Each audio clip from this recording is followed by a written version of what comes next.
Welcome to Eliminator 1. Saffron Strikers are the home team. Moravians to call in the air. Heads. Heads is the call, and it is tails. And we're gonna bat first. Okay, Saffron Strikers have won the toss, and they're going to have a bat.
This European cricket event is proudly brought to you by our official timing partner, Rado, and our official charity partner, Share the Meal by the United Nations World Food Programme.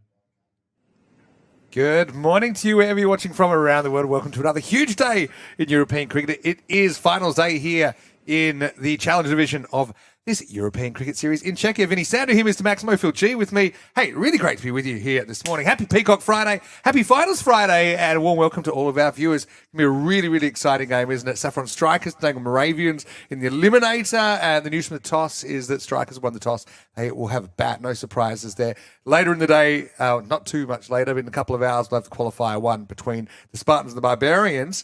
Look, plenty of storylines yesterday. I know you're off, but we saw the Strikers get this close to double chance. They didn't get it in the end, so we see them here in the Eliminator against Moravians, who are a bit of a danger team for them as well. They really are, aren't they? And I was following yesterday, especially for that last game. I mean, that was a contest within itself. For the whole competition, it could have literally turned this whole thing upside down, especially for the Barbarians. I know there was Barbarians watching, but they've got themselves in Q1, and this match coming up, it is a danger match for obviously because it's Eliminator, and loser goes home, and the winner gets to, well, they continue their glory run towards possibly a trophy. We don't know about that. We'll see. But MCC and the Saffron Strikers had a couple of good tussles already. This is going to be another one. I know it. Yeah, and a beautiful day for cricket as well. Sunshine at the moment, absolutely picture perfect, 17 degrees, heading for 23, and it will be warming up over the next few days as well. Of course, the Premier Division starts tomorrow, and we're even getting up to maybe 28, 29 degrees. So looks like the players are out there almost ready to get going. And of course, the winner of this game, they will go on to the second half of finals Friday. Loser of this game, though, their day is over. And their series is over. And of course, none of the teams here have ever won an ECN trophy. So it's going to be a really, really exciting day for one of these four clubs that are still left in the competition. Let's go out to the middle then. And it looks like it will be the regular opening combination of Jaideep Patel and Smit Patel out there. Smit Patel did hit a 50 last time out. He's looked so good this week without maybe scoring the mountain of runs that I would have expected, considering how good he's looked. The man that always looks good is Prem Yadav as well. He's going to open up here. Phil, take it away. Here's finals day. Prakash Yadav kicks us off and immediately hits it straight to the man at point. He's put it down. Hands on heads. MCC had a moment of glory until the Grizzly popped out and landed on the deck. Well, red hot chance Vinny put down. Huge moment first up. I mean, J-Deep's had a lot of airtime, hasn't he? At that time, it was the ball getting airtime. And a chance goes down. Wasn't an easy one. Look, save 4. Let's see if it ends up costing Smith Patel to face up for the first time. Yadav in again. Stumps a wider one. Pushes a bit too wide. Flirts with the tram line and then some. Umpire says, no, we won't have that. Let's try that again. Yeah, Prem's an awkward kind of bowler because he just comes off a couple of steps. You don't get your normal timing mechanisms. Gets through his over really quickly as well. Very deceptive indeed. Big shout, big appeal, a pleading appeal, and it is acknowledged by the umpire, says you are indeed correct. That is a massive blow for the Saffron Strikers. They lose one on early on in that first over. Bang. Hits him on the back pad. Back legs, that's out. I mean, he feels it hits him high, but look at that bent back leg. It's never going over. It's a very good decision. Smith doesn't like it. You know, it's weird. When he made his runs, he kind of made them with, in my opinion, slightly worse technique than he'd be making his little starts with. And that time he just tries to hit a ball on middle stump across the line. I know he feels it's high. It's not high. It's his bent back leg. It hits him right in front of the stumps. And this was a question I had, actually, whether they would bat Aditya Patel at 3 or whether they would go with the more experienced Akash Palmer. They've stuck with Aditya at 3, came to the side yesterday. He's only 18 years old, not 15 as previously said. But he's a very, very powerful hitter. And there's a good example. He hits the boundary first ball, finds the gap in the offside. Yeah, how about that for a start? Crunching it through the gap there. And unfortunately for the middle fielder, unable to stop that one. Prakash Yadav with a breakthrough, but immediately the batter stands up straight. The new batter comes in, Aditya, and puts him towards the boundary line. 4 runs, nice shot. Yadav with, as you say, Vinny, that just a couple of little shuffling steps can be very deceptive. This one also in the air, miss-hit just directly to mid-wicket, but they scamper through for a run. Yeah, we had a bit of a vibe of Suryavanshi situation with Aditya Patel yesterday, who was apparently 15, but he's actually 18. Okay. So Shoban had that. He said, well, I remember him being 15, and he probably was at one point. Probably 3 years ago. Yeah. Maybe, yeah. But he was still a very, very good player. Been working in the academy the last 18 months or so. He's got lucky first ball. Here he is. He's gonna get, that's probably a no ball. I don't think the umpire actually saw that pitched because Prem was in the way. You see the umpire just trying to look around him to see where it has pitched, yeah. You can make a very loose case that that was on the pitch. The only difference is, of course, that would have been a free hit if it was called a no ball. JD's already had his slice of luck. Would have made a difference anyway as he knocks the next one down the ground for a single. You have the strike here again. Saffron Strikers need to make sure not too many dot balls, need to keep that strike ticking over. And that's been a bit of a highlight ever since they had the first 2 games on their first appearance here on the European Cricket Network, where they went down pretty badly, couldn't really get runs on the board. But ever since then, good between the wickets and good clean hitting. And that is just a very good delivery. Good lift off the deck, honest bounce, and that is a dot ball to finish things with. Overdone. 9 on the board for 1 wicket down. So an early wicket and a chance missed as well, but I think they'd be pretty happy with that, Moravians, who just want to try and keep it to something reasonable, don't they? They end up finishing in 4th place with a 3-5 record. Strikers 5-3, but a point behind Barbarians. Saffron Strikers ruining the fact they didn't get a point in either of their first 2 matches. But Moravians only averaging 96 with the bat, and that's something probably a bit of a concern for them. Yeah. They're probably not super confident of chasing anything over 100. Their best chase in the series, look, maybe they don't even have a successful chase, but their highest score of the series, 109. They've had 107, 106. They have broken the 100 a few times, but not the kind of team you can see chasing 120, 130 down. True. Kiran Divakaran comes on to bowl, and he starts with just a single. Nicely played there. Hey, it gives us a chance to welcome everyone in the chat as well. Hello to Nick, the Brown Bear. Nick, how are you? Saying bears love peacocks. Well, that's good to know. Hello to Chris Addison as well. Johnny Heesum's in there. Paolo Campini is in there, and plenty more. Farhan said hi to me. I said hi to him back. Comes in again. Swings hard. Just good work from the bowler there to get a bit something behind that one. And just a dot ball. Classic hand stop turned into Wasn't a it? shin stop there. It was a pretty comfortable height to stop with your hands. And I don't know why God gave you legs. It was to walk around or not try and field cricket balls. But it gives me a chance also to welcome anyone else I might have missed. Hello to Amisha and Meat is in the chat as well. And what do you guys think about this? I mean, strikers think they do go in favourites, but As we've seen with the strikers, it's been a feast or a famine sometimes with the bat. So far, it hasn't been the start they would have wanted.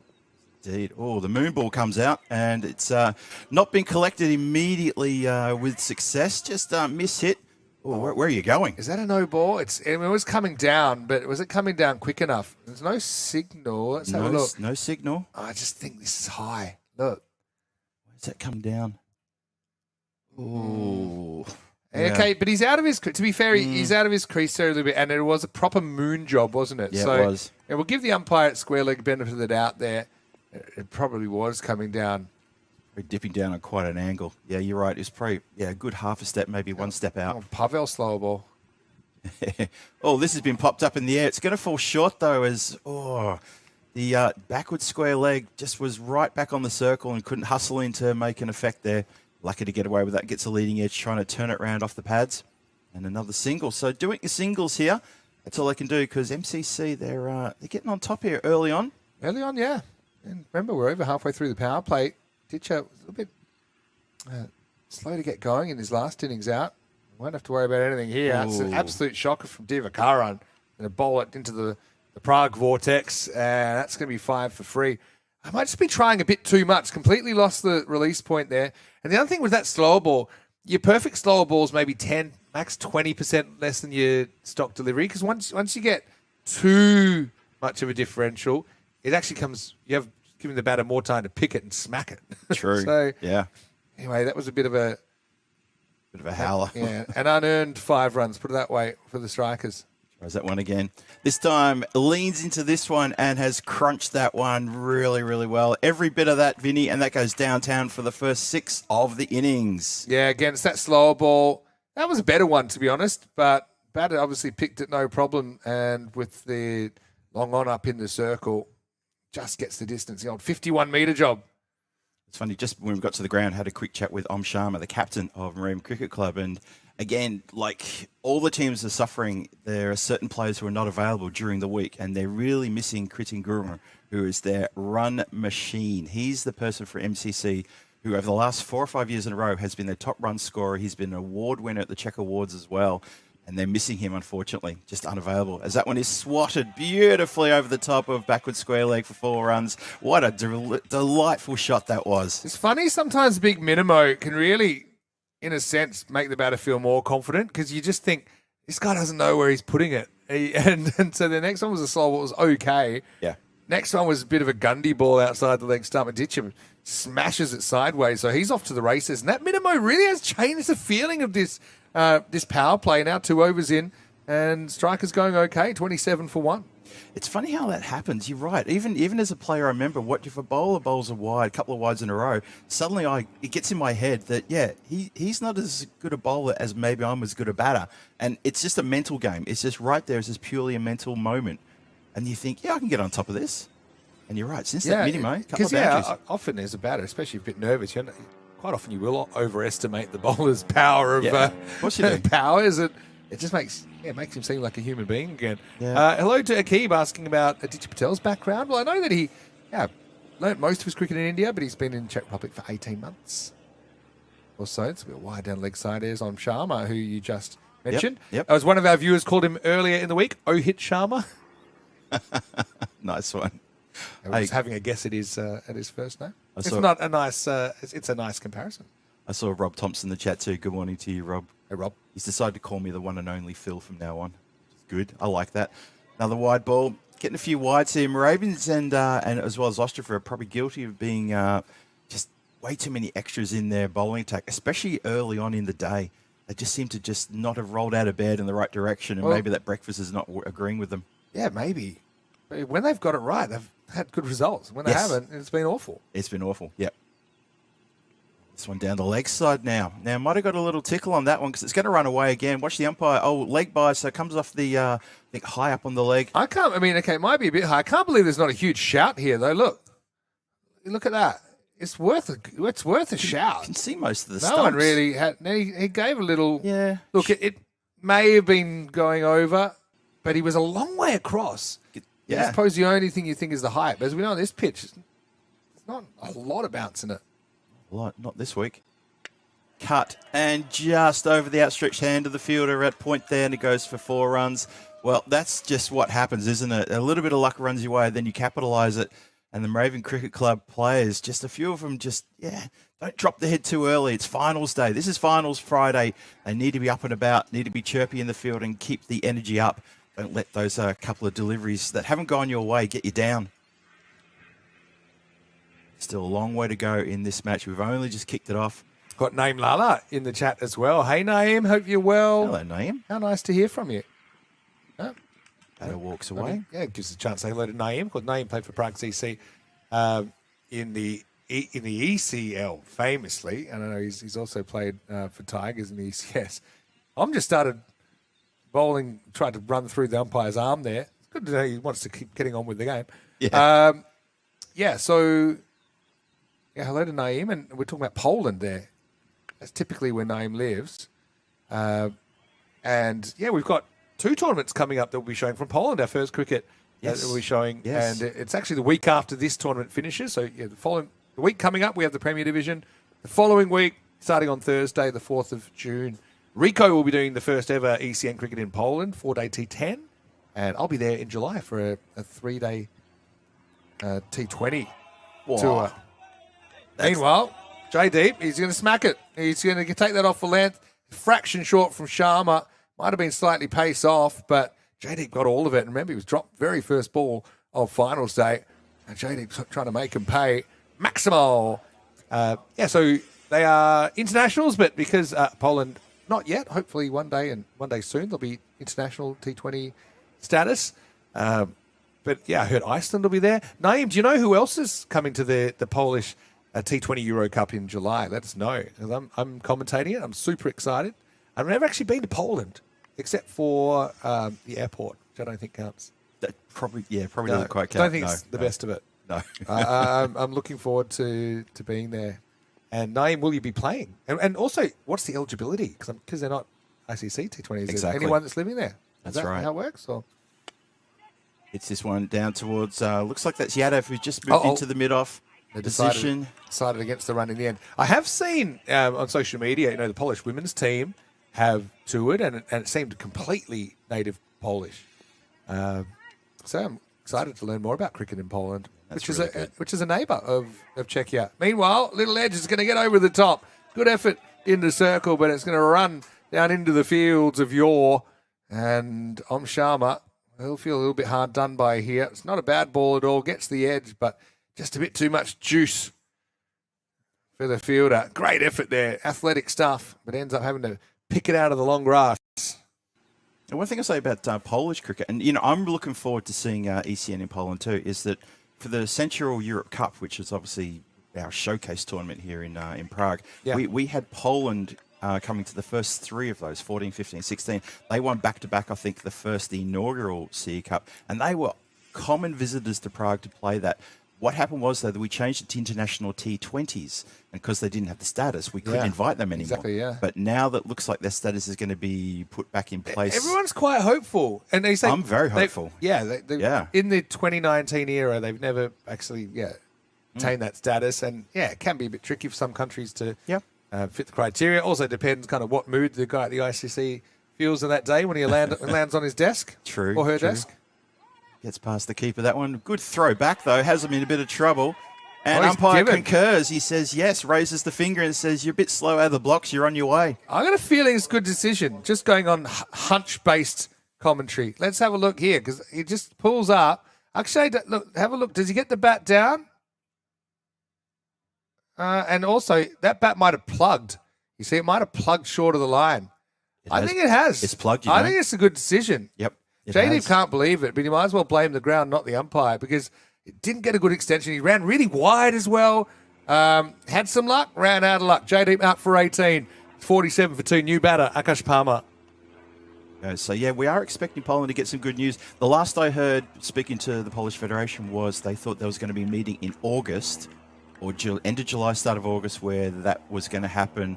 I haven't had an update since, so it'd be good to find out whether that's still going to go ahead. But you're right, Vinny, it just depends which way the wind is blowing and what other things are on the desk at the time. That's right. And Iceland, if they are playing in that T20 Euro Cup in July, they are known for their biting social media posts. Yes, they are indeed. They're actually the world champions of cricket social media. They're very good, aren't they? Oh, straight down his throat. Can you believe it? He's hooked it around the corner, pulled around the corner, gone straight down the throat of backwards square leg, who just holds his nerve and holds the catch. And that is 2 in 2. It's a run out and then a catch.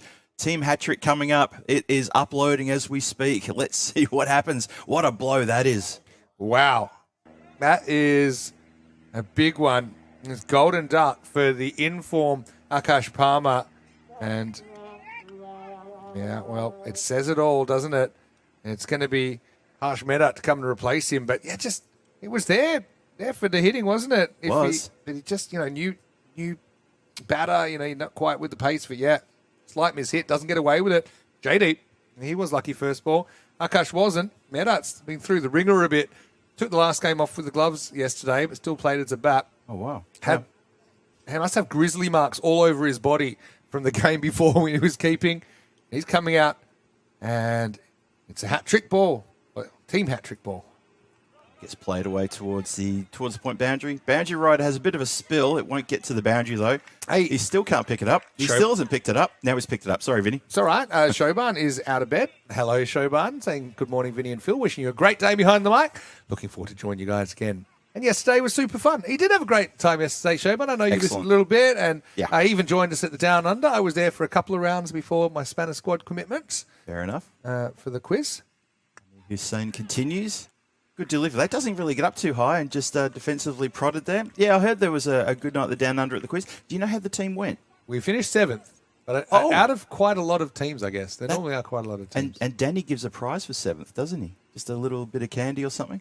Yeah, we actually won candy due to one of those little in-between games. Oh, the games. Oh, okay. Yeah, nice one. Dot ball there. And you can see some of the top batters in the on the right of screen, which, it's great to give you some of those extra information. You see that Gupta was in there, I think, the Spartans.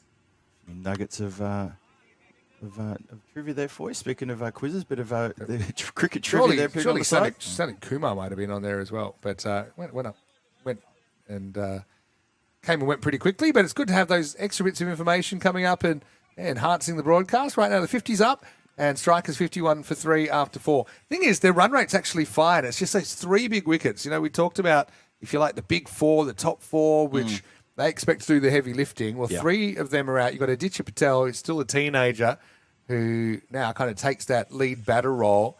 The question is, if they do lose even another wicket or another one after that, will they be able to propel to a 100-plus score? Because I feel, given Moravians' performance with the bat, 100 might be enough. But they've got to get there first. And obviously they want to make a whole lot more than that. As we have new bowler, it's Shamsuddin Ismail coming on to bowl over number 5.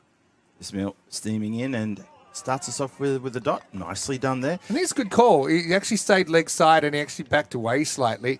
And remember, if it gets any of that blue line, even if it's a tiny bit of the blue line, it should be a fair delivery. And I think it's a very good piece of umpiring. Yeah, losing Akash Palmer in that last over was pretty tough reading for Saffron Striker fans. He's been a bit of a playmaker here in this series already, scoring a lot of runs. Mehta, no slouch with the bat, very handy in the middle order. He can stick around. They should get up to that triple-digit score, I reckon. Yeah, very interesting crossroads in this game, isn't it? 3 wickets earlier than they would have liked.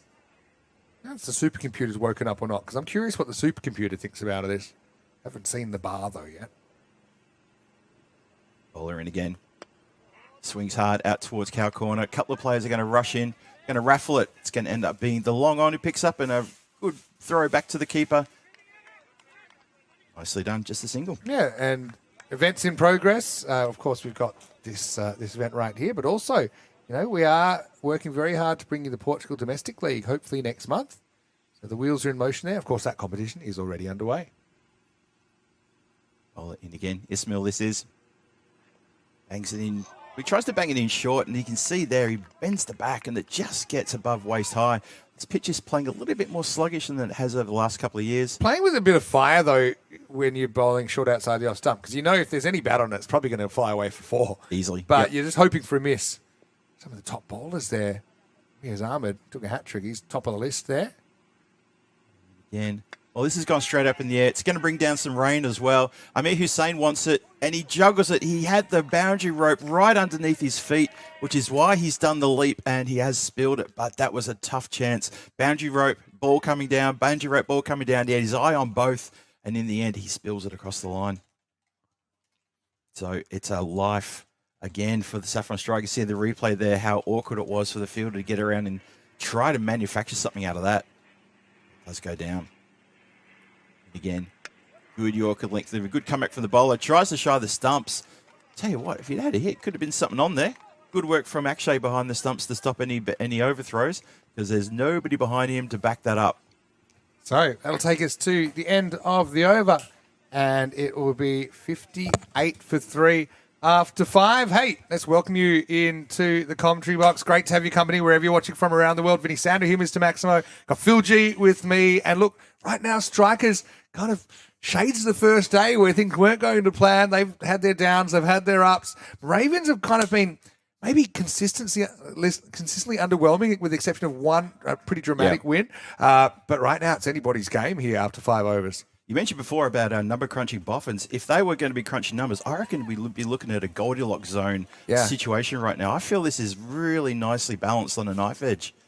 This is going to be a good game. This is going to be a nice, tight eliminator. Both of these two teams are so hungry to get a win. Amir Hussain bowling over 6, but he loses the handle on this one. Called wide. Hussain was given the job to close out the innings a few times in some of the Moravian games this week. And got to say, didn't cover himself in glory. But I think it's good to bring him on the middle overs. Peel back now, looking to restart. 59 on the board. Swings at this one, doesn't get anything on it. Gets a good bit of lift. He's very short in stature as Amir Hussain. I can talk because I'm about the same height. But he does occasionally get some very good lift. He pitches it a little bit further along on a length you think would be sort of quite true and quite fair, and it ends up getting up quite high. Just good bowling. Getting a bit itchy here in Chesney, and he got bogged down a little bit yesterday. Yeah. And he's trying to force the issue. Gave it a full 360-degree. Rico will call that an ow. It's Michael dive Jackson back to special. his crease, yeah. Yeah. Not getting a lot of pace to work with from Hussain either. Yep. Oh. Just quicker. And it was a bit of a shooter as well. Yeah, That's a good If he variation. wants a wide, you can't get a wide for it being too low. No. I think he's probably just complaining. That one hit the pitch and shot. I do kind of like the fact that this pitch has got variation. Batters don't always like it, though. Some of the recent century hitters there as well. It does get some bat on this, but the third's back now. Have a look at that. It was raining centuries in Alphaz. Of course, longer form of the game, I suppose, as well. But you do have an ECS century on there for Mohamed Osama in ECS Portugal. It was a good innings. It was from Osama. It was excellent. So 60 for 3. Still swinging and missing. This is a great period. Fantastic. That's great over. Unbelievable. I mean, it's 2 off it, I think. And so it's 60 for 3 after 6. So that 10 and over, like I said, I don't think Moravians want to be chasing more than 100.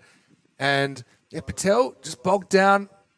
Medhat hasn't really gotten going yet either, with the exception of one large strike. And they've got the benefit of bring Ismail back on as well. So Moravians really turning up here on finals day. Strikers, let's not forget, they won the toss. They elected to bat. That was their plan. They were thinking, 140, 150. That's the kind of score that they have been able to do. Like last 2 morning games, they put big runs on the board. But it just hasn't been happening for them. Yeah, they put on 147 against Moravians 48 hours ago. They put on 168 against Austria yesterday. Yep. But a very different story here on a Friday morning. It is indeed. Amir Hussain should take a bow too. 2 very good overs from him, just 1 for 6. And now they're going to turn to Ismail to bowl himself out as well. Just went for 7 off his first over. You're right though, Vinny. It's a very different situation here for the Saffron Strikers. They're going to start this over though. However, the MCC with a wide ball from Ismail. It's called, but again, it was borderline. Umpire had to think about it and said, I think it might have just missed. Hey, Shobun's challenged us actually. Yeah. We had a bit of fun yesterday in one of the breaks just for the last game. Tell you about that in a second. Here's Ismail. It's hard, chops this one down. It's going to go through the gap. Two cover fielders watch each other, and they watch the ball as well go. Although the boundary 4 runs, a much needed boundary there for the Strikers. I think this is a better strategy from Aditya to just try and play the correct shot and accept the outcome. I think he's tried to go a bit across the line, lifted his head a couple of times and missed out. And as we know, this is a lightning fast field here. Got page field at Vinoj. He tried to hit himself out of trouble those in that last over, didn't he? He Can just hit ended up off, dotting he up. can hit fours to anywhere on the ground. In again. Smil always missed that one as well. Well, bowled though. It's good areas. They've actually Right spot. tightened up their act with the bowl for the most part, haven't they? And bowled pretty good areas. So Shoban, as you know, bowls with leg spin. He bowled quite well, I thought, when you saw him for Moravians earlier in the week. That's right. But I was saying that that's probably the weakest of my cricket skills is leg spin. Right. Like when I was a kid, it was okay. Okay. Banks this one in short, gets carved out. There is a boundary rider. It doesn't matter, though. It's gone straight through him, and that has gone across the boundary for a bit of a bonus for then. Should have been cut off, and return throw it wasn't. 4 runs. So it's a couple of boundaries this over after that excellent last over from Hussain. And unfortunately, Ismail just taking his foot off the gas here. Grizzly 1, long barrier 0. Seemed to do everything right there. But Panoli out there, I think, missing it. And look, that's, again, a bit of a momentum shifter, isn't it? Those last 2 boundaries coming pretty close together. And, Moravians won't be happy with that. So the run rate back over 10 and over, up at 106 pace. We had a bit of fun in the break yesterday. There's Patel, 27, faces up. Sure, again, just chopped into the offside single there. So we went out in the middle and we bowled to each other. And I was curious to see his leg spin. And, he gets good revs on it. Good rip, yeah. You don't see too many leg spinners because it's difficult. But we had the rule that we had to bowl to each other, only leg spin or wrong arm. And it was an entertaining few minutes. Have a look at some of the recent best bowling. Hamadullah Shinwari for Finland in Cyprus. Left arm spinner, 5 for 7 in T20 international. Incredible. What else we got? A big shout. Tucked him up. I think he might have been going their legs. Squirts away. Riaz Ahmed, 4 for 7, including a hat trick there as well. But also you got some buzzers. They ran 2. Where did that come from? That's gone a long way back. This is going to be 4 all run. Right? Is it 2? Is it 4 or 3? We have to do a recount. I think that's a 4 all run. Maybe we can do a fast motion replay.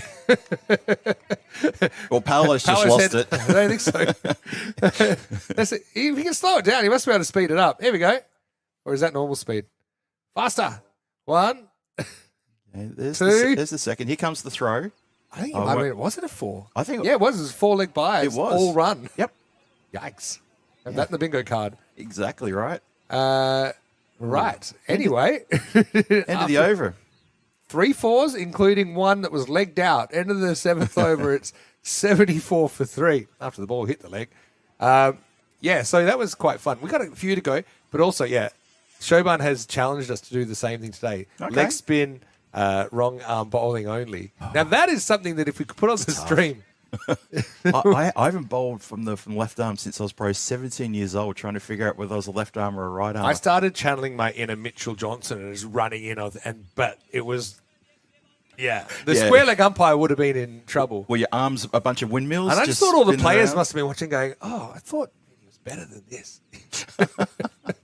But it's the final frontier for me to be able to throw and bowl left-handed. If I had to run in a bowl left-handed, you know what will happen? I won't let go of the ball, but my right arm will come over. That's what will happen. I know it. The brain just won't click in. He's a real left armer coming on, Meet Nagda, and they've had the luxury of holding him back to the end. Now, maybe he's been a little bit inconsistent. Meet is his first European cricket series. Yep. But he's a really interesting guy. He studied in Spain as well, and he finds himself here in Czechia. Left arm fast medium, left hand bat. Swings hard at this one, goes through the covers, couple of bounces. There is a boundary rider. I think they've replaced the boundary rider as well, and that is a nice clean pick up and throw. Yes, Stream World saying, bowling's been really top quality after the 3rd over. Good comeback, and that's right. Very much so. They actually won the first over and a half. Then they kind of lost it for a few minutes. Yeah. And then, they have done well to restrict this partnership. It was that mini mode that changed things up, and then things settled down again for MCC. Oh, time for some football. Well, actually, he has worked with a fair few clubs in La Liga as part of his studies and previous work experience meets. But I'm not sure if they'll be signing him up on the power of this little left footer. I guess it was a little through ball, maybe. It was a good in-step pass, possibly. Just looking for Akshay to complete the run out. There you go. 76 on the board for a loss of 3 wickets. Patel, if he can get a run of boundaries, his score will look fine. But if he gets out now, it looks a bit pedestrian, doesn't it? Swings hard. Oh, he's going to find the boundary, Vinny. He's hit that backward of square. He's got it past the fielder who's inside the circle next to the square. The umpire, 4 runs, exactly what the doctor ordered for the team from Saffron Strikers. A bit of chat about the pitch, but one thing we do like about this pitch is it's one of those pitches that do actually seem a little bit like a turf cricket pitch because of the natural variation. So he's the most Maximos last month and got some of the ECF events in there, but also, you got Sundip Kumar, you got Junior Panelet for Spartans, Saib Vamsi Prithi for Barbarians as well, and nice to see some Ostrava representation with Anil Kumar as well. Excellent. This one's gone skyward as well. No one's from MCC is moving. Not one fielder took one step anywhere because it's carried the boundary rate for a big Maximo. What a great strike that is. And so a little bit of an up-tempo happening here in the over. Like I said, he's had a bit of an ordeal getting to where he's at in his innings. But if he can finish strongly, he could easily finish with something like a 50 or 60 off 30 balls. And you say, okay, he's actually done a good job considering that the wickets have been lost around him. Indeed, lifts the run rate up to 11 runs per over as well. This is guided to the boundary as well. So this is the rush of blood, exactly what the Saffron Strikers wanted. The dugouts are up and about, given a good cheer and good support. And this is good batting here towards the end of the innings. Yeah, really good shot. And I like that he's actually started watching the ball again and just trying to play the line of the ball. There was a time where he started swiping, like an 18-year-old that's been left alone with a mobile phone. But now he's been kind of refocused and open up that offside again. Yeah, it's funny how sometimes batters just revert to type when they get in trouble and it's just the same shot over and over again. Doesn't matter the delivery, just play the same shot over and over again. Yeah, that's a line I can use now that we know he's 18 and not 15, like Shoban told me yesterday. Yeah, you get away with that one. Anyway, here's Prem Yadav, who's going to bowl over number 9. It all happens in the 9th. Prem, one of the few bowlers the umpire has to go forward to hold him back from bowling because he's... It's true, though. Little shirt tug. Hey, Prem, wait. It starts about a metre in front of the umpire and then just 2 steps, then he releases. Well, that's been released up and away, just like Superman possibly, but that goes over the boundary rate for another big 6. So these last few deliveries are starting to get expensive. Yeah. And the Moravians just probably just asking a few questions here. I missed the T10 because the T10 has these momentum shifts that happen so quickly. Yeah, T20 and even 40 over cricket, 50 over cricket. It's also nice, but they happen over a slower period. This is quick. There's been 4 or 5 momentum shifts in this innings. We're only 8 overs into the day. 4 boundaries in a row now. Again, shouts at catcher. Desperate effort there. It should be tidied up on the boundary rope. I think it is. We must have touched that if that hasn't gone for 4, in which case it's an amazing stop. Must have even though it's probably technically a drop catch. But yeah, I think he got fingertips on that one. Let's have a look. This would have been a sensational catch. A full extension. Must have just licked the fingers. We know that's a lightning fast part of the ground. Dots up. Next ball does Yadav. Very difficult customer getaway. Yadav opens the bowling constantly from Raven Cricket Club and he causes all sorts of trouble for the opposition batters every single time he bowls. Set to go. Nicely done. Sneaks it in. Yep, he's come back with a couple of good dots here. But I think it's over the line.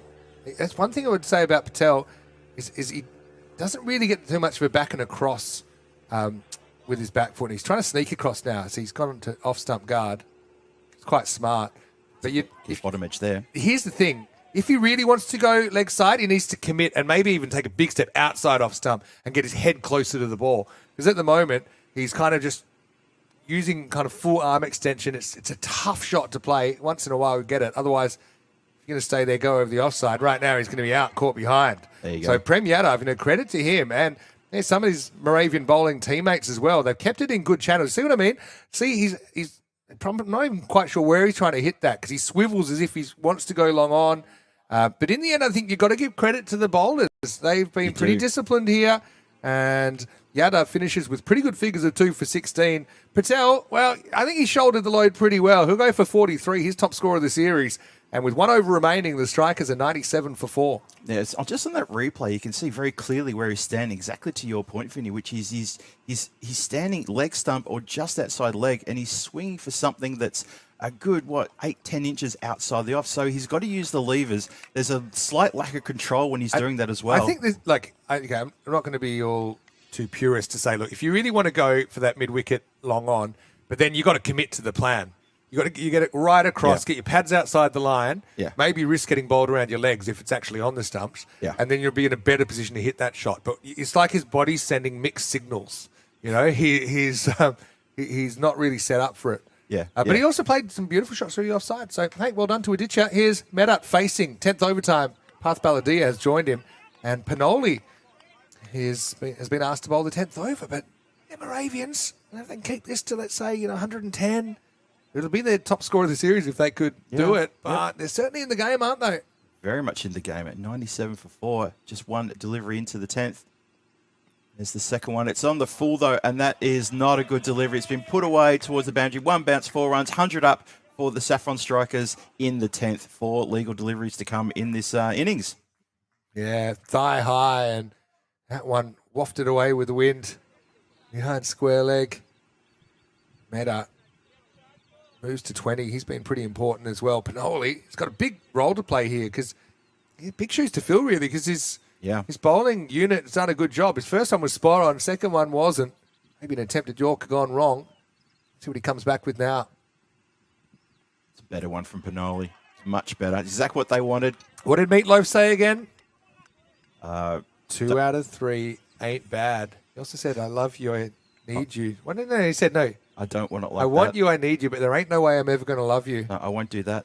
Last thing I said to Corey, actually, before he went on hiatus. I won't do that. 100's up, by the way. End of the bat, this will only be a single. Because interesting, they could have gone back to Meat, left armour, but they said no. They could have gone back to Sharma, they said no. Divakaran, probably could have gone back to him, but so they had 3 bowlers that could have bowled this over. They've gone, we're going to go for a 7th bowler. Interesting. A lot of faith in Panoli. Panoli to Bath Baladia, who is a big hitter of the ball. He doesn't try to get enough of that one. Direct hit. Pretty sure he's home. Wow. Path wanted the second, not on. I think Medat wants to strike. Medat does. As long as he's so confident because he'd stopped. It's like he got in and froze. Let's have a look. It's a good throw. I'm interested about it. Yeah, he plunks the bat in. So assuming that bat's in, he was all right. Yeah. Path, looking for a 2, gets turned around. Actually, that ball never got away from the pitch. Not really. Good awareness by Akshay Babu to jump on that. All right, so hey, what a good finish. Okay, 1 boundary in the over. It was a bit of a Gundy ball, but is this we say it's Tingle territory? It's set up nicely. Last ball. Really set up nicely. Panoli's done a good job, only 6 off the last over. Can he finish it off? Final delivery comes in. It's in the air. It's going to land in the hands. Oh, no, it's going to go over the top. He ain't catching that. Keep running. Path might die here. Keep going. He's going to go for 3. Oh, he's sent him back. Oh, Path, what are you doing? Path looked at the cardiovascular readings on his EKG and he's gone, ECG, he's gone, nah. He had every intention of running till he's out. He did. He runs to second and then he runs 3 meters to third and then he sees how far away the line is like, no, I don't want to do that. I don't think so. So it'll be 2 and out. And that will mean they'll finish at 105 for 5. Yeah, make that 105. Path has absolutely barbecued the batting average of Medat there. But anyway, look, 105 for 5. Medat will be out for 25 in the end. Panoli does really well. Medat out for 23, I should say. Panoli only 8 conceded off the last over. A fantastic effort. Yeah. 106 to win. Moravians, they're near enough if they're good enough, aren't they? You look at their 8 games so far. They've batted to 10 every time. Their average is 96. They have scored 109, 107, 106. So in 3 of their 5 games, they have scored this many. Now, they scored 109 versus Barbarians, 107 versus Barbarians, 106 against Ostrava. When they have played the Strikers, they scored, here's the issue, they've only scored 70 and 92. So they are going to have to up their game against this opposition. Well, I think it's going to be a pretty interesting second half. Don't go anywhere. Just recapping the innings, in the end, it was Aditya Patel who led the scoring, 43 off 31 for the youngster, 6 4s and 2 6s. Hardeep with a pretty important contribution towards the end. He was run out at the last ball for 23, but there was trouble early, wasn't there? Smith Patel out in the first over. Jaydeep was lucky, dropped first ball. and didn't make them pay. 18 off 10 in the end. But we will take a break. Quickly, the bowling figures. 2 for 16. Yadav gets the figures and deserves them. But Amir Hussain only conceded 6 off 2 overs. But a really good team effort, wasn't it, from Moravians to set up a very manageable chase of 106. It's a very tantalising, tasty chase coming up. Don't go too far because Vinny and I are going to be back in about 10 minutes' time for this very, very tantalising run chase. It's the eliminator of ECS Czechia Challenger Division. This is Phil G alongside Vinny Sand and Mr. Maximo. We'll see you back here very shortly. Don't go too far.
This European cricket event is proudly brought to you by our official timing partner, Rado, and our official charity partner, Share the Meal by the United Nations World Food Programme.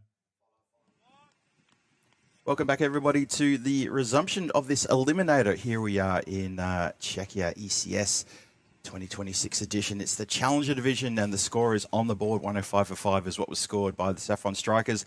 They're leading the players out, the Saffron Strikers, with the umpires. The two opening batters for the Moravian Cricket Club follow directly behind them, and the Moravians, they are chasing here after the Saffron Strikers won the toss, selected to bat first. 105 on the board.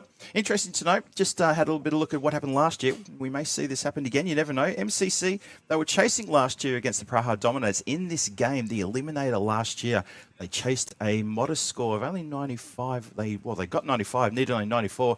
They did it within inside 7 overs. No bonus point there, of course. Don't do bonus points during the finals day, but just shows that the intent they had. They went after those runs and got them quick, smart.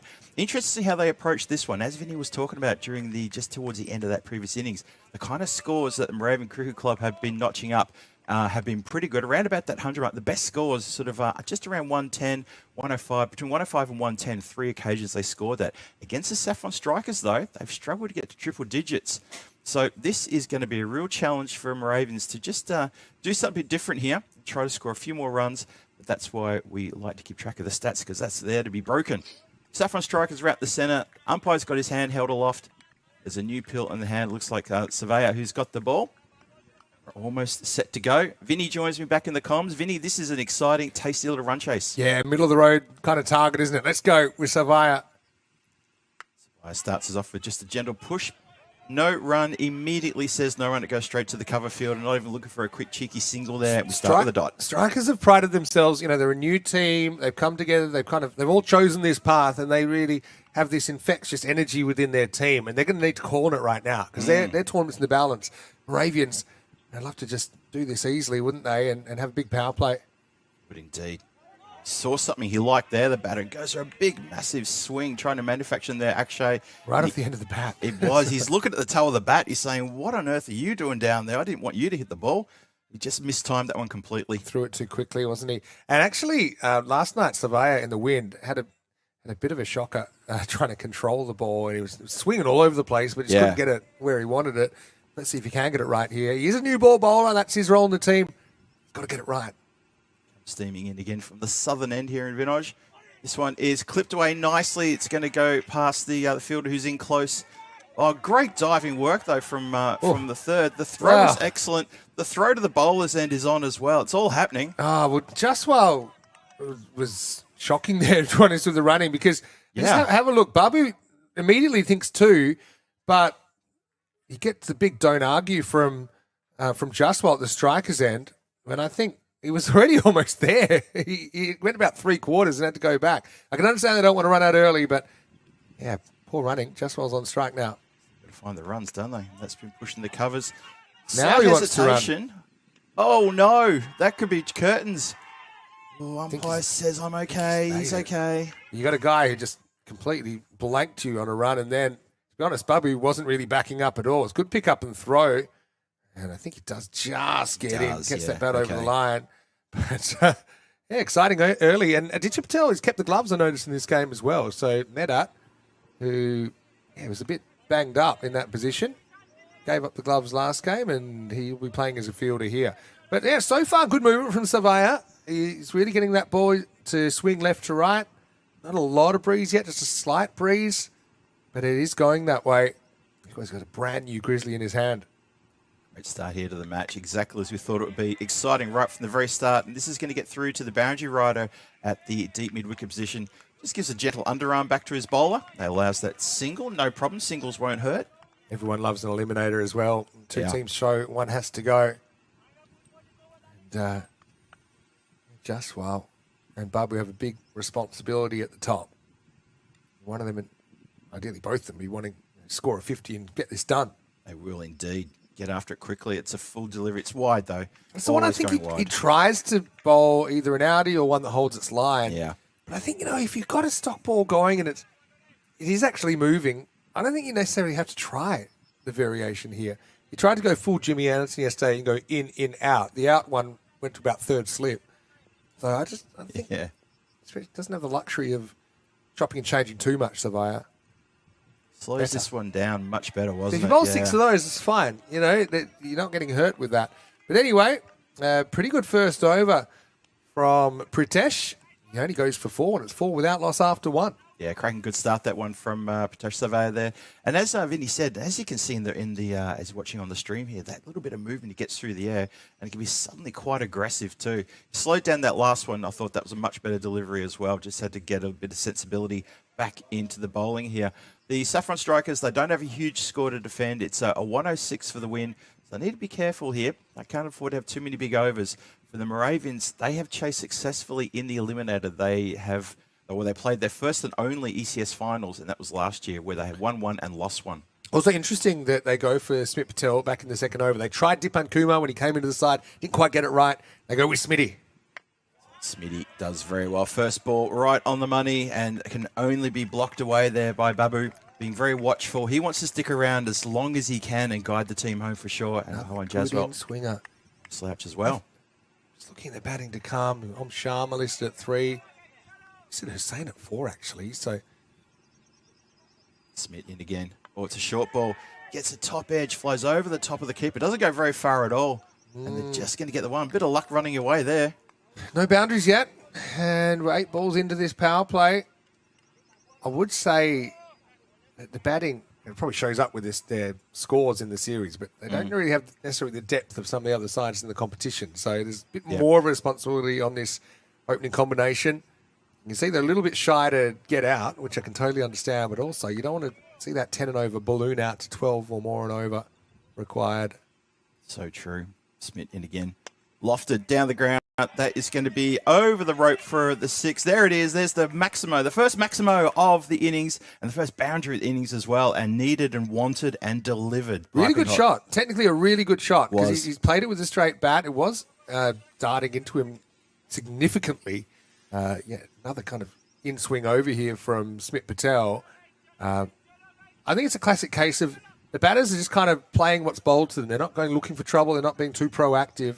They're just confident that, okay, we think we'll get enough balls we can hit to stay at that 10 and over in the longer term. This will be a wide, just missing the mark, not really swinging back. So, obviously, the longer these two bat, in theory, the easier it should become for them as well. This new ball is swinging around. Other options for strikers with the ball. There is Dipan Kumar Patel, their left armer. They've still got their disposal path. I expect he's going to have a couple of overs as well. Vivek Parekh bowled very well in the series. Yash Patel maybe a bit later. But strikers, they seem to have their outfielders well placed, don't they? There's quite a few balls that have been hit to the boundary riders, and you only get 2 of them, of course, in the power play. Yeah, good example there, wasn't it? Went straight to the player who's out there at, pretty much a wideish third. And they've got a regulation third who's a lot finer, but inside the circle. That's the big tall figure of Vivek Parekh. Fielding there. Seems to be his place to field. In again. This is struck nicely in the covers. Finds the gap. 4 runs. Lovely shot. Looked good. Sounded good. And Smith given a bit too much width there. First boundary for Akshay Babu. Not a lot of foot movement, but it's all about the placement here. Wasn't a huge gap between the cover and the extra cover either. No. But he threaded the needle. Every boundary will make strikers even more nervous. Remember, they were within a hair's breadth of the double chance yesterday. Oh, it's gotten through everybody. Dead ball, and I think somebody was moving, and so this ball won't count. Yep. I think umpire called it just slightly pre-delivery. Smith won't be bothered, I think. Wasn't sure if that was going to get called or not. Got through the keeper, but that'll just be a nothing. Last ball, second over still to come. Yeah, we'll try that one more time. There's definitely fielders moving after that previous shot that went for 4, which was a lovely shot. Thread the needle, as you say, Vinny. And, Babu going to enjoy the sound of bat on ball. Let's see he can go again. Oh, belter of a delivery. Gets through everybody. It's going to deflect off the keeper and run away there. And there's a little bit of something on that. According to the umpire, there's runs there. Must have taken a little inside edge. And so it has to go as a dropped opportunity. A ditcher moving to his left. Looked to be moving well. Wow. But, maybe a fraction too close. He just didn't quite react in time. And so, 4 given off the bat. Wow. So, it's a lucky moment for Moravians. The opening partnership survives. Right now, they're more or less at the rate 21 without loss after 2. Somehow, 17 off that over from Smith Patel. Wow, bit of a wow moment that. Didn't realise there was an edge on that. Thought it might have got through, but umpire's in the best position, of course. I mean, look, it did move a lot. And you can even tell from the reaction of Aditya Patel behind the stumps. He was disappointed he didn't hold on to it. Barbie dropped on 7. They will go back to their new ball bowler, Pritesh Sarvaiya. Last over of the power play. It feels like big over as well. Jaswal on strike. Good move this. I'd go back to him as well. Try to stop the right. That 17 run over, that's going to scare the Saffron Strikers. Rather than be tricky, I would say, look, if you can't get that ball away, you keep bowling that ball to him, even if he knows it's coming, until he does get one away. Yeah. Rather than risk, trying to bowl an outie and losing and basically upsetting the delicate balance that is swing bowling. True. But let's see. Yep. Strikers I'm always right, except when I'm wrong. Let's have a look. need a tight over here. They do. Well, that's not a tight delivery at all. That one is pumped out of the ground for a big 6. That is not what the doctor ordered for the Strikers. Well, he did stick with it, but it was a drag down, wasn't it? It was way too short. Yeah. And it gave Jaswal a good look at it. And, well, don't bowl too many of those because you don't have that many on the board. Saffron Strikers, Moravians, sitting pretty in this chase at the moment. 27 this opening partnership now. Just mentioned in the Eliminator last year, they chased down 94 required in 6.2 overs in the Eliminator against the Praha Dominators. So, you know what? I'm sure there was a conversation about that too, saying, look, a year ago at this ECS, look what we did. Let's do it again. We can chase these runs down. Looking good so far. Bowler in again. Whew. Kept a bit low. I don't know what happened with it part of the pitch, but there's been a few little shooters on a length outside off. We love this pitch because it's got a few gremlins, but not too many. Not full Miranda de Corvo, in Portugal. It's that pitch, you extreme. know what I'm talking about. But it's just, it's not Yeah. just completely flat batter's paradise. And it does offer the bowlers some hope they can put on length and hope for some assistance. Bowler in again. It's good length. Been hit away. It's going to find the gap, and that's a really good shot. That is between, the third who's inside the circle as opposed to the third, which is a bit squarer outside the circle, and he threads a needle again and gets another boundary. Yeah, and they had to feel kind of set for that. It's a bit of a gamble where you put that third. It was a bit squarer, I suppose, more of a deep backward point. Yeah, more. Yeah. And it's one of those balls asking the question, you're hoping it's a swing and a miss. If there is bat on it, there's every chance it might get away. Again, interesting, real crunch time here for the Strikers. He's drifted down the leg. Ooh. Not going to take one. Yeah, Aditya Patel recovered quickly. So again, these two not wanting to risk a silly run out for one run, but that ironically can cause a run out sometimes when there's a semi-obvious run. Strikers still searching to try to get a breakthrough here, try to break this partnership. It's 32 without loss. We need to wake up the supercomputer because I don't see the supercomputer this morning, but this would be a really interesting game because I think we've been in the Goldilocks zone a fair bit at the time. I think so too. Smacks this one through the covers. That sounded really good. Couple of bounces, 4 runs. That really sounded like he gave an absolute well to that one. Too short as well. This one's hit through the line, but when you're trying to employ swing bowling, if you bowl too short, even if it moves, balls don't generally swing after they bounce. So you're giving the batter a really good look at what sort of bounce it is and then get some more time to play the shot. That was a cracker of a cover drive by Jaswal. Got a bit of a Tortuga over the infield as well. Last ball of the power play. Well, it's put up in the air. There's a few players coming in. Someone better call for it, and they do. It is the cover fielder who calls Parth out and says, I've got this one, and Parth, the captain, obliges. Take the catch. He does take the catch. They get the breakthrough right at the end of the power play. Well, needed a turning point, and this was a bit of a nothing shot. He was in about 4 minds here, wasn't he? Yeah. Whether to pull it, whether to go same shot through the cover. He was just drowning in options. In the end, the worst time he can possibly hit a little fly ball, little popper in that part of the field because there's four fielders there. Yeah. You're not going to get away with it. And so Jaswal will go for 22.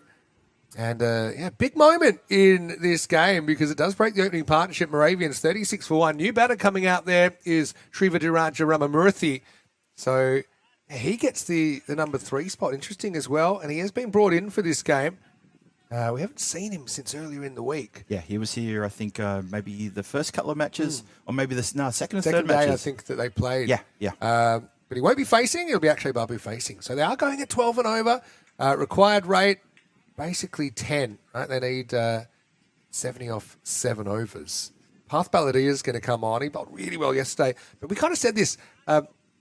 when teams were playing Ostrava, for example, that was struggling. Yeah. You know, some players performed in those games, but can they perform here on finals day when the pressure goes up a notch? Path is a pretty handy bowler. You know what you're going to get from him. Won't be express, but he generally tries to bowl in good areas. Babu facing up, 4th over.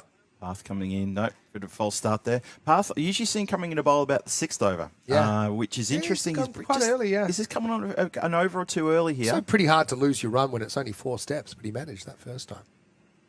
Amazing stuff. Here he comes in. Hit down the ground. Chance of another catch here, and Palmer does not make a mistake. Catches on the boundary line. Cannot elevate over. You can see what he's trying to do there. And Path, immediate success at the start of the 4th. Yeah, just doesn't get the elevation then. Palmer, who missed out with the bat, but he's still got a very important role to play fielding down the ground. He is such a safe pair of hands. Ball that probably would have carried the rope, but he takes it head high, and that's both openers out of the picture now. Actually, Babu is gone, and it's 36 for 2. They go for Ismail now at number 4, again holding back on Sharma, who someone I thought they would bat in the top 4. Still got him up their sleeve, but Moravians hit a bit of a speed hump. Double strike across the end of the power play. Yeah, 2 and 2 indeed. And yeah, interesting Sharma doesn't come out. Many times he's come out just to sort of dig the team out a bit of a hole.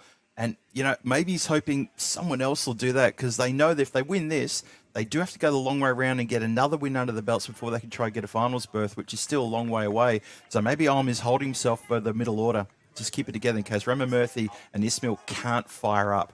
36 on the board. It's been on 36 for a while. There's been 2 and 2. Big partnership. 2 players we haven't played all the games this week. So let's see if they can perform here in a pressure situation. Path in again.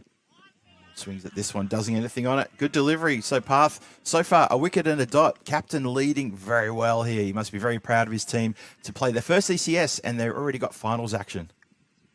Recent winners will be adding to that list today. Oh, I reckon. Good shout. He's going to give it. Yes. You see the way there was something about the whole feeling of that. The umpire just ran it through his mind, an extra sort of moment. Have a look at this. This is what the umpire saw. He saw it in full speed, obviously, and he just says, "Yeah, I concur with the appeal." I just don't see how it's missing. It's not going over the top. It's not missing leg. It's not hitting the middle, but it hits him on the knee roll, pretty much right back on the popping crease. And sometimes you just got a feeling that umpire was motionless for a while, and I think it's a good decision. Unfortunately, it's a 3rd wicket down for Moravians fans. That partnership doesn't last too long. We will see Sharma. And halfway through the 4th over, 36 for 3. And we expected momentum swings, and the second innings has delivered so far. 3 quick wickets, 3 and 4 balls. Yeah, how about that? 3 and 4 balls. And viewers who've been watching since the start of the week will remember when Moravian Cricket Club faced up against the Prague Spartans earlier on in the piece, and they lost 5 wickets in 6 balls, which was calamitous. Well, this is unfortunately what can happen sometimes. It's just one of those things. There's something in the air, and that is 3 in 4. Path pulling the right strings, bring himself on. Immediately the end of the power play. 2 for none off 3 balls. Path in again. Just played with soft hands, looking to just turn the strike over now. Captain on captain action. And, this is where, don't want to be too conservative here. Required rate 11, just play your game. They could have easily brought Sharma out at 3. I'm a little bit surprised they didn't. Ramamurthy hasn't even faced yet. He's just watched carnage. List of the top batters in the last month there. And see Sanat Kumar out there as well as Sai, Vamsi Prithi. Junior Panelit on there as well. And a couple of the Alfaz guys as well from the ECF. Ramamurthy off the mark. He'll be happy about that one. Maybe a sigh of relief internally. Gets his skipper back on strike. Sharma, again, not for the first time I've said this in this series, not for the second time either. So much on his shoulders right now. It's full and it is swatted out towards the boundary over at extra cover. Just going to be the single. There's a boundary rider. Oh, the throw's a bit wild. They're going to go for a buzzer here. Just going to be the one additional run. As it goes, finds itself all the way on the other side of the ground. So the backup didn't work. And the backup of the backup was left wanting as well. So 2 runs from that one. So Sharma, yeah, with a lot of the heavy lifting required from him now. But Pathology, take a bow. What a terrific captain's over that was. Picks up a couple of wickets for only 4 runs. 2 for 4 from Path's first over. And he's going to definitely, clearly he'll bowl again. He'll probably bowl the 6th just to keep that pressure on in the middle. I think you do. I think you got to. You don't want to wait too long in this game. If you've got the hot hand, you keep it. This is going to be an interesting couple of overs from Vivek, because when he's got it right, he's slung in a bunch of Yorkers and he's been very, very tough to get away. Yes. But occasionally he hasn't got it right and he's overdone it, and there's been a few thigh-high or higher full tosses that have been cashed in. So Ramamurthy, tough spot for him, but let's see if he can put an innings together here. Over number 5. Back in. First time. Starts us off with a good one. That's that length. Yeah, you look at Shriva Ramamurthy. He played on the second day, and we haven't seen him since. So he's only played 2 games. So to bat him above Om Sharma was a big call. Having said that, Sharma faced before he did. So true. Moravians, this is the moment of reckoning in their tournament, basically, right now. Yep. They need to negotiate Vivek Parekh as well, as his leg side wide problem is probably his Achilles heel. And when he bowls to left-handed too, and he changes sides, his sides come around the wicket, he completely throws himself. When he gets into a rhythm and a routine coming over the wicket to the right-hander, he's more often than not, he's really on here. Takes an over just to get himself into line, I reckon. His first over, nowhere near as good as his second over. Well, that's struck the lower abdominal area, but I think about it as okay. Just go enough to have a think about it. Stretches the legs as well. Right there. Nice delivery there from Vivek, honing in on the money. Good Again, ball. That's a ball that if you're in touch, you're working that to the leg side. It's got all tied up. Is that required rate climbing now? That's what wickets do. 11.5 and over required, and their run rate has dipped from over 10 to just 9.5. Yep, Moravians middle order being tested here. Back in again, swing and a miss. Oh, it gets through the keeper. That's going to go all the way. Oh, no. You heard Vinny say it. That's gone for 4 byes. Yeah, well, it's kept low. I don't know what happened in that area, but there's been a few that have gone low, and it ditches a tall man. It goes under his gloves. It megs him. It's an unhit 4, an unforced error. And again, just has the potential, doesn't it, to swing the momentum back. Hey, just looking at the teams for the next match. Kind of big ins for Barbarians. Vishak Jagannathan and Murali Vandrasi both in for Barbarians. Yes. We haven't seen them this week. Nirmal Kumar also comes in for Barbarians. So 3 big changes for them. Looking for Spartans. 3 changes for them with Jagnesh, Satpathy, Aaron Konda, and Jawad Shah coming back in as Ramamurthy. This time will hit a 4 after the unhit 4. So checking the ball, getting tempted Yorker was stumpwards, but he was able to get bat on it. Flies into the Prague vortex. Yeah, but Jawad Shah coming back predictably, I suppose, for the Spartans. So that's the 1 versus 2 coming up in around about 45 minutes time. Makes good sense. Yeah, I had the inside word from Bilal Samad, a good friend of mine from the Barbarians, who recognises an old Barbarian when he sees one. And he gave me the scoop that they were going to get a couple of big names back for finals Friday, and they were very happy about that. And also the fact that they locked in the double chance too just makes the Barbarians they'll be a bit happier today to see how things go for them. Maybe they might see a bit of glory. Vivek continuing here, swing and a miss. You get the feel the Moravians here. This is a really critical time. This over and the next, really critical. And if Path bowls the next over and he gets away with maybe a wicket and a few runs, Moravians are going to be really struggling to try and make up their ground. It's been a good display here from the Saffron Strikers. Vivek in again. Up in the air, catching height. Oh, the players coming in from the boundary line hesitated. I don't think they would have got there eventually. It literally just got outside the circle. And deep mid-wicket, who came off the rope, but he only came off the rope after a split-second hesitation, didn't get near it. And a bit of luck there running with them. Raven Cricket Club there, MCC. They're 50 up, by the way, too, with that shot, though. So 50 on the board, 3 wickets down. All set up, 10 and over. So despite their issues and some flat spots, they're more or less at the rate. Okay, slightly behind, but we always thought, 10 and over gives them a shot. Again, 4 byes, that hurts. It's not an easy job keeping. It's also tough on this ground if you are keeping back. I'm trying to avoid it whenever I play here at all costs. But Yeah.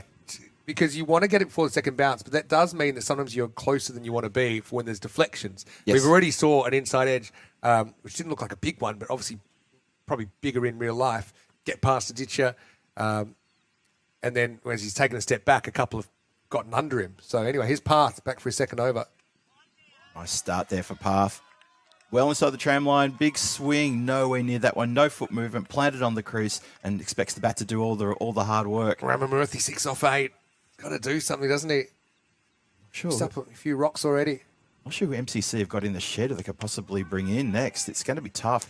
That's I mean, it straight to the field. Yeah, I'm still. You got Vinish, Directil, but Yeah. I quite like the idea of Meet Nagda, the left-hander, Meet to Nagda. come in and just maybe throw them for a bit of a loop. Yes. List of upcoming events there. Geez, some good ones coming up as well. This is hit a lot harder and just over the outstretched fingertips of the fielder who had a desperate leap at that one. And if Dipadan Kumar Patel was about 6 inches tall, he might have reeled that one in. As it is, he's not, and it goes for a 6. Geez, there's been some great slow-mos today. That was a fantastic effort to bring that back in to play. The other thing is Dipan Kumar Patel hasn't bowled yet, left armour. Will they gamble? He was brought in, I think, to open the bowling, but didn't really work out yesterday. So he's had limited preparation for this finals day. I wonder if they go to him. Path gets hit for the first time. Oh, hit straight back to him. I think it was a bump ball, though, and it was indeed. There's a big cheer from... There's a few supporters here for the Saffron Strikers, and I think it might be the wives and girlfriends. It's nice to have a crowd catch, because not a crowd catch without a crowd. That's exactly We're right. happy to have it. We have a crowd. We've got the Wags here. Well, this one's up in the edge. This is a chance of a legit catch. Under it, camped, taken, and that is a lovely balanced take there by Hardip Mendat. Usually he's the keeper, so you expect him to be able to hold on to chances. So the crowd catch is immediately followed by a fielding catch, and that is a massive breakthrough. Yeah, it sure is. Just, again, when it looked like Moravians were getting the run of the game, we get it 6 and out. So... yeah, Sharma, bit of a key to this chase. He'll end up going for single digits, out for 9. And Path, he's had the golden arm, hasn't he, in this tournament? He's got 3 for 11. There's 57 for 3.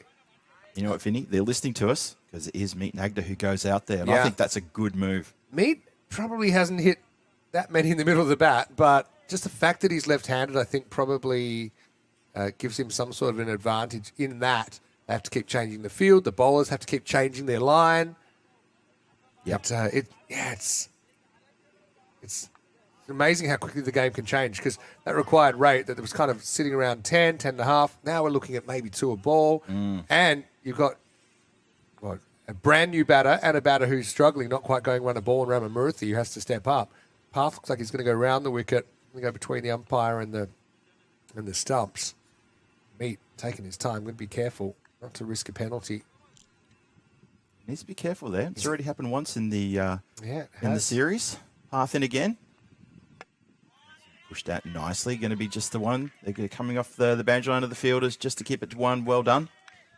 Anybody got a tingle? Into the over, 58 for 4. Nagda will retain the strike. Be a good time for Nagda to hit his straps. He looks very capable, but Yes.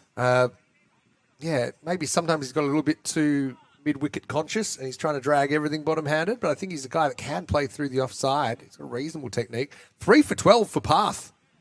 Sensational work. Impressive. 12 and over required, 6 wickets in hand. Moravians' depth being tested with I suppose the top 4, as we saw it, Yeah. all out of the picture. Yeah, after this, if and when this partnership gets broken, you've still got Amir Hussain, which is he could be handy. He could be handy with the bat, but after that, it really starts to drop away for the Moravian Cricket Club. So the middle order being tested here, really being exposed, and still needing plenty of runs off not too many deliveries. They do need to go at 2 a ball exactly now. Vivek coming in now. Yeah, around the wicket. Good delivery to start. Oh, no, it's not. It's a wide. It's very Apologies. close, It but- was close. Very close. Remember, if it gets any of that line, it's okay. But I think it might have just missed, just broke a little bit away. It's probably a good call.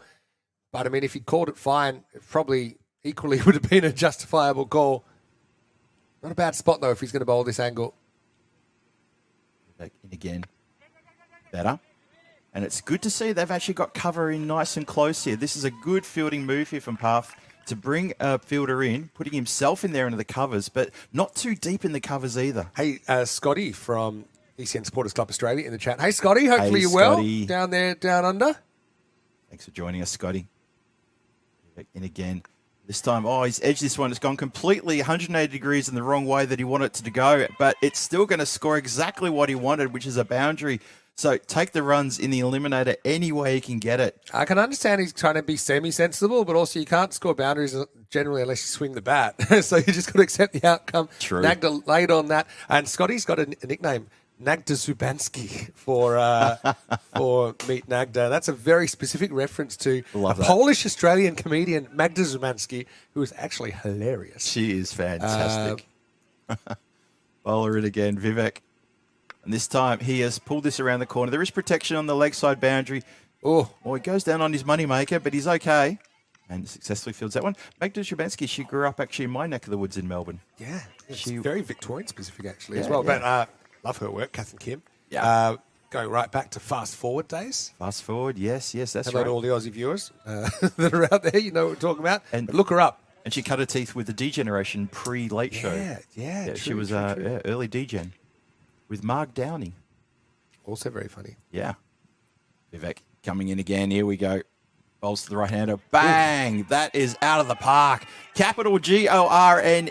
Gone. That is a smashing shot. That relieves the pressure. Ramamurthy's used a few balls up. He just swings, gets this one out of the middle of the bat. It was probably on middle stump. But, yeah, correct. When he's in a Yorker zone, he's almost unplayable. But then he just goes out of the zone a little bit. That was a little bit short of it. And it disappears. This is the best bowling's up there. Perek would love a few wickets and maybe join him.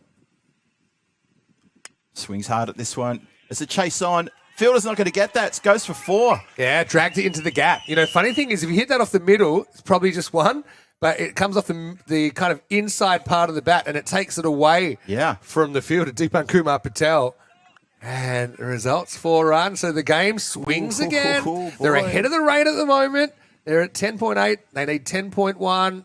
This could be a real doozy. Last ball, the over coming up. 32 required off 19. He needs to dial in the Yorker here. Can he find one? Massive delivery, this one, Vinny. He hits it up in the air. It's going to go into the hands of the fielder on the boundary rope on the offside. Can you believe it? It's another swing of that pendulum.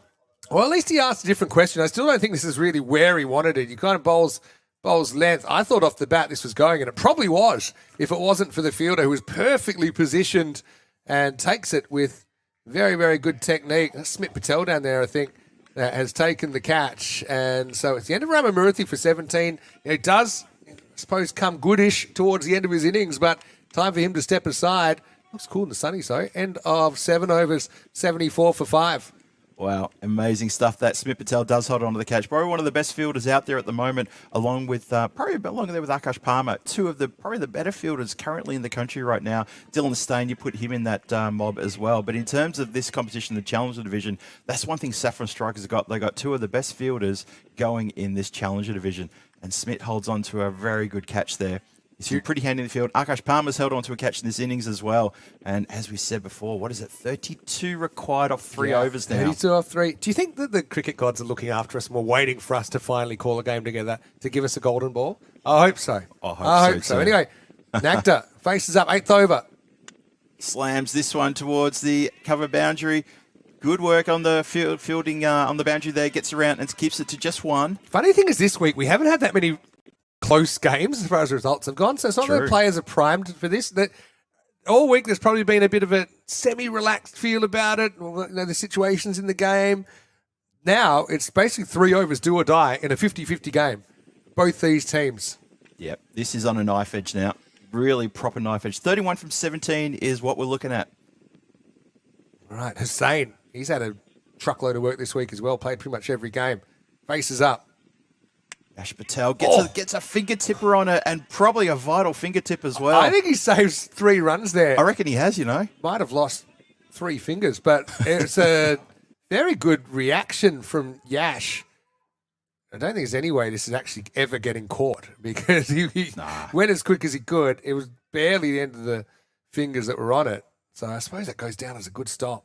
Yash now to the left-hander, Meet Nagda, who swings in towards Cow Corner. And, well, the boundary is protected. Don't worry about the catch being put down, and it's a Quick throw. Oh, watch it. Good bit of Vivek take a bow, got the foot down and stopped that getting through. Well, you saw what I saw, There Vinny. were 3 backup fielders. The problem is sometimes if they're all on a line, if the first guy fumbles, it can go away from the others. But Exactly. that's a gloveless Hardeep Mehta out there who's shelled it. That would have been a handy one. Like I said, just needs to find a bat with the middle, doesn't he? He's playing with good-looking shots, but not quite getting him where he wants him. Hussain back on strike. Hussain swings for Cow Corner here, and he's going to get it through the gap for 4 runs. 4 vital runs. Oh, boy, simmering along nicely here. This is starting to get towards boiling point. I know we've had a lot of cricket recently, different formats. We've had a lot of social cricket recently, but nothing like a sudden death T10 right in the balance job. That's what we got right now. They're right on the pace. Wow. Really are, 25 off 14. Hussain, and the trademark heave to the hole at mid-wicket. Don't want to give a guy like Hussain length to work with. I think you've got to go full, trying to hit that. Even outside off-stump Yorker to someone like Hussain, who's basically playing his poker face up. He's going to heave this to mid-wicket. Yash Patel. Oh, Yash Patel's gone down. It's got through the keeper as well. Oh, no. Is it going to go all the way? It's not going to go all the way. I thought he slowed that down enough, but I was worried it was going to run downhill for 4. Dijit Patel, he's had a bit of a tough time there with some of the variable bounce that's come out of this pitch. Fielders at third and fine are, well, the fielder at third is quite fine, so he's doubling up as a backstop. Oh, it must have been a little edge on that, so it stayed low. Okay, yep. Even so, it was lower than he thought. Anyway, last ball of the 8th over. Yash Patel's conceded 8 in the 8th. Make Goes that 9. down. He loves the face plant. That's probably about the 10th time he's face planted on delivery there. You know what he needs to learn is the Riaz Afridi.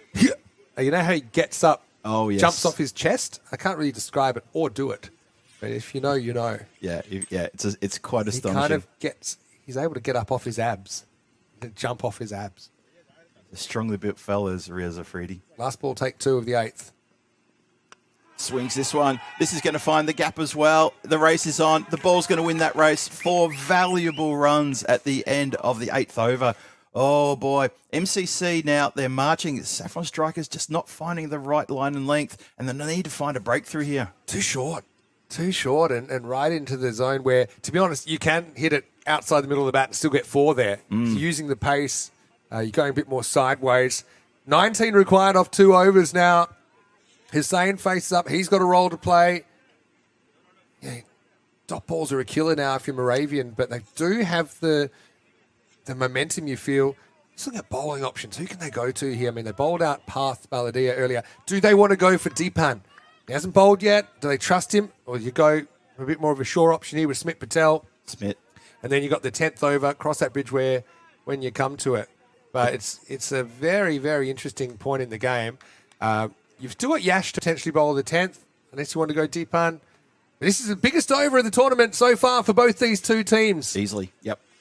19 Massive. required off 12. Hussain, bare minimum, needs to get out the way here. Obviously, he'll be trying for a boundary, but Smith swinging it in earlier. It's got to be careful to stay out of the wheelhouse. Here we go, 9th over. Oh, bowled. Well bowled and well kept too. It Very did keep well low. kept. Oh, it Like kept I said, low, didn't it?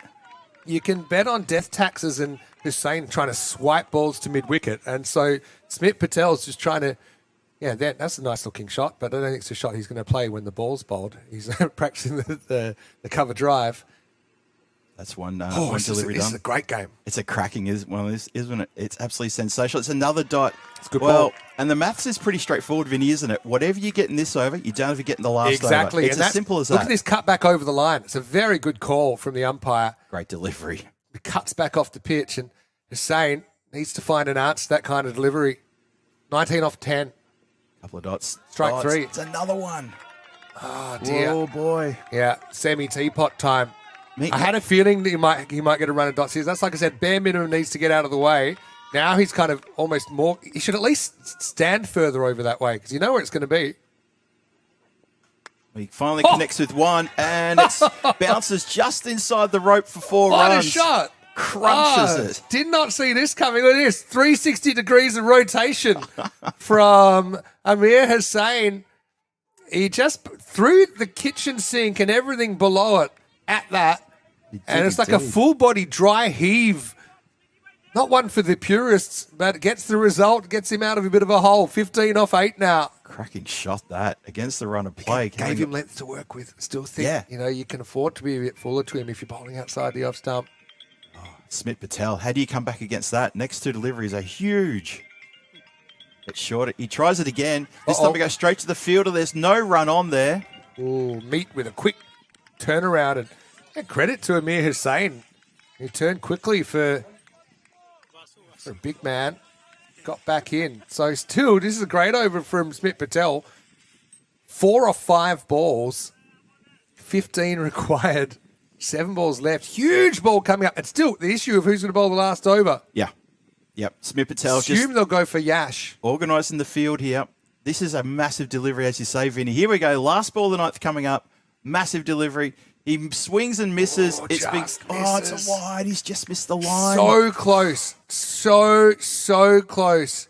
I think it's probably a good call. It's a fair Does call, it get I like think. 1% of bloop? Probably not. I think it's a good piece of umpiring. 14 off 7. Has to re-bowl it. 7. Okay. Rebowls it and gets what he wanted in the previous one.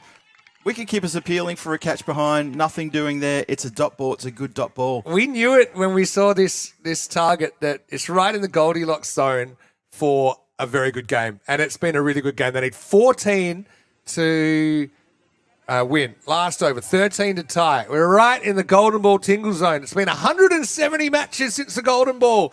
You're going to go all the way back to August 2024, pre-pause.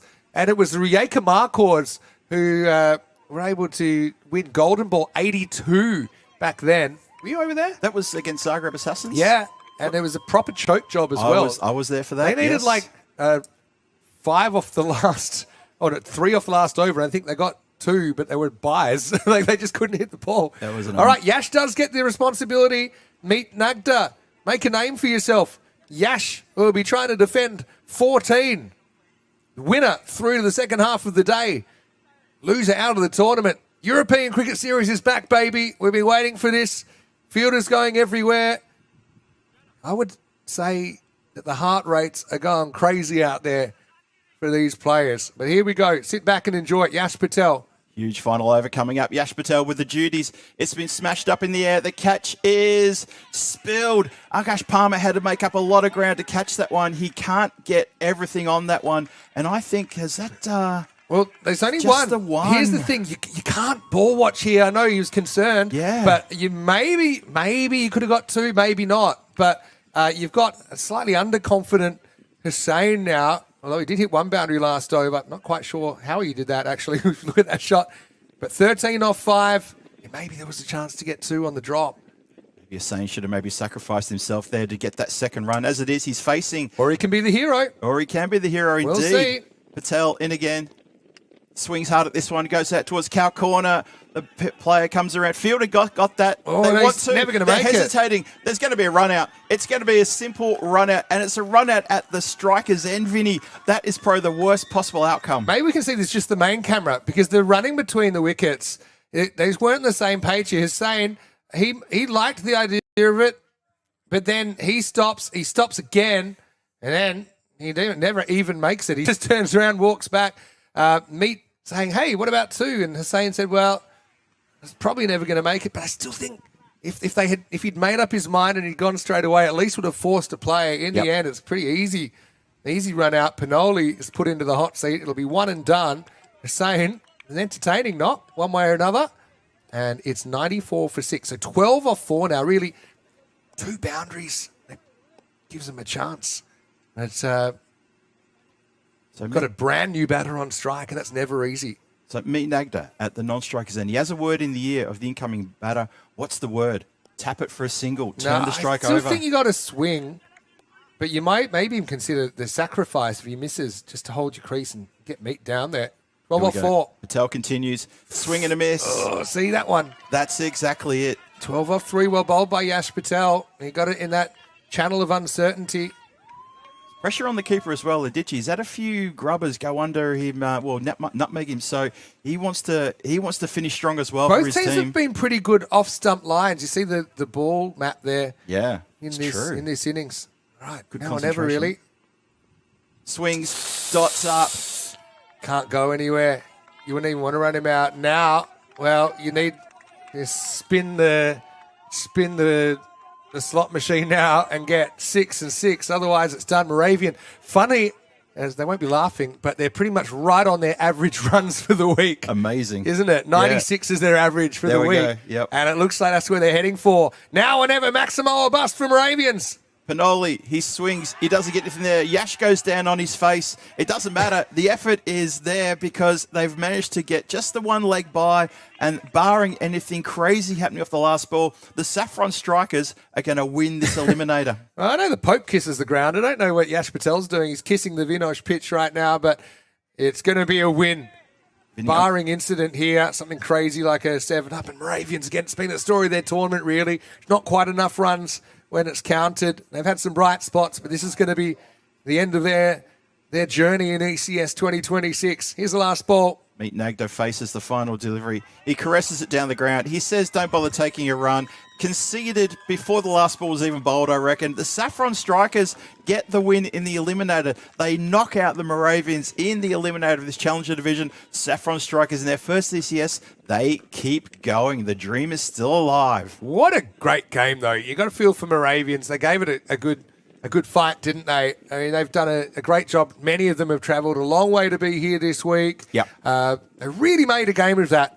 It was a game. It was a classic ECS game, wasn't it? Because they had so many momentum swings in both innings. But ultimately, Moravians falling just short. They go down by 10 runs, 105 to 95. So really not much in it at all. Strikers got out of jail a little bit there. Remember, they were so close to the double chance yesterday, and they let that slip through their fingers. Looked like they might be letting this game slip through their fingers at times as well. But in the end, some good death bowling. They trust their 5 bowlers. The Premier 5 bowlers that they selected to do the job, and they did it in the end. Looking at the scorecard, well, 43 in the first innings from Aditya Patel ended up being the top score in the game because Pawan Jaiswal made 22 before he was out. Babu ended up not really making too much of an impact, 11 off 9. Ramamurthy, couple of boundaries at the end of his innings, 17 off 12, and Meet Nagda 13 off 8, but not really able to get too much of the strike laid on. Amir Hussain, 11 off 10, a couple of nice shots, but a few costly dots in there as well. And I think bowling-wise, both teams bowled pretty well, I think, under pressure. 3 for 12, Baladia. Again, difference maker, brought himself on a little bit earlier. Totally. Wickets to Sarvaya and Vivek Parekh as well, 1 for 22. No one really got hosed down in the bowling. The most that anyone conceded was 22. You know what? Those last 2 overs, though, that 9th over from Smit Patel and that last over from Yash Patel, absolutely brilliant.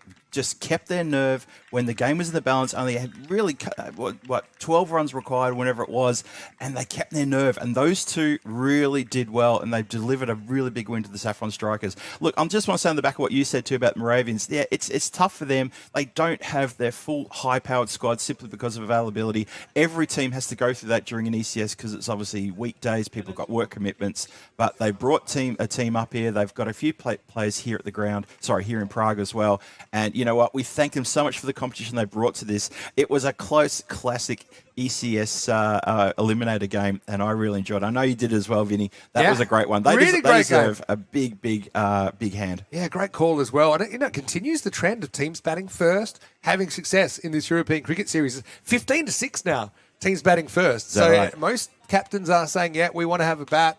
I think no exception in the next game. Looking forward to that, and it's coming up pretty shortly. We'll be back in around about 20 minutes with that. But yeah, it's the Spartans who've won the toss in Qualifier 1. They've elected to bat. But yeah, some reinforcements coming from Barbarians. More about that in a moment. Right now, we're going to take a break. Vinny Sandu, who Mr. Maximo with Phil G. Finals day off to a flying start. Again, commiserations to Moravians, but they certainly were an entertaining team to watch this week. We'll be back with the Spartans Barbarians clash with the first spot in the final up for grabs. When we return here to Prague, live on the European Cricket Network. You're watching the ECS Czechia.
A few minutes away from Qualifier 1. These are the top 2 teams in the competition after the group stage, and the winner will go through to the final. The loser, of course, will have to play the next game in Qualifier 2 after this. So we have Prague Spartans, we have Prague Barbarians. Barbarians is the away team. You will call.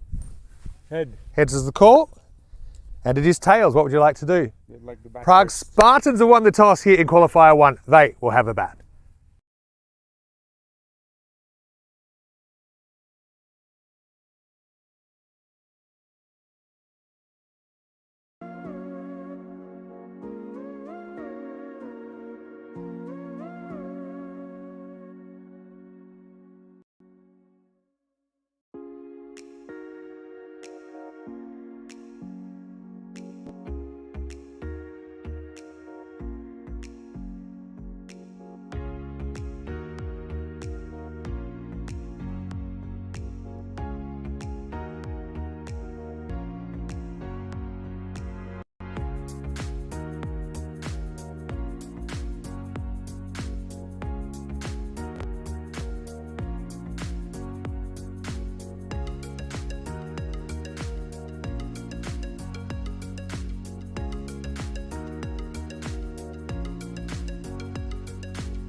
This European cricket event is proudly brought to you by our official timing partner, Rado, and our official charity partner, Share the Meal by the United Nations World Food Programme.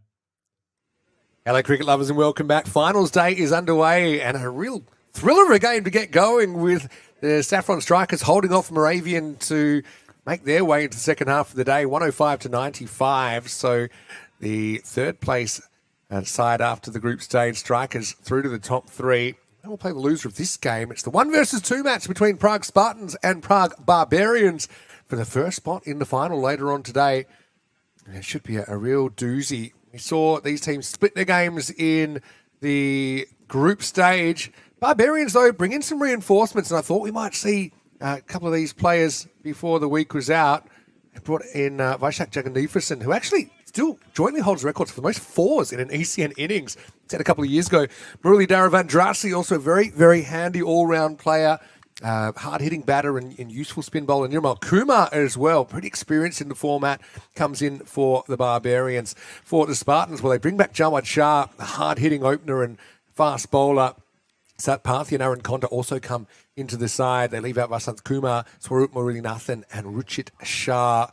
No Bilal Samad as well for the Barbarians in this game. So almost ready to start. And one of the things we talked about with the Spartans is they've got a lot of opening options. They've decided to go for Jawad Shah at the top and Jinu Panelit, which means there's no Sandeep Kumar opening up just yet. It's going to be Akash to get us going here. Qualifier 1 live from Prague. Oh, first one, I think, gets some pad Let's have a look at the umpire here. I think it slides off the pad for 4-leg buys. Yeah, so a kicked 4 to get us started. And as we kick in action, let's bring in Phil G with me, Vinny Sandy, Mr. Maximo. Phil, this is going to be a doozy of a game, isn't it? Two teams that are really evenly matched with plenty of star power. Yeah, thanks very much, Vinny. Indeed, this is going to be an absolute cracker. Been looking forward to these two going head-to-head again since, as you said just in your intro there, that they leveled up the playing field by both teams getting a win over the other in the group stages. But that last win that Spartans got over Barbarians was a howler for the Barbarians. Let's see what happens here in this Qualifier 1 finals day. All bets off. Let's go for it. This one's a bit shorter. He's getting that natural movement in. Jawad Shah is a bit of a front foot bully, if I was to describe him. You know, played a lot of cricket in Cyprus, where the pitch isn't giving you much, and let's just say the olive trees are about 38 metres off the bat, where we've seen him before at the Ipsonis ground. Yeah. So, you know, he has his strengths. If you've got a bit of pace and you can try him out kind of chest high, I think that's a potential area that you might be able to expose him. But not many, I suppose in the Challenger division, not many bowlers have that ability. Akash is probably one of them. It's bowling right now. Goes full. It's a pretty good Yorker. It's dug out for what should be a single. But what do you think about this Barbarian side, particularly the players they brought in today? Do you think that maybe tips them into favouritism, or do you still think the Spartans, given their performance so far in the competition? No, I with those three changes, especially Vaishak, Vandrasi, and Nirmal Kumar, they are three massive ins. For me, that tips the scales in the Barbarians' favour. They have strengthened the side right in time for finals day, and unavailable during the week. It was just simply unavailability because of work commitments for those. For Vandrasi especially, I know he was out of the country, I think, at the start of the week. So massive 3-ins for them. It's going to change the complexion of the contest between these two teams, I think, and I think it does give Barbarians the edge. They've got no excuses. They've got nowhere to hide. They need to get a win here. Jinu Panelit's been in good form. He faces up for the first time. And he's edged and he's dropped. Keeper wrong-footed there. It's a genuine chance. And it goes down. And Sultan Arif has been asked to wicket keep today as well. So it's not his usual position. He was just caught on the left foot there. You know, does want to get a hand to it in the end. But maybe a specialist is holding on to that. I don't want to get too technical because I know he's a part-timer, but he closed his stance a little bit, which meant that when he had to turn to his right, he wasn't really able to receive the ball.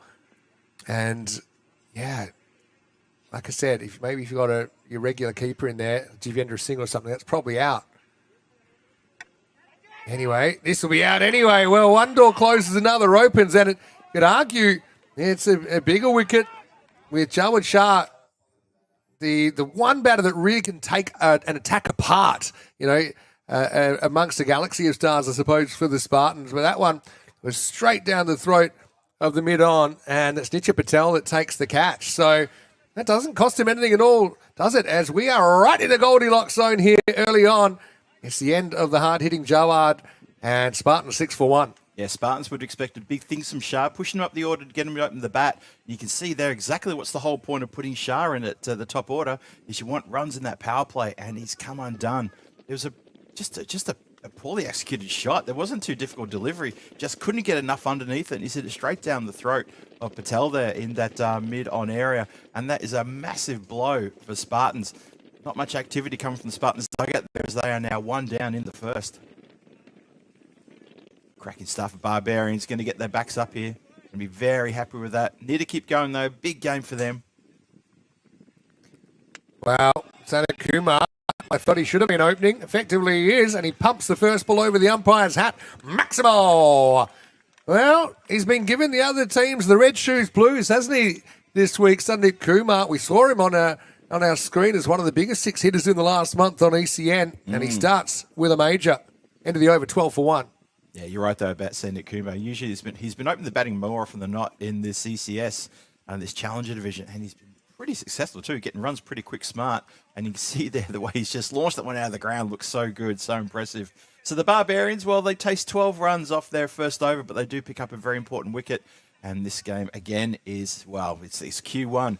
The winner of this match goes straight into the final. Of course, the loser of this game will meet the Saffron Strikers, who must be riding an absolute wave of euphoria right now with winning that eliminator. Running on adrenaline. They scored, I suppose, a par 105. If you actually go this week, the average run rate, 108 per 10 overs. So slightly underwhelming, like Okay. I said, but they held off Moravians, who had their own struggles with the bat. Here's Ali Hassan Sitter. Taps him on the pad, pretty close. Oh, he's given him. It was a touch and go one, wasn't it? Was it slipping down the leg side? Was it grabbing a little bit of leg stump? My initial reaction is that it was just sliding. But having said that, it hits him flush in line with leg. It was back pad as well. Probably a 50-50 call, but it goes against Jinu Panelet. So how about that? A couple of early strikes and the Spartans have lost both openers. It's 12 for 2. Panelet, who lit up the ground on day number 1 with a couple of half centuries, and Spartans again. That is going to really taste quite bitter in the mouth for them to have lost their 2 openers in the first 7 deliveries of this innings. And that is going to put them right back on the back foot. Barbarians getting right on top very early in this piece. Spartans are going to have to steady and dig themselves out of a bit of trouble here. They've got a couple of good hitters out there. So Gupta and Kumar out there at the moment. Now, these 2 have been run scorers for the Spartans, and it's going to need to be those 2 plus the next middle order batters to come in and steady the ship. They had genuine. Look at their side. They've got 4 openers, basically. Effectively, yes. So they've still got 2, what could easily be an opening combination out there. Yeah. Gupta takes over. Oh, that's pretty close. It was on the front foot, though, and this one, I think, was sliding down the leg side. But, yeah, Ali Hassan Sitter is a pretty experienced player. It's pretty wide of the crease. So I think that's why, with the natural angle, that one's heading a stump and a half down the leg side. But good opening here for the Barbars. Ali Hassan Sitter, he's not pace, but wow, he puts it on the right spot more often than not. He's just Mr. Accurate. The line and length he gets is very, very disciplined. That's the best way to describe his bowl, and that's why he's in the side and bowling the second over. He's been targeting those stumps so far, and Gupta being a little bit careful earlier on. You can understand that. This is a little, you could say treat it like you're opening, but I think in the back of your mind, you are pretty conscious there's 2 wickets have gone down. Yeah. So it's very different opening with 8 wickets in hand versus 10. So might not be the exact same approach from Gupta. Kumar, I think, will just keep playing his game, planting those red boots and swinging for the fences. Right, exactly. That's a good shot, though. That was more of a half volley length, and Gupta puts it away. Maximo! This is going to be another topsy-turvy affair. Backs himself there to kind of go with the angle. Like I said, Sitter going wide of the crease. And a beautiful way to get off the mark. Yeah, just missed his length there a little bit as well. Coming wide on the crease, going in towards sort of that middle stump, and easily picked up and dispatched away. Nice strike out towards the neighbouring field, the Hugo Banks field, named after the owner of the ground. Hello to Johnny Heesum as well, saying we hope you enjoyed our lunch. Well, Hey, not quite. Johnny. I went brunch. Yeah, it was brunch, wasn't it? I went fruit, because we all know going super healthy at the moment. Having said that, looking forward to hitting one of our favourite places, Beer Geek, later for some wings. I was looking at Friday me. night. He was waiting for me to describe my brunch, which was a pistachio chocolate cookie. That's my health kick for the day. You ate the whole thing, did you? Or Man's not a camel, well, or anything else for that matter. This has gone up in the trouble, air. isn't it? It's gone straight up in the air, or he's got to find it. Well, he gets lucky, gets really lucky. It ballooned over the infielder and just dipped before it reached the outfielder. Gupta just lost his shape there a little bit. It was a leading edge, and I suppose if the outfielder was on that line, it's probably a regulation catch, but as it is, he gets away with it. We're right back at 51-49. Good to see the supercomputer's woken up as well for this one, so we can keep an eye on that bar. We've had a really tense finals day so far after a group stage where, funnily enough, seeing it's the Challenger Division, we didn't have that many close games. It's true. I remember the Portugal Challenger last year, which was kind of the first time that we've done a Challenger Division in ECS. That's right. It was a really good example of a bunch of close games. But it's, we don't script them. So you get what you get. End of the second over, and right now Spartans 21 for 2. Let me take you through some of the numbers, these two sides, with the Spartans batting first. They're averaging 133 with the bat, which is comfortably the best in the competition. 133 and conceding only 94. For Barbarians, they've been a little less impressive with the bat. 111 is their average score, conceding 103. So Right. I will say with Barbarians, though, you look at the fact that Jagger Neveson's come into the side. He's a class act, and Murali Vandrasi as well, obviously, and Nirmal. 3 big inclusions. So I would say that might not tell the whole story. Akash is going to get The third over going as we're locked at 50-50. In swinger, driven out. Correct shot from Gupta. Now, this will be interesting because I think Akash is a genuine bowling threat to the informed Sandeep Kumar, who, let's be honest, he's got his own technique and he's pretty much trusting his eyes and his hands. Doesn't move those red shoes too much. No. Let's see how Akash goes to him. What his strategy is. Oh, interesting. He went for the bouncer. So that is a genuine strategy, I think, against Sandeep. Even though he gets it completely wrong, it'll go for 2 wides. But one of the questions would be, Sandeep can play these cross-bat shots off a length, but because he's not really playing off the back foot, once you get the ball coming a bit higher, it's very hard to control that. Yeah. Once you get that bat above the horizontal plane, it's not really a shot that he's used to playing. Akash does have the kind of pace to trouble him, but now he's going to have to deal with the more orthodox Gupta. So he bowls a more orthodox ball, and a pretty good one gets past him. Does well indeed there. Dots up. Good over so far. Just that couple of wides and that single. But, Akash looking pretty good here. He's bowled pretty well throughout the tournament as well. Picked up a wicket here and there. Been more economical than a wicket taker for the Barbarians. When he's played, I think he's done pretty well with the ball. Is there a more beautiful sight on ECN than the Super Goldilocks 50-50 on screen? It's perfect symmetry. Haven't seen it like that since the coin toss. It's true. That looks very nice, actually. Yeah. Probably won't last. We'll see. True. A little bit shorter this time. Finds the gap, finds the boundary. Gupta, genuine cut. Needed to get enough bat on it to get it square of that fielder down there, Premnan Divada. A nice shot. I think Gupta a couple of times lost his head uncharacteristically so far. But I think he's good enough to play the ball bowled to him and make the right choices. That was the right choice. Nice shot. Yeah, our colour coding for the 50-50 split, the win predictor. It's the black, white, and then that pink, and then that light blue. Reminds me of the old computer games used to play on floppy disks back at the end of the 80s, start of the 90s. They were the only colours available. Is that right? Yep, they were the only colours available. Couldn't get a red, couldn't get a green. That's nice looking square drive. It'll find the fielder. They'll get a single. It reminds me of like the ice cream cakes you used to buy for your birthday. Oh, yes. That's a good These shout a bit more too. white. Weren't they good? Yeah, that's all right. Unless the icing was sometimes a bit too frosty, Sometimes. a bit too crunchy. Who didn't love an ice cream cake? I never got one of those. My mum was a good bake, though. She'd bake me a chocolate sponge every birthday. I'll give you a bit of cake news. Okay. Everyone's been waiting for it. Here we go. Sandeep on strike. He's gone. Well, there you go. That's the risk. Playing with a horizontal bat. This one doesn't bounce as much as he thought. See that? It does seam in a bit. And you actually talked a little bit about, Showman said it yesterday, if you can cramp him for room, and this is more in towards his body, you can see he actually crashes into leg stump. And Akash, well, he should be happy with himself because he gets that spot on. And believe it or not, that's 3 big wickets, top 3 back in the shed for the Spartans. Within the power play, it's 29 for 3 as Thakur comes out to replace Sandeep Kumar. Oh, so there's a lot on Diraj's shoulders here. He's got a lot of work to do as he comes out the centre. But yeah, Vinny, 3 down, 3 effective is gone, and this is going to be problematic. Yeah, very, very clever bowling if it was on purpose.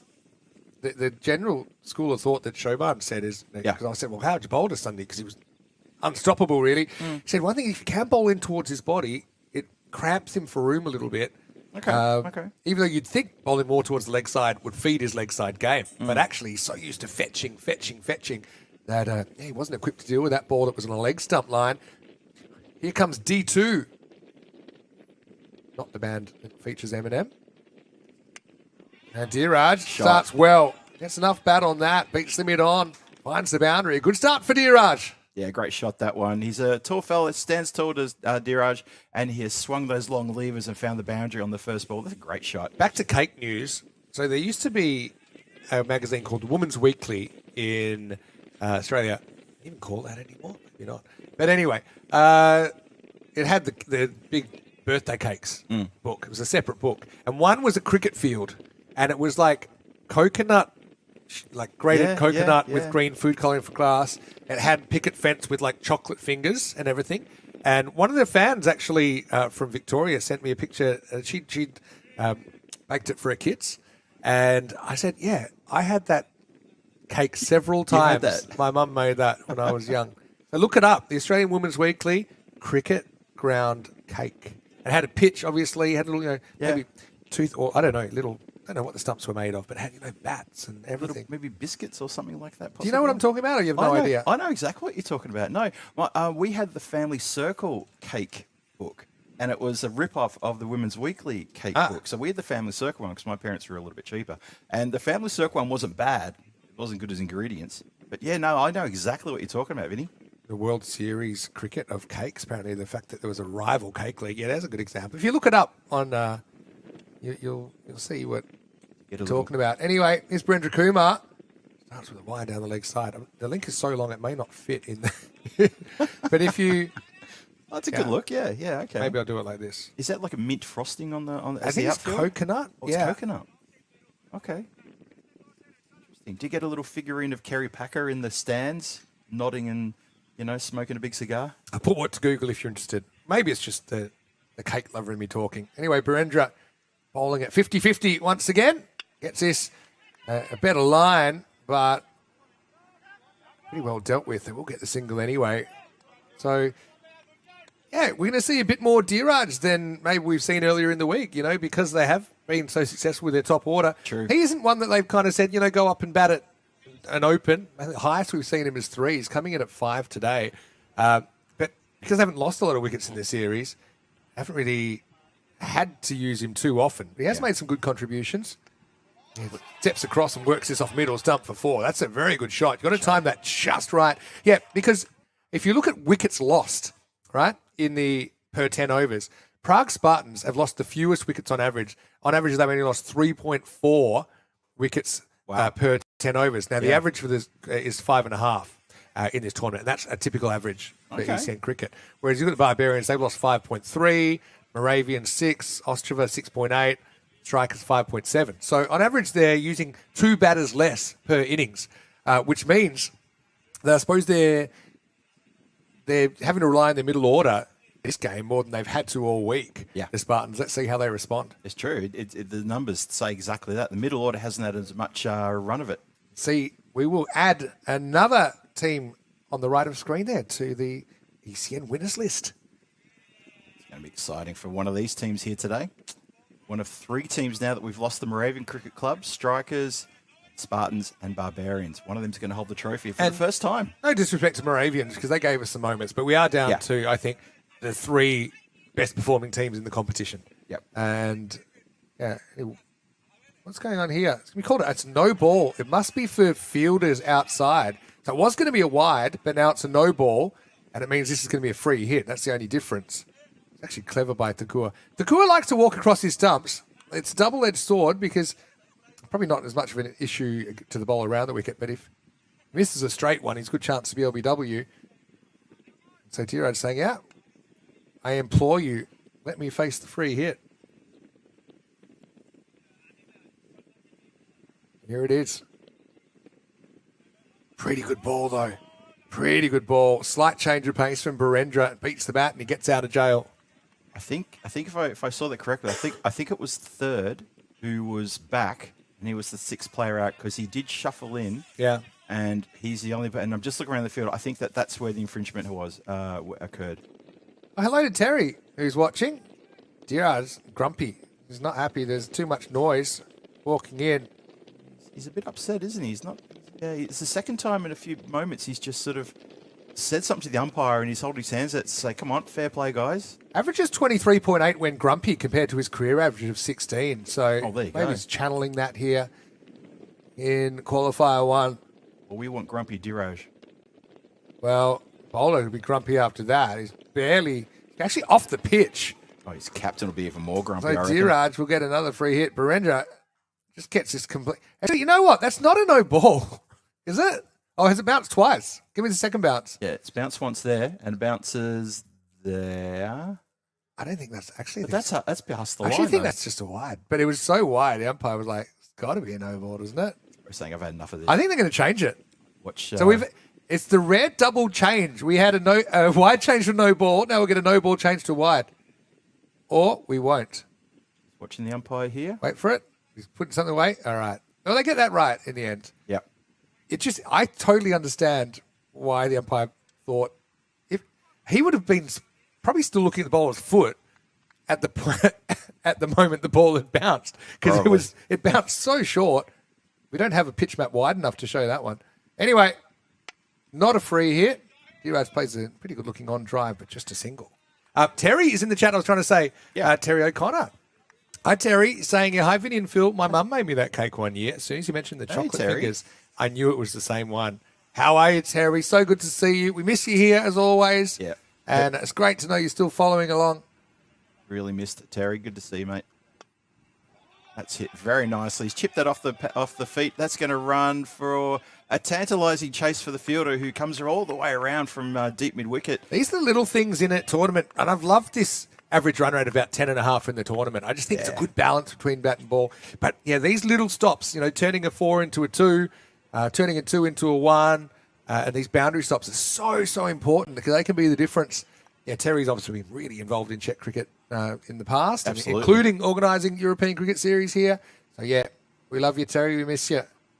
I have a pivo for you right now. Gupta goes aerial. It'd be a tough catch. Oh, he had it all the way to the ground. Dear Jagannathan. And in the end, just bobbles out at the last moment. That was an excellent effort running back with the flight. My Sharks come in. It was a hairy moment for Gupta. Watch this. He does so well, but just dropped it as he was falling to the ground. Slipped through his fingers. So close. That would have been an amazing catch. Yeah, just before he hit the ground, it bobbled out, and there you go. So 45 for 3 after 4. And we stay at as close as you can get to 50-50, 51-49. It's a very, very interesting start to this game. Spartans have been made to feel a bit uncomfortable with those 3 of their 4, let's say, opening guns being removed from the equation. Now we're going to get the slot machine. Sai Vamsi Priti, 777. It's the bowl over number 5. And it's Gupta who's on strike. And a rare umpire clothesline this week. I haven't had too many of them. I would like a compilation of the best umpire clotheslines. That one, there was no contact, but we've had some good ones. That. Yeah, we could definitely do that. Take 2, over number 5. Well, bold 4 runs. Well, there is a spot around the crease where bowlers land when they're bowling at the other end that's got a little bit of a hump. So watch this take off. And Sultan, like I said, he's not a specialist. Whether it would have mattered or not, I don't know. That could have easily hit him in the snout, but instead it's going to be an unhit 4 as the York takes off. Yeah, Sultan Riff is a terrific outfielder. Called it runs. Got a little bit of tickle on that. Yeah, okay. Yeah, maybe. There you go. I mean, umpire's closer. But I do know that in that area, even if you did hit it, you wouldn't expect it to bounce like that. Okay, so 4 off the bat. Apologies to Sultan. Oh, good seed. What a corker. Really good seed. And hasn't he been a good all-round player at Sai Vamsi Priti this week for the Barbarians? Played pretty much every game, and a lot's been asked of him with the ball and, of course, with the bat in the opening spot. See the events in progress, including this Challenger Division, which finishes today. Tomorrow, we will look ahead to the Premier Division with 6 teams. So it'll be a 9-day event. Great shot by Gupta. Absolutely mooses it, but you have to settle for a single. Well stopped out there. Yeah, Premier Division starting tomorrow, everybody, just as Vinny says. So starting tomorrow, running all the way through to the following weekend, the finals on Sunday following. And that's going to be huge. Obviously, Danny and Vinny in the hot seat tomorrow to bring you that action. Then I'll return on Sunday. But yeah, looking forward to Premier kicking off. Attempted Yorker. Slow full toss. It's going to find the fielder. And there you go. If you're going to miss the Yorker, that's not a bad space to miss it. And it's going to be Brenda Kumar that robs the Maximo. And unfortunately, D2 has to depart. It's a really good catch over the head. It kind of locked into the right hand, didn't it? And that will be the 4th wicket now. And Diraj has to walk off for 9. It's 50 for 4. Sai with a very good first over at the moment. Brenda Kumar channeling his inner AFL methods there and takes it high above his head with both hands. Very nice take in the end, wasn't it? Very nice. Really nice take. But, like I said, Spartans have lost significantly fewer wickets in this in this series compared to their compatriots. And so their middle order hasn't seen too much action. Having said that, they have rotated through their top order a bit. I think that's, in theory, going to help them. But now, got Nilesh, who actually struck him pretty well yesterday. We saw him come into the side, but right now he's going to be gone first ball. A double strike, and just like that, Sai Vamsi Pruthi is on a hat-trick. Nilesh went for the Hollywood shot, but it's thrown out of the trailer. It seams back a little bit, wafts to the leg side, and it's right on target. The slot machine coming up, all sevens. Hat-trick opportunity, and Spartans are right up against it here in the fifth over, 50 for 5. Oh, that shot was not on, not one bit. You're right. That was a bit of a Hollywood. The photographers are around me. The red carpet's rolled out. Watch me put this one downtown. Watch me leave the ground as I lose every single stump there. That was just a swing for the hills. Not sure what that was all about. I mean, Nilesh is a hitter, but that's the thing. That ball did a little bit. It came back off the seam. You know, you're not playing with a completely straight bat. When we talked about the fact we love this cricket pitch, it does offer some assistance to bowlers. It'll do a little bit, and that's all it has to do. So here we go. It's a big moment. It's a hat-trick ball. Fayaz Ahmed on strike. Riaz Ahmed took a hat-trick earlier in the week. Will we have another hat-trick? Oh, well, beats the bat, but geez, what an over. 2 for 5 off that one. And the score is 50 for 5 after 5 overs. High drama here. It is finals day. Welcome to the cabin. It's Vinny Sander here, Mr. Maximo. We've got Phil G with me. We must work well together because neither one of us is disappearing. We're not for the most pixelating part. today. But anyway, it's great to have you company wherever you're watching from around the world. And Spartans, let's be honest, they have been the premier team all week. I know they split their games, these two, but I think they came in as favourites. But right now it's the Barbarians. They've taken 5 crucial wickets in the first 5 overs. Those 3 ins for the Barbarians have just caused the team to just lift. It just looks like a different Barbarian team to the last time I saw them play when they got absolutely smashed by this team, the Spartans. And 2 different paths to this moment as well, with the Barbarians being relegated last year from the Premier Division. The Spartans, after dropping their first game last year in this division, they won every game until the final against Finnerati, where they did start as favourites. And so, 2 teams that are desperate to take the honours today. Of course, we've still got the strikers in the mix, who held off a brave Moravians earlier in the day. They will meet the loser of this game. Of course, the winner of this game goes straight through to the final. Bowler now is Nirmal Kumar, who is back in the side. Pretty well bowled. I've been impressed with the bowling across the board today. Okay, dodgy second might have been on, but the fielder recovered quickly. But yeah, just shows you, I say it all the time, bat for show, bowl for dough, or, batters can win your matches, but bowlers win your championships. I think we've seen, really in all 3 innings we've seen so far today, pretty good lines outside the off stump, not too many Gundy balls, at least for the upcoming events there. That's going to be out as well. Can you believe it? Another demolition job of the stumps. He goes full, he goes and starts, watch this seaming a little bit, just a little bit to beat the inside edge. The head was up in the air. The bails went skywards. And another wicket. This time it will be a duck. Can you believe what you're seeing here? It's carnage. Fayaz Ahmed goes without scoring. And the Spartans in Qualifier 1 are now 51 for 6. The run is 3 for 1 in the last 6 balls. Yeah, they are absolutely in a death spiral here as Conda comes to the crease. And he is, he's your typical middle order batter. It could be Glory or it could be a first bowler. You never know what we're going to get with Conda. He's strutting out to the middle when they're 6 down. Spartans really being tested here. They're going to have to dig deep to try to find a score here. I tell you what, Vinny, we're going to limb here. They're in danger of not making it through to the 10th. I really, really fear for the Spartans here. They're just losing it too quick. Yeah, Conda's good player to come into the side, though. Yeah, Spartans last year only dropped 1 game on the way to top spot. Going into the finals in this division last year. And then they were able to chase 109 against Finnerati, went straight through to the final, where Finnerati set them a target of 113 for the championship, but they fell just short, scoring only 89. The finals day Blues continuing so far. Nirmal, the ball that cuts back, but has a bit of width on it this time. Conda plays it out.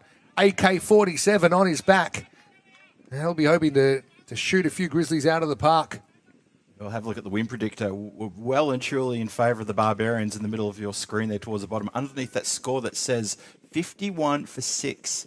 That's why the Barbarians are on top. They're taking wickets. They're bowling well. There's been a lot of dots as well. It's just been a clever bowling attack. The Spartans just haven't found something here. No batter has been able to really get amongst the batting, and no partnership can really withstand this attack. Good bowling. Good bowling. That block hole kind of length outside the off stump. I mean, they're going at 90 pace, notwithstanding the fact that there's 6 wickets down. Yeah. Number 8 at the crease now. He's still got Gupta there. I mean, Gupta hasn't had it all his own way, but he is a class act. Oh, straight up in the air. Sultan wants it. Sultan leaves it. Catch gets taken. It's 7 down. It's another duck. Well, Wiki getting plenty of screen time. 51 for 7 again. Slightly off speed. It swung in towards the leg stump. Tried to hit a big leading edge there and a simple catch in the infield. And it is a right royal mess for Spartans. 51 for 7 after 6 and a double strike in that 6th over. Amazing stuff from Nirmal. Incredible stuff. Wiki is getting his steps in today, folks, because that is another duck, as you say. Quite incredible. And it's going to be Jagnesh Satpathy who has to come in and try and stop the rock, getting down further closer to that tail. And the Spartans, they've been found here. They've been really found and exposed by the Barbarians. And this has been a great start for them. It's been a constant build-up of pressure from the bowlers as well. And it kind of reminded me of the first game. I think both bowling lineups bowled really well. Just taking away the Gundy ball. They're taking away the obvious short half tracker, straight into the leg stump kind of bowling, outside leg stump. Gupta faces up. And that's an attempted Yorker, but it's full toss. Gupta hits it pretty well. That'll go for 4. Valiant effort out there. This is a lightning quick field. Fielder got a hand on it, couldn't keep it in the field to play, and a valuable 4 runs as Spartans try to fight back. Yeah, I think it's Vishak out there. He made a very good chase. It's come off his hands, cannoned into his shoulder, the upper body, and unfortunately for him, the momentum took the ball across the line, but it was a valiant effort nonetheless, but a very, very valuable boundary for the Spartans, and maybe they can get some normal service being resumed here in these middle overs. Gupta's a huge man to stay there, but needs to also produce boundaries. So he's got a bit of a Sophie's choice at the moment about how aggressive to be and how many risks to take, because he knows that, 56 for 8 is pretty ugly if he was to get out right now. Oh, yeah. And let's see what Satpathy's bringing to the table as he's been brought into the side. And it's his first game for the week, so what a way for him to enter. And I don't think he's expecting to be batting in the 7th over, batting number 9. Yeah, welcome to the European Cricket Series. You weren't expecting this, but hey, have a bat and please get us out of trouble. Gets one of the form players of the week, dug in and beats the outside edge. Like I said, it's not even the 7, well, it is the 7 wickets that are concerned, but also that run rate. It's going to be hard to accelerate with only 3 wickets in hand with 3.5 overs to go. So Vamshi, he has been a very impressive player this week for the Barbarians. He just got better as the week's gone on. Started a bit slow on day 2 when the Barbarians started their campaign. That was on the second day, on the Monday when they played their first games. But since then, he's just gotten better and better. Yeah, pretty good bowling again. One side of the wicket, keeping it full. And you can only get a single there. Hello to Helix, who's joined us. He's blamed himself for this epic collapse for Spartans, saying, I might have to go out for a minute because as soon as I came in, they've fallen apart. It certainly has for Spartans. But that's what we love about this form of the game. Who's to say it can't happen in the second half as well? That's right. Highly unpredictable.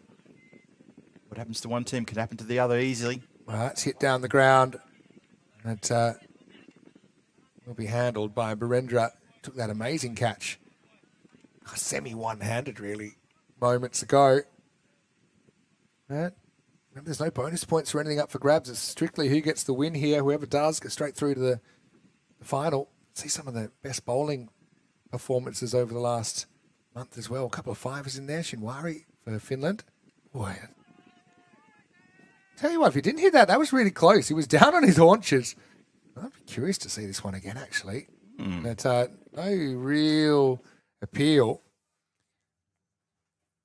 See, look, he gets down. I think this is a good shout. No one really cared. Well, we saw something similar early on with Ali Hassan Sitar, yeah.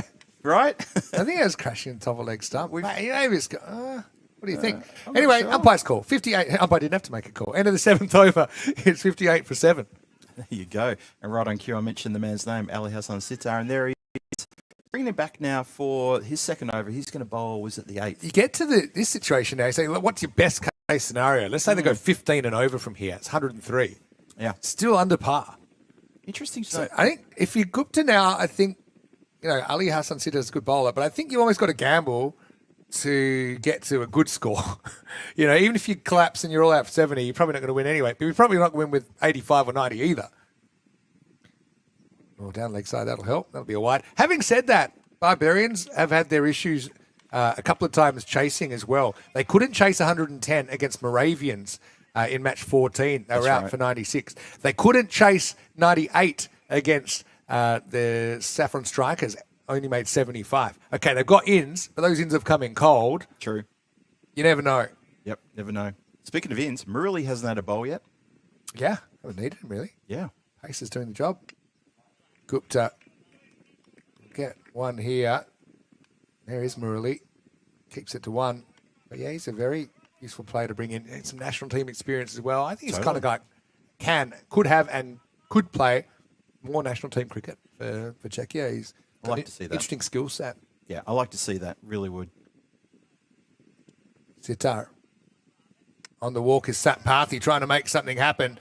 He's helped it out to the leg side. Was completely misjudged out there. Yeah, I don't know if he didn't pick that up, Murali Vandrasi, but he lets it get straight past him. And a bit of a bonus 4 runs there. Lucky moment for Satpathy. Credit to him. He's trying to get on with it. Didn't really have a plan about what he was going to do when he was going to get to the ball that time. Well, that's just it. He made all the effort to get to the ball. Then suddenly he just wasn't sure what to do. You're right, Vinny. When you walk in the kitchen and you forget what you were there for, it was no real effort to catch it. Happens to the best of us. Wow. Goes aerial. More off the toe. It's 49 metres. It's 51 metres. It's going to be patted over. Maximo Satpathy asks the heavens for help and gets an answer. This is right off the bottom of the bat. It's a good-looking stroke, except he was a fraction early. Has this hit him in the head? Well, I hope not. Oh, is it a falcon? I think it is. It's a falcon job. Oh, boy. Yep. Well, I love that he gets up straight away, but the slow-mo tells the story. A headed 6 to finish. Well, it's not even the finish. The first half of the over. Concussion test. Yeah, he's getting some attention out there now. Hopefully he's all right. The old magic spray in the eyes is always a problem, though. That's a good spot there from you. Yeah, I hope he's all right. He's got a smile on his face. He's giving it a rub. I don't think he's going to go How many off. teeth are in that smile? I think it's hit him right in the middle of the forehead or just above the maybe the hairline. I think it's where it's cracked him on the scone. But they breed him tough here in Prague, so don't worry about that. That's Nirmal Kumar, who's managed to head it over the bar for 6 runs. You don't see too many headed over the bars, but now you have. And he's just showing us where he had the protection of the badge, though. Yeah, the Barbarians badge, which is quite thick. Yeah, thankfully. Maybe designed by Terry O'Connor. Yikes. Actually. He just got a thumb. Just I'm got a glad. thumbs up. Actually, we were joking, but I'm glad that it wasn't a serious injury. Yeah, Seems like he's fine. He knows his own name. Let's get on with it. Satpathy 4 and 6. Bit of bat in that, maybe. Wait for the umpire, but maybe outside the line anyway.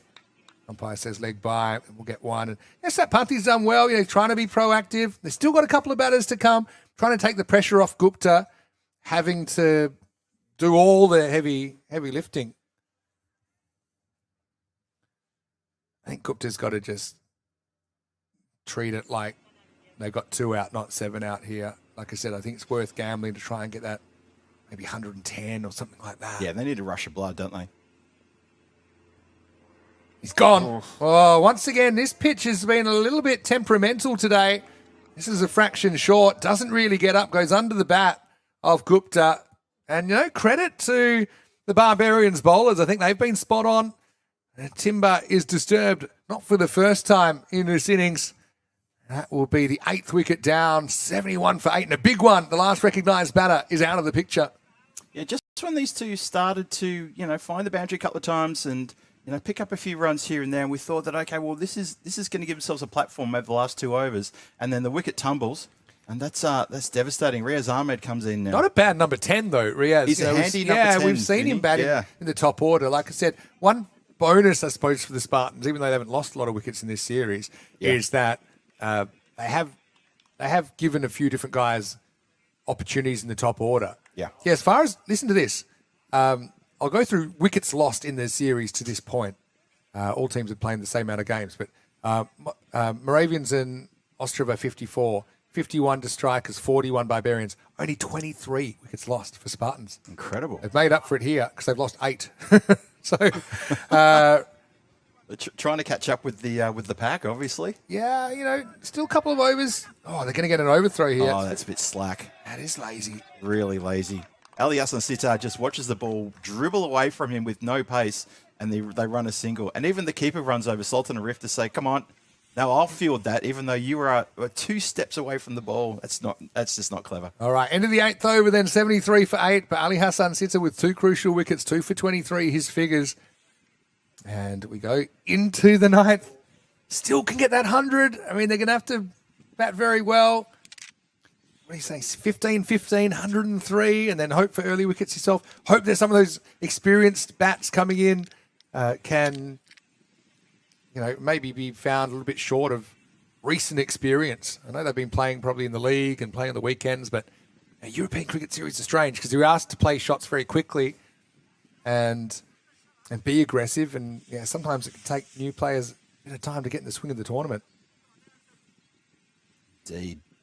Vital 2 overs coming up here. Spartans are going to want plenty because right now they don't have a lot. That's 73 for 8 after 8. And looks like Barendra Kumar's coming back. He's been a bit hit and miss. He did have a hat-trick at the start of the week, but he's been a bit cold since then. Yeah, that's true. Deliveries like that, he's just let a little bit of inaction creep into his game. Ever since he had that hat-trick, he hasn't really come close to that one over that he bowled, and it was a fantastic over too. The trappings of fame, hey? I think it's what it was. I think he's gone to his head. He's pretty level-headed. Too In all seriousness. many autographs. All right, that's better.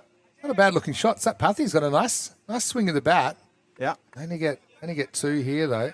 I mentioned Jagan Everson. We were just talking about. We'll see him in the second innings. Not sure in what capacity, but in his century, 114 off 43, he matched the record that was set 4 days earlier in 2023. We had so many 4s.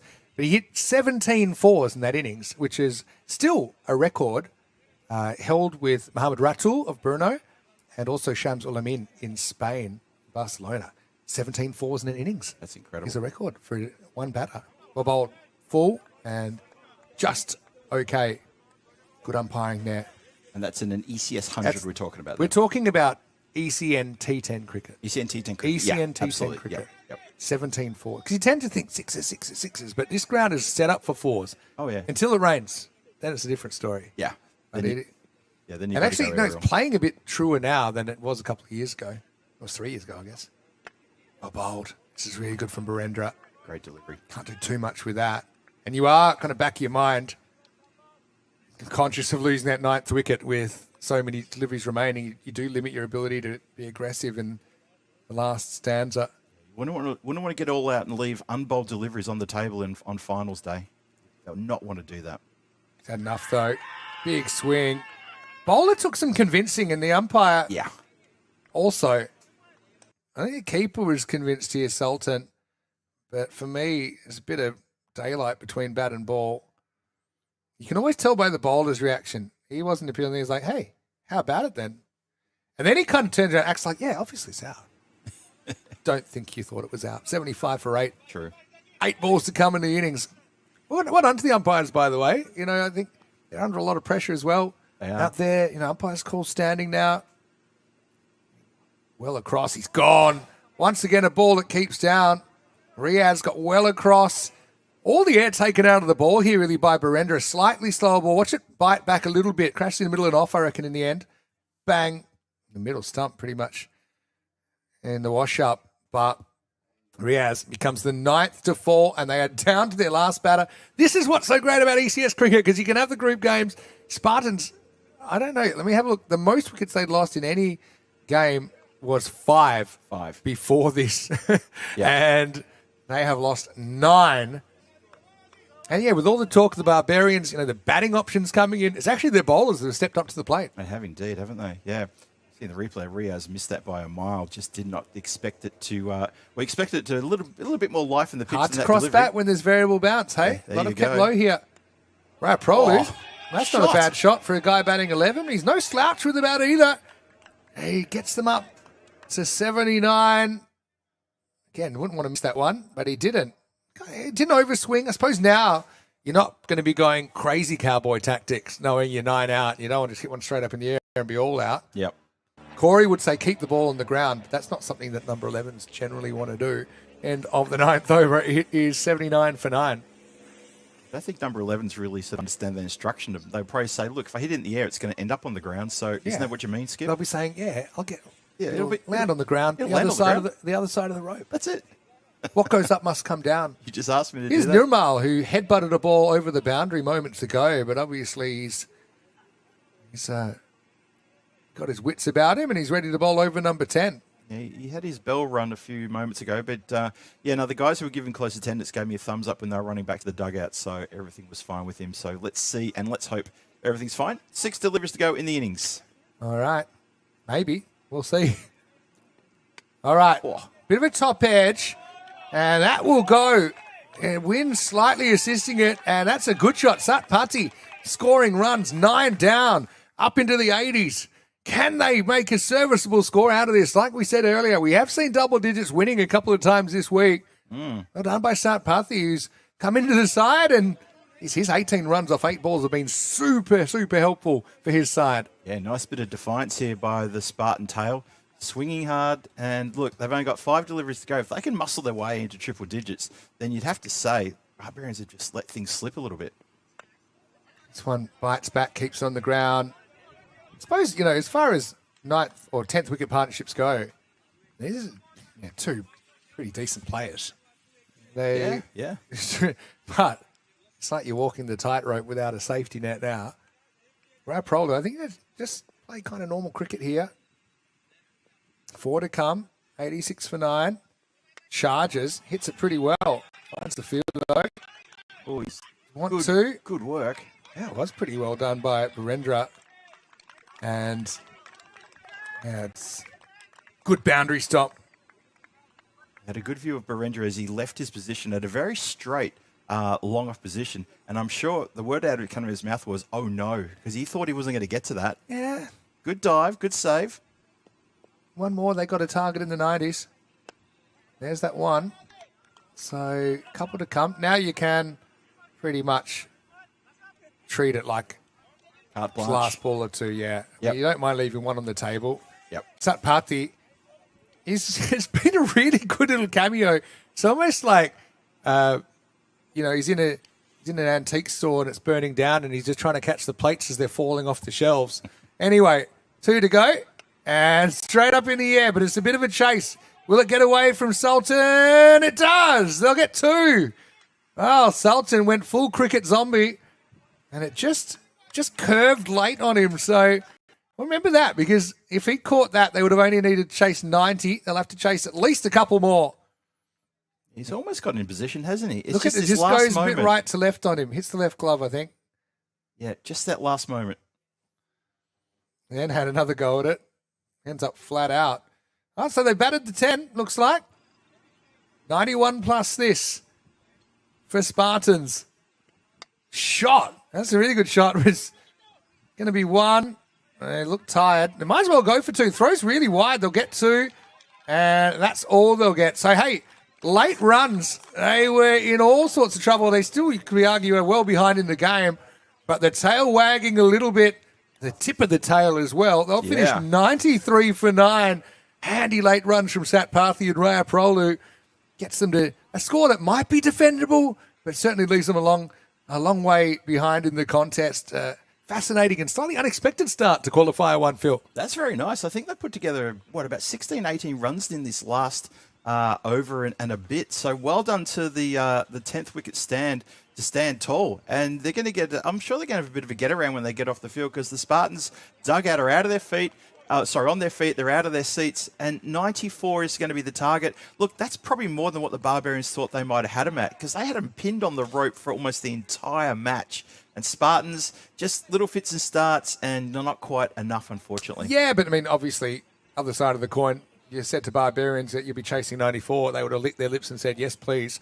But, probably. you know, momentum's a funny thing. There's Yeah. a little bit of it for Spartans going to the second innings. If they were able to get a couple of wickets in the early second innings, maybe they may feel like there's a bit of I suppose what now would become an upset on the cards at this stage. But you can just see there, despite losing all those wickets, big 8th over, big 10th over. In fact, they were the best two of the innings. No real big overs there. I think that Barbarians did pretty well. They were disciplined early. They restricted the scoring and were able to force some of those big players into mistakes. Looking at the scorecard, well, for the Spartans, we mentioned they had kind of 4 opening options, but really none of them were able to make a big contribution, as Jawad Shah out for 1, likewise panelled it. Kumar, just the 1-6, and he was done. Gupta batted for a while for 32, had more partners than the quarterback at the box social, and then it was Satpathy with 23 not out towards the end that just kind of held them up, and instead of 70-something, they ended up 93 for 9. Bowling-wise, once again, a pretty good effort. No one went for more than 23 off their 2 overs. 2 wickets apiece for Akash Balachandran as well as Ali Hassan Sitta. Saivamsi Prithi with 2 for 12. Might have been my pick of the bowlers. And Nirmal Kumar with 2 for 15 and a bruised forehead for Birendra Kumar. He took 1 for 18, Phil. So we're all set up in the second innings. And, of course, one team will be straight through to the final. We'll take a break and we'll be back in around about 10 minutes. Vinny Sandu here, Mr. Maximo with Phil G. Back soon. Beautiful sunny day. Finals Friday. Peacock Friday. And join us when we return for more European Cricket Series.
This European cricket event is proudly brought to you by our official timing partner, Rado, and our official charity partner, Share the Meal by the United Nations World Food Programme. Hello, cricket lovers, and welcome back as we get ready for the second half of Qualifier 1. Barbarian Spartans, it's a Prague derby, and right now a spot in the ECS Challenger Division final here in Czechia up for grabs, and the story wasn't too great for Spartans fans after winning the toss and electing to bat here in this match. They've scored 93 for 9, so 94 is the target. Interesting, Vašák Jaganiversen, former Centurion in the European Cricket Series, in to play his first game of the week, and they've decided he will face the first ball, so they give him that responsibility. And let's see if he can hit the ground running. He's out there with Sai Vamsi Prithvi, who's been a very good all-round player for Barbarians this week. So 94, you'd think they should be able to do it reasonably easily, but cricket's a funny game. Barbarians won't be laughing if they don't pull this off. It's going to be the fiery Jawad Shah to bowl. Sometimes a slightly less than par total can fire up a fielding side. They're going to be throwing everything they can at these openers. Here we go, 94 to win. It's a good-looking outswinger first up, driven handsomely by Jaganiversen, but he won't get a run. Vinny Sander, who moves to Maximo. Phil G returns, a former Barbars talisman back in the day, and they're pretty well positioned here at halfway, aren't they? They are indeed. Yeah, look, it's a very tasty score they're chasing. It's not a huge score, but then again, I'm just saying to you off camera, Vinny, that low scores. Got him. Oh, Wow, how Hold about that? thought. Yeah, he bowls the outswinger. This one just holds its line. Might have even come back in, and Jaganiversen's gone for a duck through the gate. Watch this. There's been a bit of seam in this pitch today.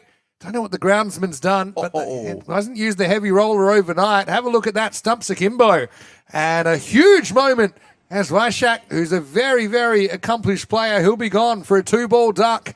Wiki says hi, and Vašák says bye. It's none for one. That is really disappointing for Vašák, who comes in just for this finals Friday, as you say, Vinny, and he has to go already. Well, what I was about to say before that ball smacked into the stumps was I get nervous when the Barbarians are chasing scores which look relatively straightforward. They do have a history of not chasing down totals. And also in finals, can I hit you with this one? Yeah. The Barbarians, in their 7 years playing in ECS finals, they've only won one final once against UCC in 2020. Wow, that's going a long way back. The only final they've ever won. Of course, this is our 7th season. We've had Yeah. Czech cricket on ECN, which is really exciting. Sultan Arif comes out at 3. Jawad fired up. Gets that to leave the right-hander, and Sultan's playing down the wrong line. Sultan, a slightly different role with the gloves, and also to accommodate Jaganiversen, he's batting in 3 rather than batting at the top. They've brought this genuine slip in at the moment as well. Love it.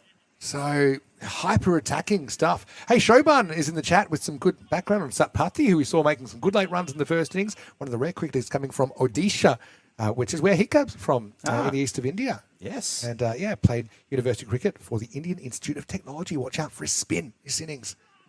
Pretty well bowled. And Sultan's happy to be out of there, I think. Sai Vamsi Prithvi, though, I really liked his week. He just doesn't... He seems to just give you the quality bats and bowls, doesn't he? And he doesn't seem to be struggling too much physically. Looks in pretty good shape. And, looks... ready to go again. Jawad Shah's a handful. Well bowled. Oh. And the thing with Jawad Shah, it was pretty funny. Earlier in the week, he bowled somebody. The ball got lost in the field. He got then another ball, which seemed to swing even more. So he kind of got rewarded for the wicket. Yeah. And this is his natural delivery, swinging away from the right-hander. And he's been able to produce it pretty well. So, I mean, right now, that 94 is already playing like probably low hundreds. Yeah. Just because of this start. Playing like a 115, even possibly a 120, I dare to say, because Shah's got the ball moving around. Losing that wicket that early. Well bowled. Really good over from Jawad Shah. Wow. Right in the money. And the score is a 1 for 1. Have a look at this one. Look at that movement. A fantastic piece of bowling. As, getting that ball to talk. Sultan Arif and Sai Vamsi Prithvi have batted together a fair bit this week. So, I mean, I love tournaments that are in the kind of 10s for runs and over. This one started the day at 10.6 because I just think there's this really good balance between bat and ball. Still plenty of boundaries. We're still seeing plenty of action, but the batters have to earn them a little bit. And I think the difference between this tournament being a 106 tournament and a 146, probably the pitch. The fact that the pitch is a bit variable in bounce, the fact that there's a little bit of seam, bit of sideways movement is the difference. And you see there's a bit of swing here for Sandeep, who comes on in the second over, but he loses it for a wide. So, it's something that I didn't realise until I got to Europe, that different artificial surfaces could play different ways. Coming from Australia, where every artificial pitch is just a concrete pitch. That's right. And playing on glass. Oh, wow. Oh, shouts to catch it. Well, it's funny. I wonder if there was an edge there. Pretty close. Maybe not. Maybe it didn't flick the stump, but it's pretty close to that off bail, wasn't it? And Dhiraj couldn't believe it. That was incredibly close. Maybe another sticker wrapped around the off stump could have ended up in curtains there. Somebody wake up the supercomputer. I want to know what their chances are now. Edged and dropped. Well, Dhiraj took a hanger earlier in the week. That time he was caught a little bit flat-footed and he wasn't able to change direction. It's a big nick. Look at it here. He's quite wide in his stance. He goes with the right hand and he's just not there in time. Gets a little bit of leather on it, but 4 runs and a missed opportunity for the Spartans early on. Dhiraj, a couple of days is a long time in wicket keeping. He'll be so disappointed that one got past him. Harif there gets a very thick edge. You can see the deviation clearly there, but Dhiraj just a bit slow to get the hand out. And you're right, he took an absolute ripper a couple of days ago. Unable to replicate it there. So 88 required off 52. Maybe was a bit close. We've talked today already about how difficult it is to position yourself here to avoid double bounces, but then still give yourself enough time to react. Can I give you a little bit of keeper positioning chat? Yeah, what's on your mind? So, what do you see? People always talk about how far back you should be, but there's a slightly less obvious one, which is how sideways you should be. So for me, he's starting a bit wide because on a normal ball like that, he's having to move to his left. Yes. Can you replay that one again? He's not out, by the way. But you see, he's having to move for a stock ball slightly to his left, or at least be leaning left. You can even watch it here. See how he has to move slightly left there? Yep. Well, this time he can't go far enough left because that's going to be chopped over his left shoulder for 4. Yeah. But a bit of bad luck there for Sandeep Kumar. So the theory is this. You don't really want to be leaning left on a stock ball. And you know why? Most edges are going to fly to your right. So that was a really good example of if he'd started more or less behind the stumps or closer to the stumps, then he wouldn't have had his body weight leaning left and he would have had more of a chance to get an actual dive on that ball. Because you see, it wasn't really a dive. It was a throw your hand at it and hope. Yes. So it's just a little thing for keepers out there and something that I discovered, keeping to some quite challenging bowling. So someone like Sandeep, who's an in-swing bowler, you actually probably need to be closer. So even that's another one there. You see, you watch keeper. To in-swing bowlers, you actually want to start more or less behind the stumps. Yeah. Because they're going to get you leaning left, which is not what you want because it's going to make it more difficult to take those thicker edges. And that one just blew past Dhiraj on the way to the boundary. So Barbarians fighting back, but it's far from convincing at the moment. So would you say where he's standing right now, is it like he's expecting... I'd say he's expecting maybe an edge already? Or here's the thing. You don't stand where you think the edge is going to go because you're always going to track the line of the ball. Yeah. So you don't do that. You need to go where you think the ball's going to. So you want a stock ball to have you in a position where you can still dive to your right. Yeah. That one is a little bit wider and played away nicely by Sai Vamsi Pruthi. He'll get 4. So they've kind of weathered the storm a little bit. It'll be the end of the second over. 3 boundaries in that one. 16 for 1. Jawad Shah no doubt will come back. And a very important third over for both sides to round out the power play. Yeah, they have to bring Shah back, don't they? They need to keep that pressure on and try to dismiss 1 or even 2 of these batters as we see the win predictor is back in force. Supercomputer's back, baby. Yeah. One day I'd like to see the supercomputer being able to find a place just maybe at the top of that line so we can still see the required run rate. But we're working on it. It's been big improvements. Can I just get final word on sideways chat? So I would actually have mentally how far sideways I should be by how I could see both sets of stumps. So if you're perfectly behind the stumps, they're perfectly in a line. Yes. But the wider you go, there's a gap that starts to appear between your perspective of the two sets of stumps. That's right. That's how I would judge where to stand. Okay. Slower ball's a good one. Last thing I was good. expecting from Jawad Shah, and it's pretty close to hitting the off stump. It's a very slow ball. It's back of the hander. No foot movement there from Sultan whatsoever. And if there was a fourth stump, it would have knocked it down to the ground.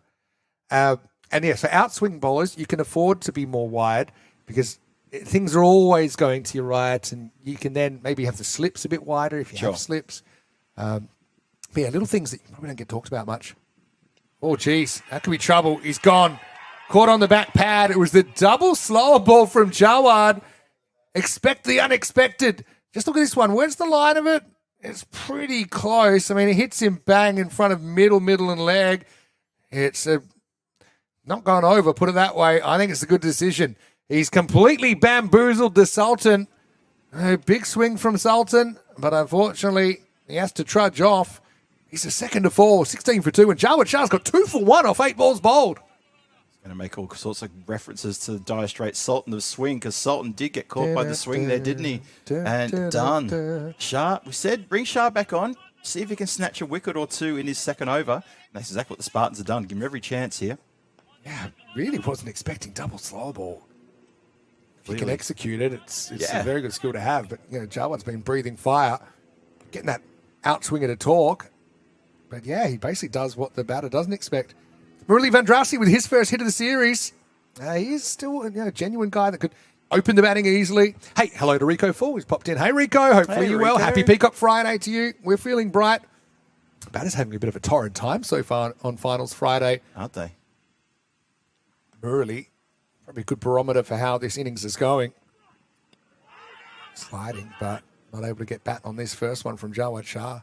Now, you've got a bit of a dilemma because if you just accept, all right, let's just not get out to this guy, then you are basically burning a power play over where there's only 2 outfielders. So Yep. it's probably one of those situations where you don't go looking for trouble, but if the ball's there to hit, you still got to go for it. You don't want to be uber conservative. Run rate required 10.4 and over. Oh, that one's a little edge. It's going to sneak away and it'll go all the way to the boundary. So Vandrasi off the mark. And yeah, some of the, I don't want to call them blow-ins for final stage because they're genuine barbarians, but having a bit of a tough time, a baptism of fire here in Qualifier 1.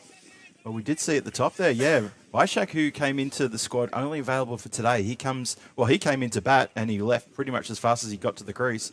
And now Vandrasi, who lucky to get away with that one, it could have easily flown to hand. There's a couple of players behind the stumps on the offside could have snaffled that one up.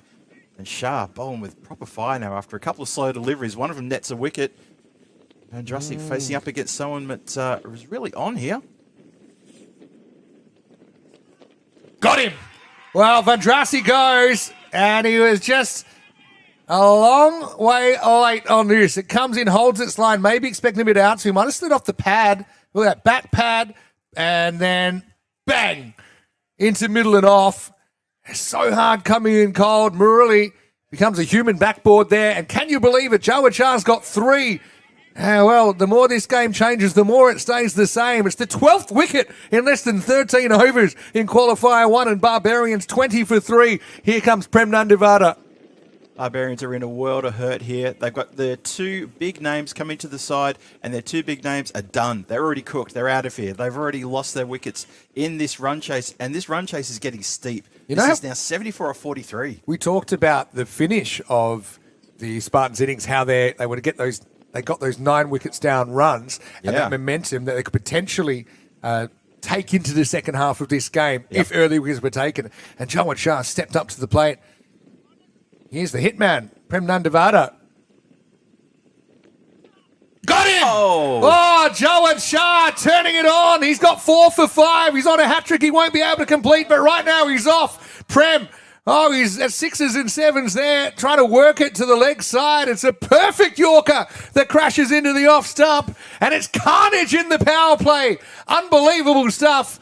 And just like that, it's 20 for 4 after 3 overs. This is crazy stuff. This is channeling the whole Barbarian collapses that I remember from the late 2000s. And Terry O'Connor, who will know exactly what I'm talking about, was in the chat. Danny Hudacek might be in the chat as well, maybe just lingering, and you'll know exactly what I'm talking about. But the Barbarians are in all sorts of trouble here. It's the end of the over as well. 20 for 4, 3 gone. Shah has absolutely taken this game by the scruff of the neck, and he's shaken the Barbarians down to the core. Wowzers. What a spell from Jawad Shah. And look, I'm actually really impressed because he had that outswinger going. It's almost like an angel visited him in the second over and said, bowl some slower balls, which is the last thing I would have thought you'd do. Right. And he bowled 2 perfect ones to start the over, got the wicket second ball, and then he finishes bang, bang. Unfortunately for him, he doesn't get another ball at his hat trick, but, you know, it's the ball you fear the most as a new batter coming out full and at the stumps at pace. It might swing, it might not swing. But Jawad really showing why he was brought in for this series and delivering for the Spartans, despite missing out with the bat. So it's the human headbutter, Nirmal, who's coming out, but he's at the non-striker's end. It'll be Sai facing up. And here's Riaz Ahmed. Oh, funny, cricket can change so quickly. You suddenly feeling that every ball might be a wicket. Even that one was straight, and he played across his front pad. Luckily for Sai Vamsiprithi, he gets bat on it, and we'll have our first look at Nirmal with 21 for 4 on the board. 20 for 4 at the end of the power play. Especially spectating at the non-strikers end throw that whole over, just thinking, what on earth is happening here? Am I in La La Land, or what is going on? Am I still, how can this happen? He only faced 3 balls in the power play, Sai. Stunning. But, I mean, like I said, they're not chasing 160. They're well in this game, but it's the momentum factor, isn't it? They're only slightly behind Barbarians on paper, but you feel that they're miles behind given what's transpired in the last 10 minutes. Recent winners of VCN events there on the right of your screen, including Fighters CC and Marlow in the Portugal European Cricket Series, Reyes de Arganda in Madrid, and Costa del Sol in Granada in the Spain Series in March. Fighters of that Challenger division, so they will step up to the Premier. Yeah. We'll get there next year. And there will be another name on that list today. Yeah. Riaz with a slower ball, slow to go. And Riaz was waiting with a warm hug for Sai Vamsiprithi at the non-strikers end, but they do get through for a single. Oh, exciting times here. Spartans are all over this. This is a fantastic defence thus far. Still plenty of overs to come, but this is looking like an absolute tasty morsel dished up for you here. They've been really good at zeroing in on those stumps at the moment, and you can tell they're batters, I won't say nervous, but concerned about losing their pegs. Yep. Admittedly, all 4 of the wickets to Jawad Shah, but it's having a bit of a knock-on effect. Top batters in the last month, a couple of Spartans names in there, Panalet and Sadik Kumar. Late, kind of dabbed down to deep third for a single. Hey, David in the chat has said, Helix, you just reminded me of a song. Another one bites the dust, which obviously I think Helix commented after the wicket. But when I used to play indoor cricket for Western Australia in the National Championships on ABC Sport, that was the song they'd always play if there was a wicket, which was great if you were fielding. I remember once I got run out by a little bit, got given out, I landed right next to the speaker, and that started blaring. Another one, but it was so depressing. They used to always play it for wickets. Later on, they mixed it up. They'd throw in How's That by Sherbet. Yeah, I remember that one. It was another one. Yep. Or Hey, Bye Bye. They'd throw in as well. Okay. Yeah, they were good times. 6 singles off the over. So the rate required climbs somewhat. Pretty good job there from Riaz Ahmed. And after 4 overs, Barbarians trying to recover after an horrendous start. 26 for 4. You saw there from the win indicator that Spartans have got their noses in front with regards to our computer boffins who are bashing all these numbers together in a bunker hidden somewhere on the planet.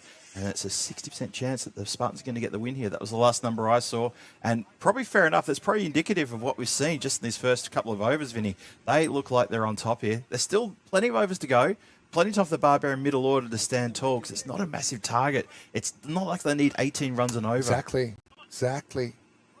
Chasing 94. Remember, we said there was a drop catch when they were on 89 the first inning, so chasing 4 more than they probably should have been. Goes very wide of the crease, doesn't he, Nilesh Tiwari? First one gets away from the infielder. They will get a single. over to Sai Vamsi Prithi. It's interesting, statistically, when you are the non-striker for the first ball, statistically you face less balls in the power play. It just can work out that way. And he only faced 3 in the power play. Incredible. So got a big job to do here. Wide down the leg side. And I think it'd be fair to say that Prithi for the Barbarians, he's probably been the form batter Yeah. for them, especially over the last 4 matches they played. I really felt that he stepped up. He's just been dependable. I think he's been a really, I wouldn't say underappreciated player of the week, 'cause I think they have been appreciating him, but I think they have, yeah. he still looks the same in game 9 than he did in game 1. You know, he seems like he's just built for durability. Having said that, can get back to ball that time. Yeah, it looked a bit lazy, a bit slack on that shot, sort of almost like he gave up halfway through, realising he'd picked the wrong length or something.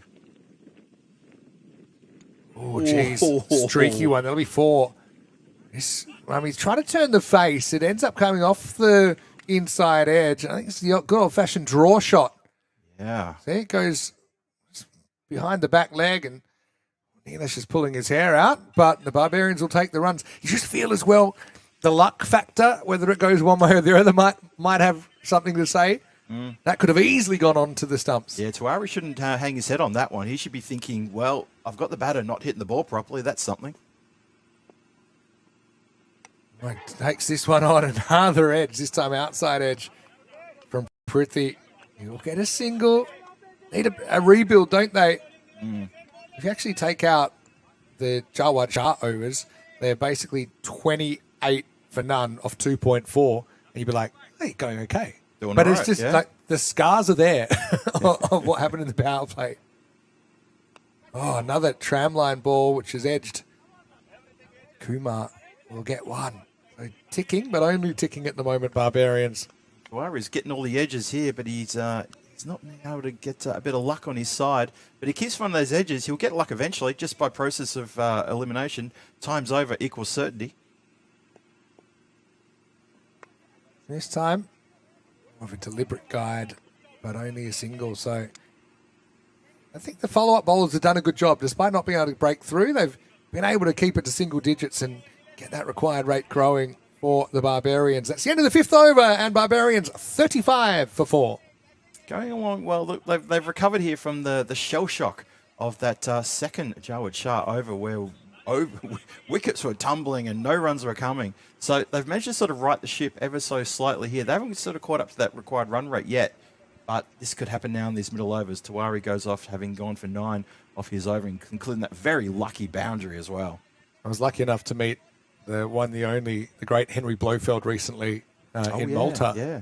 And he was talking about the time that he said after a tough start that a certain team were righting the ship, and they had a flood of complaints because some people didn't hear the P on the end. I said righting the ship, but not with the P. Poor blowers. Lovely guy though, great shape for 86.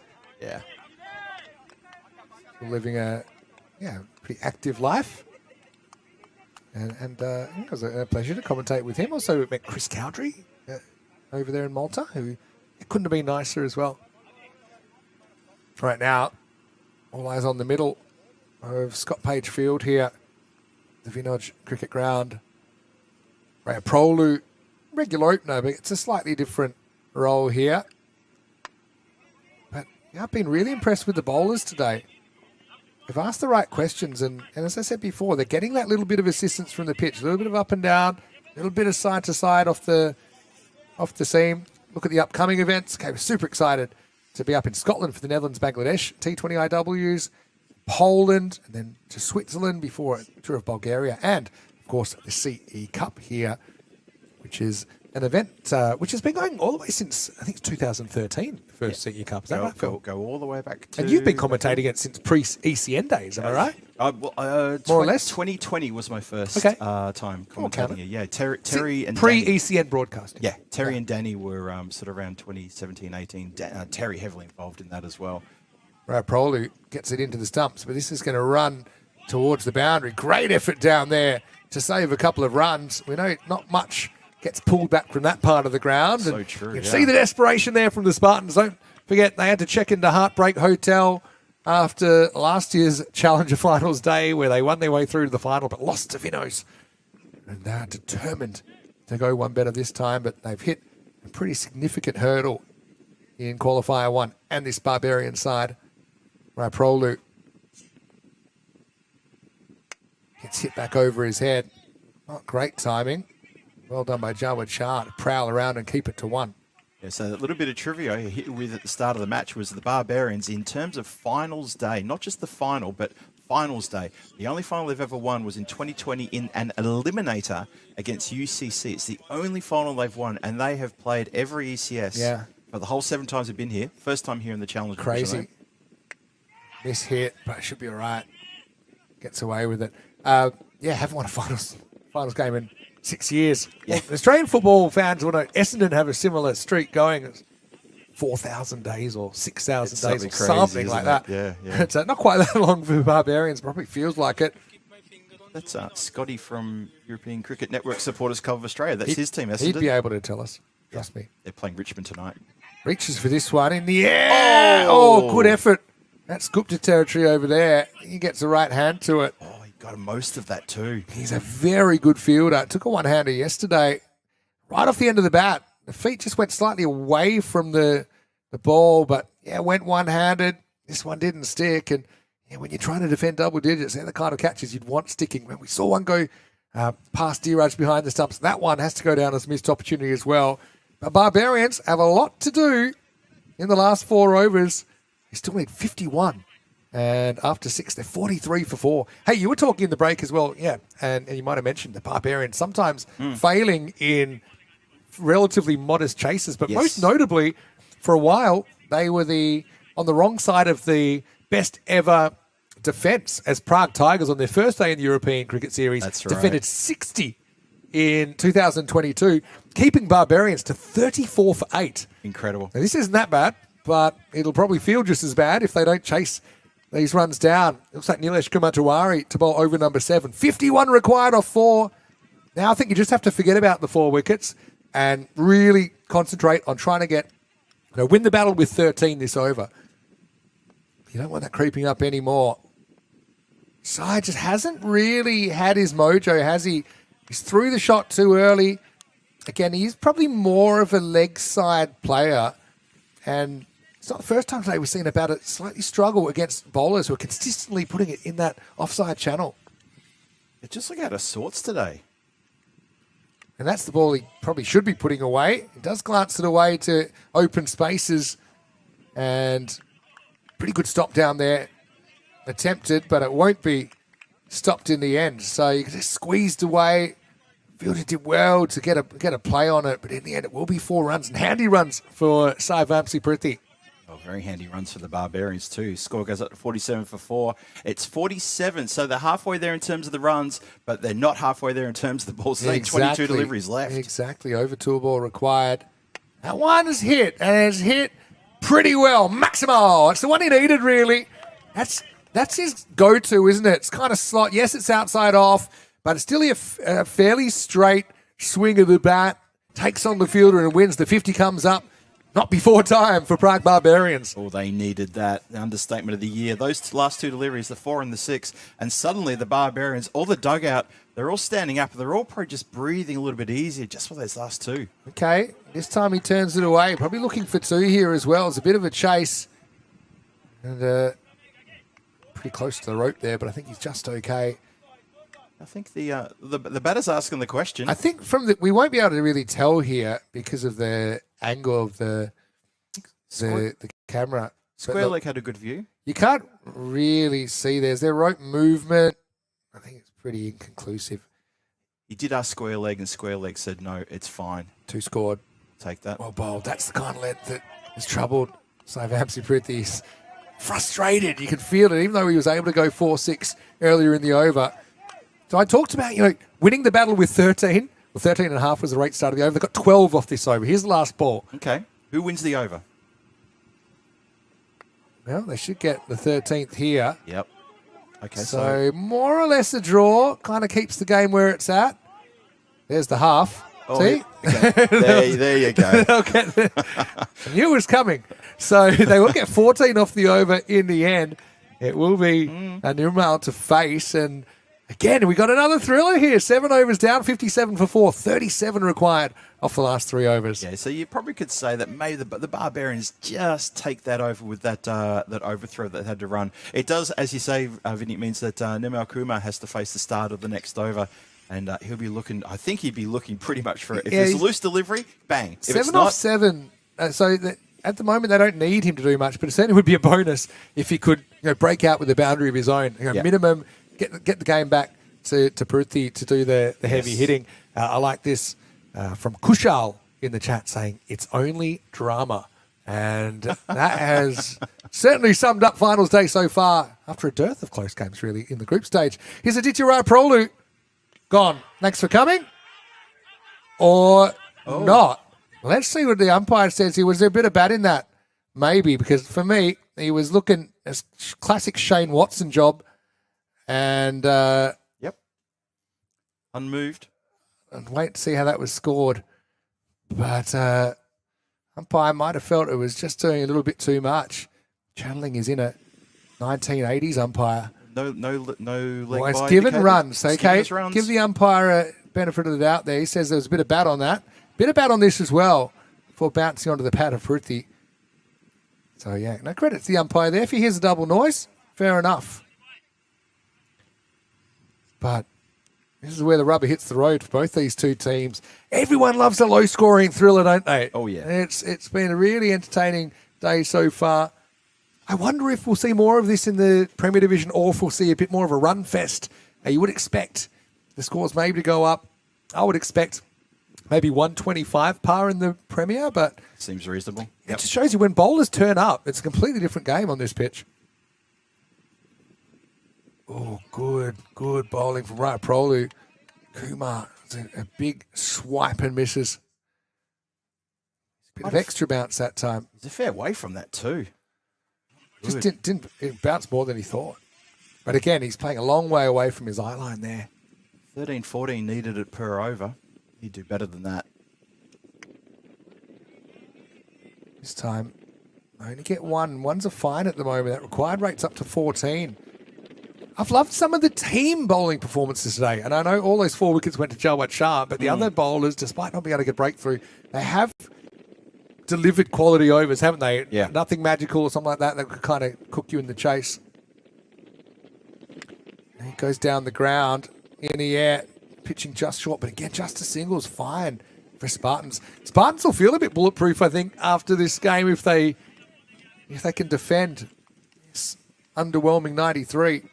Barbarians, their low chase woes continuing at the moment. 33 off 13. Last ball of the over. Turned away. You only get one. No fumble there. So pretty solid work. And right now, it's the Spartans in the driver's seat. And we didn't think we'd be saying that 10 overs ago. End of 8. And it's 62 for 4. 32 required off the last 2. And the biggest over of this qualifier one is coming up in just a few moments. Yeah, excellent over that one. Really good over that. Only goes for, 5 singles and a dot. And that has put the pressure straight back on the Barbarian batters. There's a lot required off not many. And this is going to be a tough, tall order. Photo finish coming up, though. It will go into the 10th. You know that. But this over, absolutely massive. You can't even understate that. It's going to be huge. Sandeep, of all people, he's going to bowl it. He's been an excitement magnet, hasn't he, for Prague Spartans. It's Nirmal. He's had a weird kind of game. Head butted a 6 earlier when he was fielding it long off. Bowled pretty well. Now he needs to go up a gear, doesn't he? 16 and over required. Here's the 9th. Not a bad shot. It's going to get over the fielder. And it's a badly needed boundary as Nirmal, I should say, he breaks out of his funk and he gets 4 runs to start the 9th. Yep, he's hit it straight over the head of the fielder who's in there. Look at this. Look, it clears probably about a foot and a half, but make no mistake, he's hit it straight over the play. He's picked him out, but then just managed to get that elevation. So it's 4 in the book, of course. He's a good kind of barometer for where they're at. If he can start doing more than just a single the ball, yeah, and they can probably challenge still. Well bowled, called wide though. It's a Very, very line ball call. If it gets any of the line, it's okay. What's your call at home? Umpire's got to judge it live. It's one that really could have gone one way or the other. Umpire says you got to re-bowl that one. Kumar's still willing to play with a bit of technique here. Doesn't want to be swinging like a rusty gate and using up dots. He probably knows the Sai Vamsi Pruthi. He's probably the main man for Barbarians if they're going to get over the line. 26 off 10 required. Boundary needed for Barbarians. Clever batting. The wide. Clever batting because steps in. Yeah, missing the leg stumps are wide. He takes a bit of a gamble. He has struggled in this innings fetching and timing up his mid-on swipes outside the off stump. And did well to leave that alone as well. He stands still this time. Wants two here. Probably won't get it if it on a clean take. It's something we've seen good teams in this format do. England 11 in the ECC were masters of it. Run the first one hard and just have an agreement that if it's fumbled, you go. And I think that's their kind of mindset behind the stump, between the stumps. But yeah, creeping away from the target. Oh, it's a good shot, though. It's going to get over the top. Maximo! We said Nirmal's got to step up, and he does. It's almost like he's swinging the lasso here. Ball outside the off stump with plenty of width. Just watch him. Wow. And he takes the Maximo and keeps Barbarians in the hunt. I'm going to say we've got Jawad Charfield just in front of us here in the long off position. He is showing full emotion at the moment with these wide balls and that six. He went to ground, and I think he's really channeling the feeling of the Spartans, which is come on. 76 for 4. It's, what is it, 18 required off 8. Oh, boy. Yeah, that was a bit of a game breaker. Gets him back to pretty much a coin toss. 18 off 8. Huge two deliveries coming up here. Oh, he wants to ramp. Gets off the back of the bat. Could have gone anywhere and did. They'll get a single. Bold choice there. Spotted the gap. See the gap to the top right of screen, but it went the wrong edge of the bat. And it went pretty close to his face. Time to bring out the ramp. Could have evened out the one he took on the head in the first innings if that had hit him. But last ball. Oh no, it won't be last ball because that's a no ball. Oh. Wow. Ouch. This is what you missed, and that has gone completely wrong from Sundeep. Landed in a different district. And he can really jump across now, I think. Free hit. Wow, well bowled. Frustration for Prithvi, who's batted through the innings. He's 35 off 25. And Barbarians still in the hunt, but they're not favourites. They need 16 off the last over. Barbarians 78 for 4. Hey, this is where I'll go back to the first innings. They could have been chasing 90 if that catch had been held. It would have been the 10th wicket. Yes. And that would have meant they only need 12 off 6 compared to 16. 4 runs doesn't sound like a lot, but it feels like a lot, doesn't it, with the last over to come? In this game, 4 runs is an absolute, it's an abyss. It's huge, that gap. And yeah, the 10th batting pair for the Spartans, I think they put on about 16 or maybe even 18 really runs. well. And they did so well to power that score up. They came together mid-70s, took it up to 93, and that's why the Barbarians are chasing just a handful more runs than they wanted. And this has got to feel uncomfortable for them, thinking, well, doesn't matter what we've done. We didn't do something right in that previous innings, but we're still chasing, 16 off 6. Massive big over coming up. It's one of the bowlers of the week as well in Riaz Ahmed. Oh, hat-trick taker. This last over. Yeah, he took a hat-trick earlier in the week, but this game's still on a knife's edge. Well, they're actually favourites to get 16. I'm not so sure about that, but we're about to find out. Here we go. Again, can't elevate here, Kumar. I think you'd settle for one here and just hope that they come good. What do you reckon? Everything full and at the base of the stumps? Yeah, I mean, you bowl well here. You back yourself, don't you? You got to. You see, Jawad Shah, he picked up the ball, fielded it, and he ran the ball all the way to the bowler, a couple of words in the ear, gone back to his mark. They put on 18 for the last wicket in the first innings. They put on 18, and they lifted them up to 93 after being 75 for 9. Sai, over to you. Hits it okay, but straight at the fielder, and they're only going to get 1. So it's a good start. Really, it's Spartans' game to lose now here, Barbarians. They'll be pulling their hair out. They'll be scratching their head. They'll be wondering, well, what has happened here? How are we going to lose this game where we were so on top after the first 8.5 overs? Need a boundary. Badly. on a perfect piece of bowling. Got him. In fact, he's caught behind. Got him. What's funny, isn't it? It'll bring a new batter out. I think you're going to take the wicket, but who knows? The new batter might come out and have the 3 balls of his life, go bang, bang, bang. But in the end, you got to take what comes to you. Takua takes the catch and had an important role there to get him close, didn't he, Nirmal? But he's going to have to step aside for 23, 80 for 5. But yeah, who knows? I mean, now we're in a situation where Barendra's got nothing to lose. Who knows? He might just come out on the right side of the bed, go bang, bang, bang, we're out of here. Yep. But I will say this, you've got to score something this ball to have a chance. You absolutely do. Even if you get one, you can go 6-6 to tie. But you got to run on anything. Birendra, he might as well go for it himself and try and be the hero. But how about Riaz Ahmed continues his fantastic series? Yeah, dot ball here, and Spartans book themselves into the final. Anything less, the game keeps going. Oh, yeah, got to run.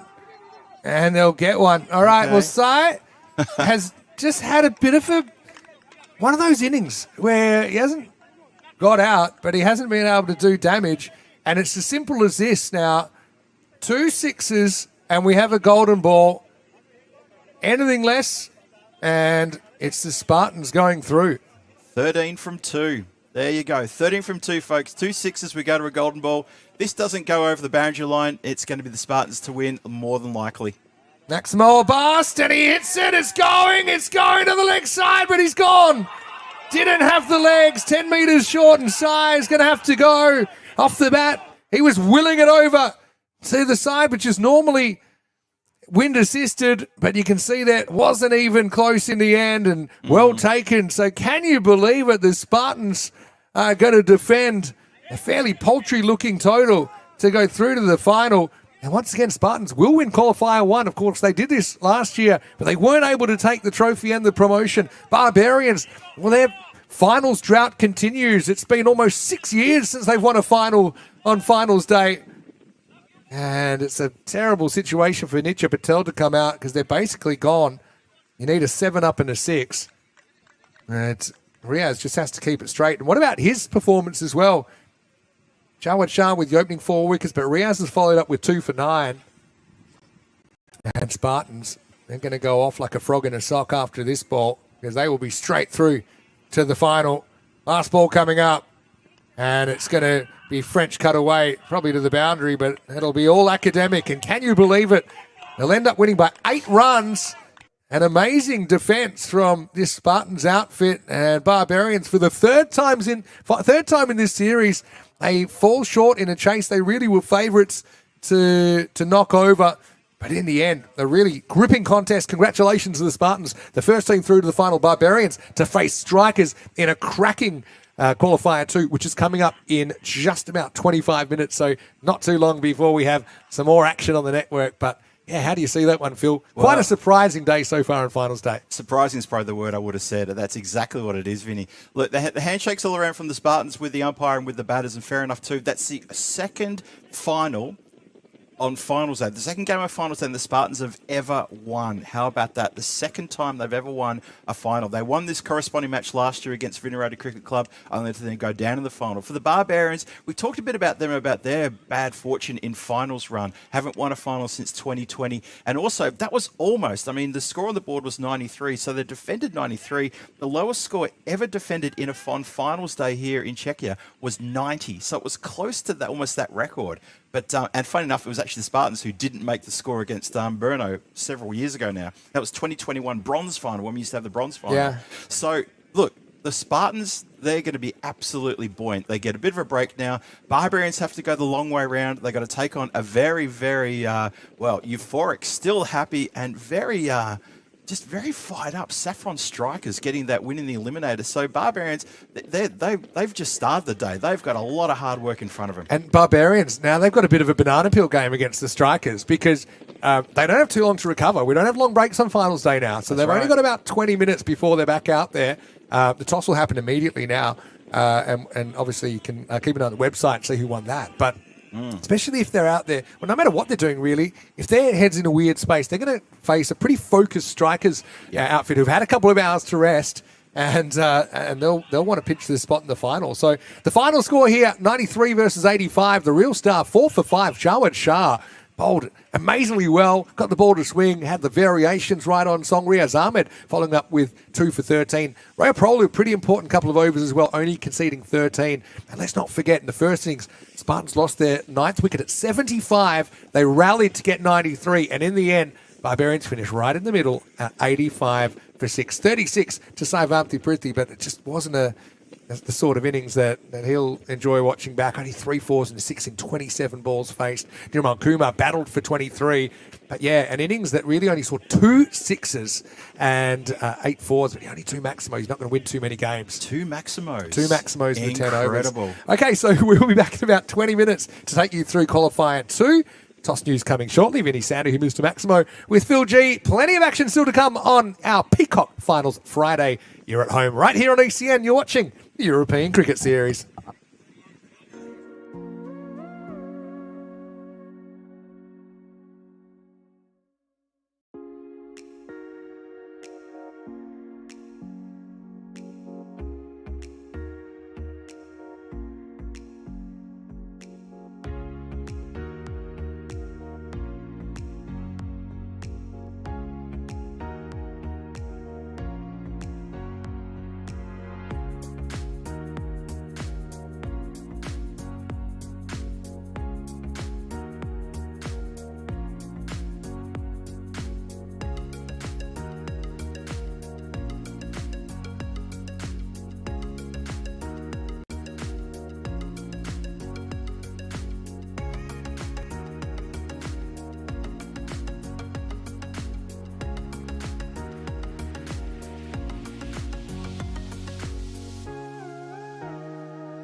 A few minutes away from the start of Qualifier 2 and a spot in the final against the Prague Spartans. We have Prague Barbarians take on Saffron Strikers. Strikers, you'll have the call. Tails. Tails is the call. It is Tails. What would you like to do? Going back first. So there you go. Qualifier 2, it's Saffron Strikers who've won the toss. They'll bat first.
This European cricket event is proudly brought to you by our official timing partner, Rado, and our official charity partner, Share the Meal by the United Nations World Food Programme. Hello, welcome back. Halfway through finals day here on a beautiful sunny day in Czechia.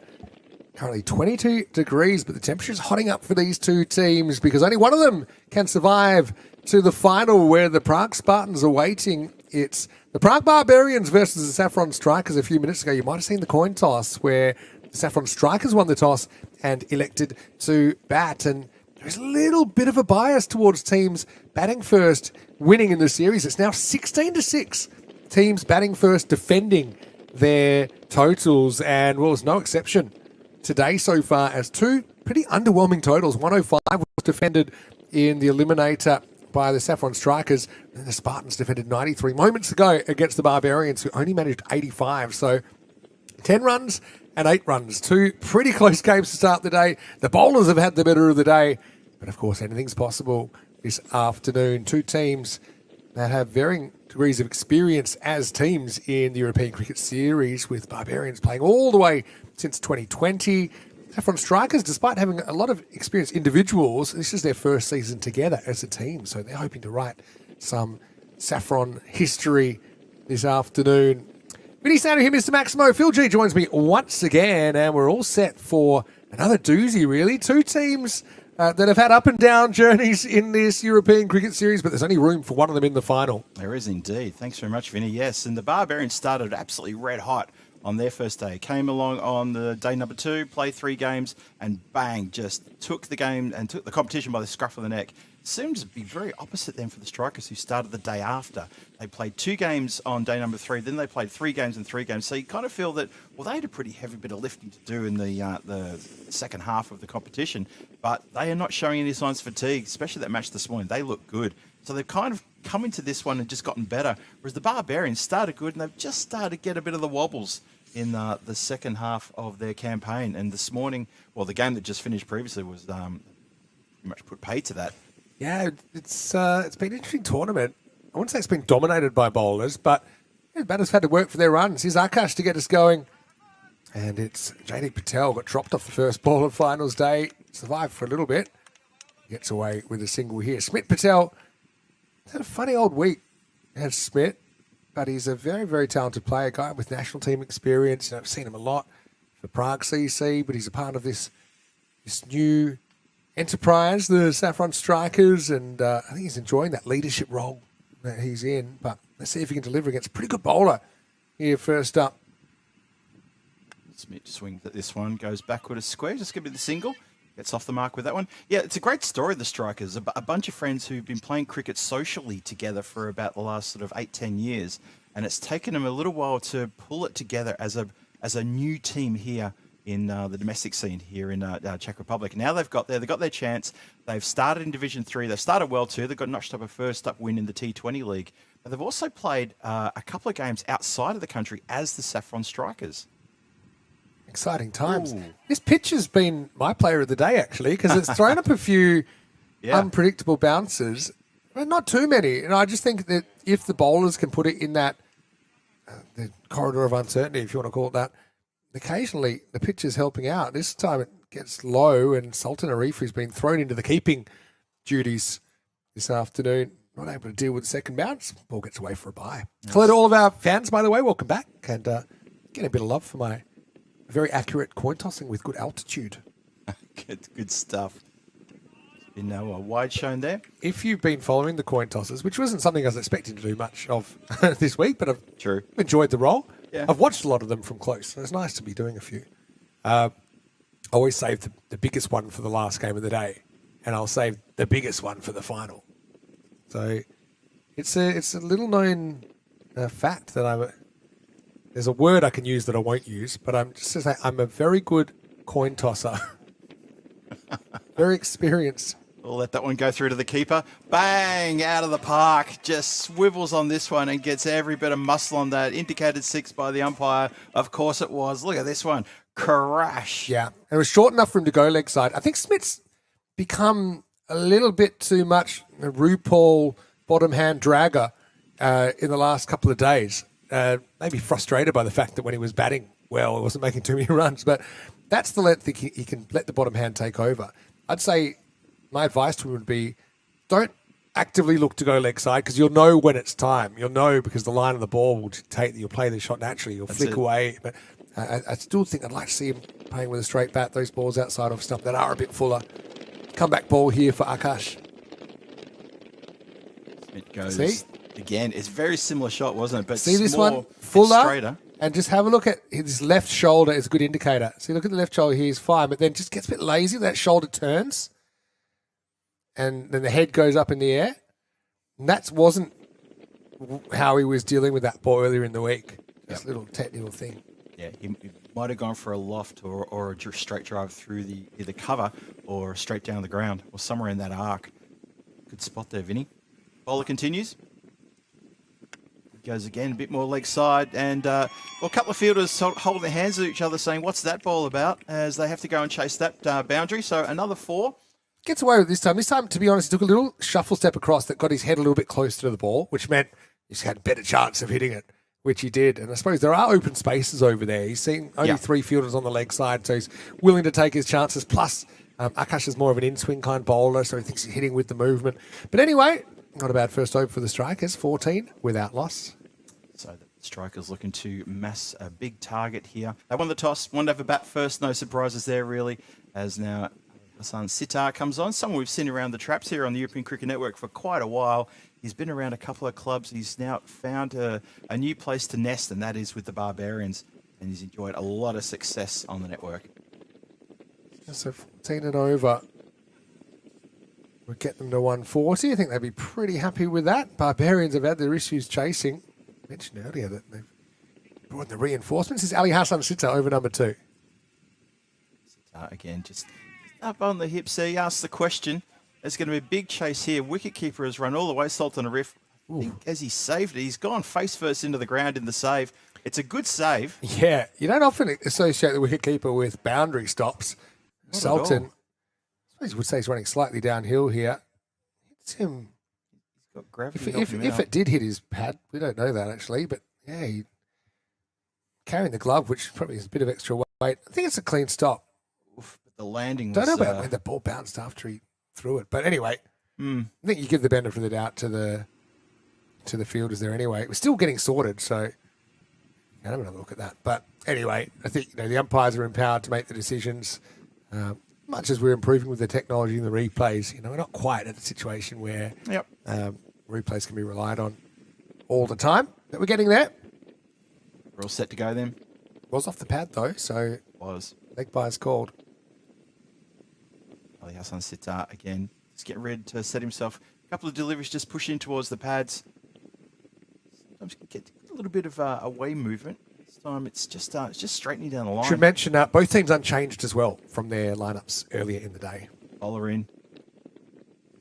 Outside the off and a little bit of away movement there. It's good call. I think this gets half of the line. I think it did. And remember that line belongs to the bowler. Think about like baseball. You just need some of it over the line. Fair bit of that was over the line, I think, in the end. Excellent umpiring. Yep, good call. Umpire Farouk stepping in there for his first game of the day. And I think actually his only umpiring game of the day, so good to see him back. Lofted, this hasn't got the legs, it does. One bounce and 2 bounces across the boundary rope. Had the legs to get over the infield, not quite for a big 6, but take the 4, of course. Bit of a settler here for JD, who creeps out of his crease another half step, spots the mid-offs up in the circle, just has to make decent contact, and he does. So, a nice-looking cricket shot there. He does play pretty straight, does JD. Can he pull out a big innings here? I mean, a good indicator of this week is that, although we had a few 50s, the highest individual score for the week is 70 by Sunday. 70, before I jinxed him, actually. Yep. He's got more than that. So it's not the kind of series that we sometimes see where there's a lot of hundreds, somewhere like Barcelona, where you might have very, very batting friendly conditions and benign pitches. It's been, I kind of like, I've talked about the pitch a lot, but you always feel like the next ball might be your last on this pitch because it might do something unexpected. So it's not all one-way traffic. Yeah, we've seen a few shooters. We've seen a few jumpers. Bit of snakes and ladders out there. Lofted and straight to the player who's just been put there. Can you believe Murali's put down the second catch of the day for him personally? Well, that's a howler. He's normally such a good pair of hands, Murali Vandrasi. Right. We saw him earlier kind of get close to one without really offering at it, but this one's straight in the breadbasket, isn't it? The feet were still on the move. He never really got set. Vinny, he was only just moved there. They switched cow corner for a long off. Because put there for that reason. Yeah, because remember, he was up earlier in the over. Yeah.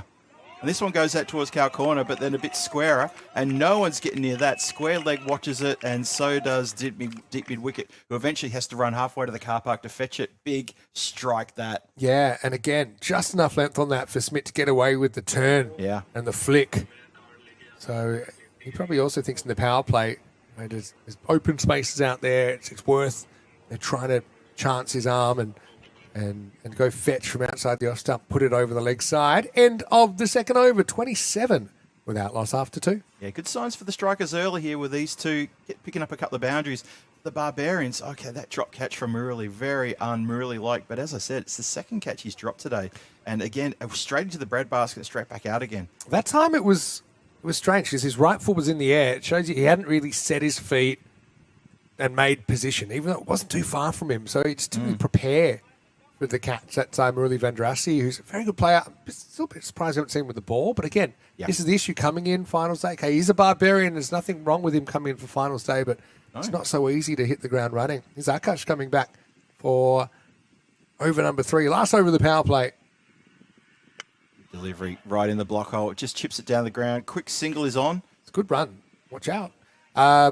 They've run really well in this series. I think strikers head and shoulders above the rest, running between the wickets, have squeezed every running run that they could have. Yeah, I agree. And I think that's a key strength of theirs. And even that one, I mean, there's a mid-on in the circle, so you wouldn't automatically think that's a run. But as soon as he hits it, he immediately takes off and he gets through. J-Deep and Smith are really running well between the wicket, just to push your point, Vinny. Good quick calls, and they're very fast. This one's been elevated, and that's going to head out towards the car park one more time. It's caught on the wrong side of the rope.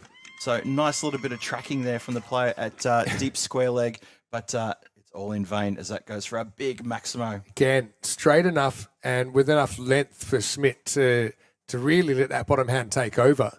Don't know if he's been doing some special bottom hand exercises the last couple of days, but he's certainly been able to clear the ropes a couple of times so far. It's consecutive sixes in his innings.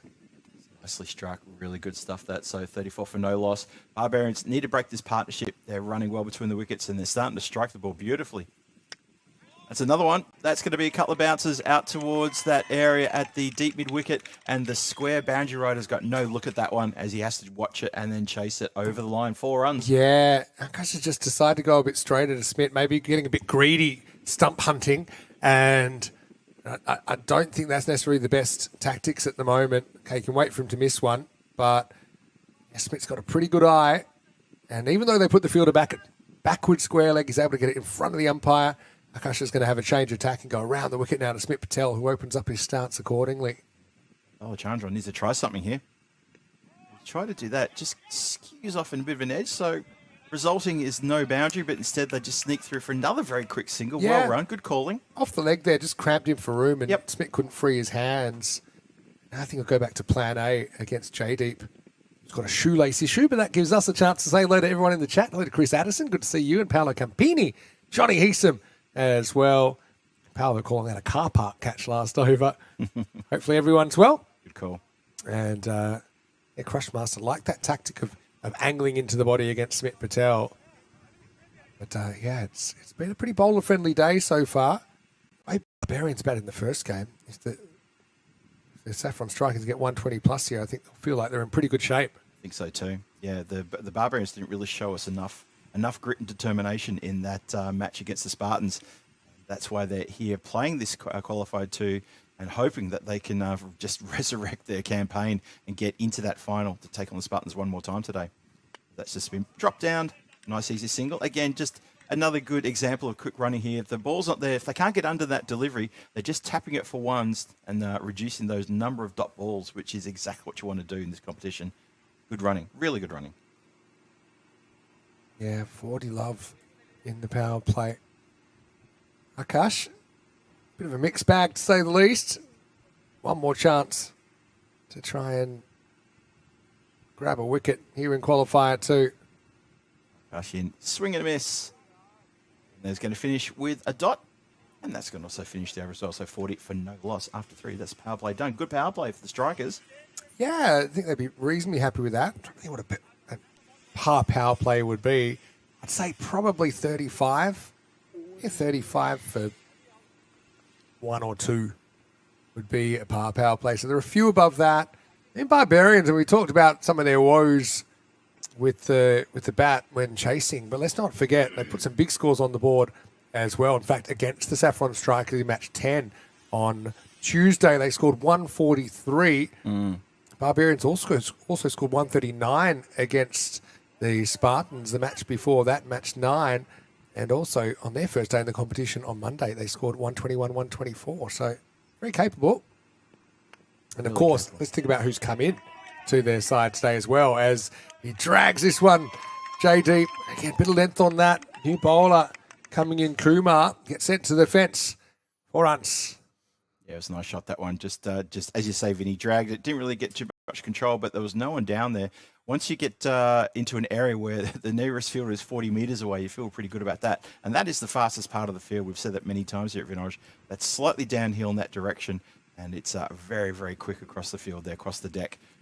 Bowler comes back. Dance down the pitch, and good fielding. Ooh, yeah. Very good fielding. Couldn't turn to make the menacing fake throw. It looked a bit awkward, but still, dot ball's a good ball for the Barbarians. Dot ball's a very good ball for the Barbers indeed. And that is, the first dot since the previous one, obviously, but that's really good for them. First top ball No, since Mal. the previous one is a great stat. It is, isn't Anyway, it? it's a low full toss. Because it's not wrong. It's true. It's never wrong. Put that one in. That's champagne commentary. Rob Sitch, eat your heart out. Yeah, some of our viewers will get that reference. Very Around good. the wicket here. Now, Kumar Newmal, who's recovered from a bit of a tough moment on the boundary earlier. Had a key role in that chase. He's got the imprint of a grizzly on his forehead there somewhere. Struck down the ground all the way along the deck and should be cleanly fielded. Very straight down the ground is the long on fielder. Virendra Kumar, who bowls the ball in, sending a signal to the captain saying, I'm ready to bowl my over. Your stat of the Barbarians not winning a finals day game since 2020 is a pretty good stat. It's quite amazing, Think isn't about it? how much the world's changed since 2020. Exactly A right. lot. A lot. Yeah. And that was in an eliminator. Lofted away. A couple of players running around. The one barber, good bit of work there. Managed to tap that down and recovered nicely. A good throw could have actually had J-Dip in a little bit of trouble there. Good work. Saves a couple of runs, those two. Yeah, very good work there. But yeah, Wraps incredible. his left hand around it. Incredible stuff for the Barbers. Just in case you missed it, Vinny and I were talking about this in the previous game. Just the start of this one, the Barbarians only won one game on finals day in this ECS Czechia over the last 7 years. One, and that was against UCC in 2020, and that was the eliminator. They've not won a cracker since.